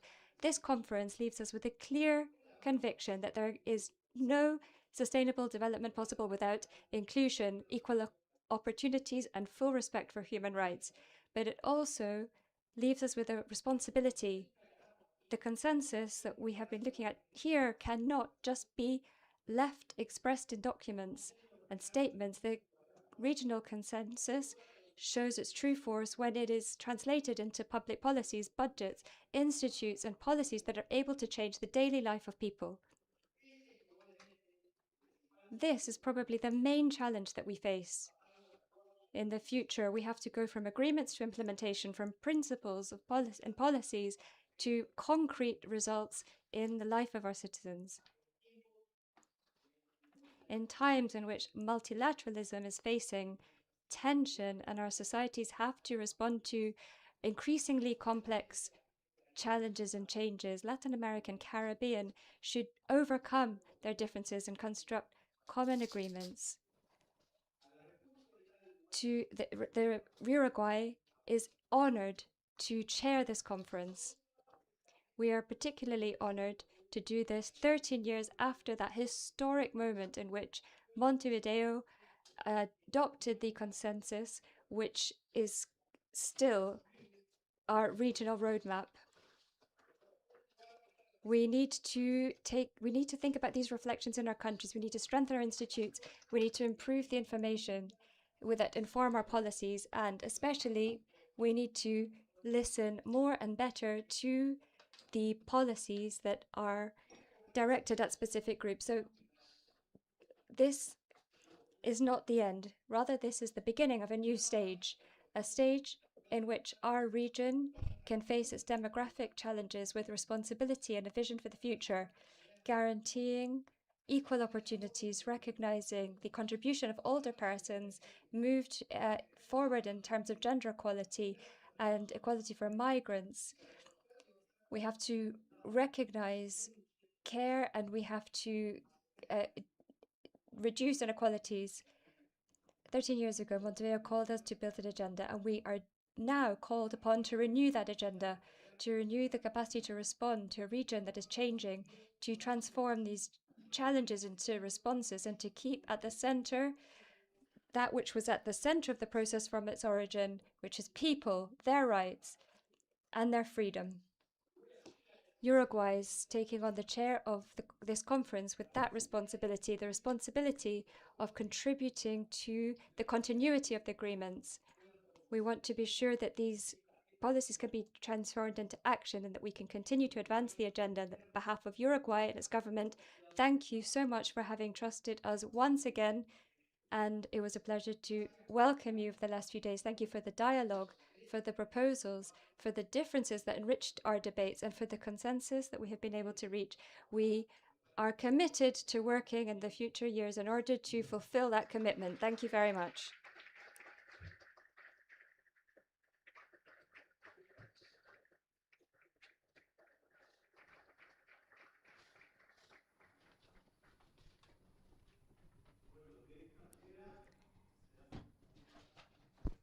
With this, we can conclude the proceedings of the 6th session of the Regional Conference on Population and Development in Latin America and the Caribbean.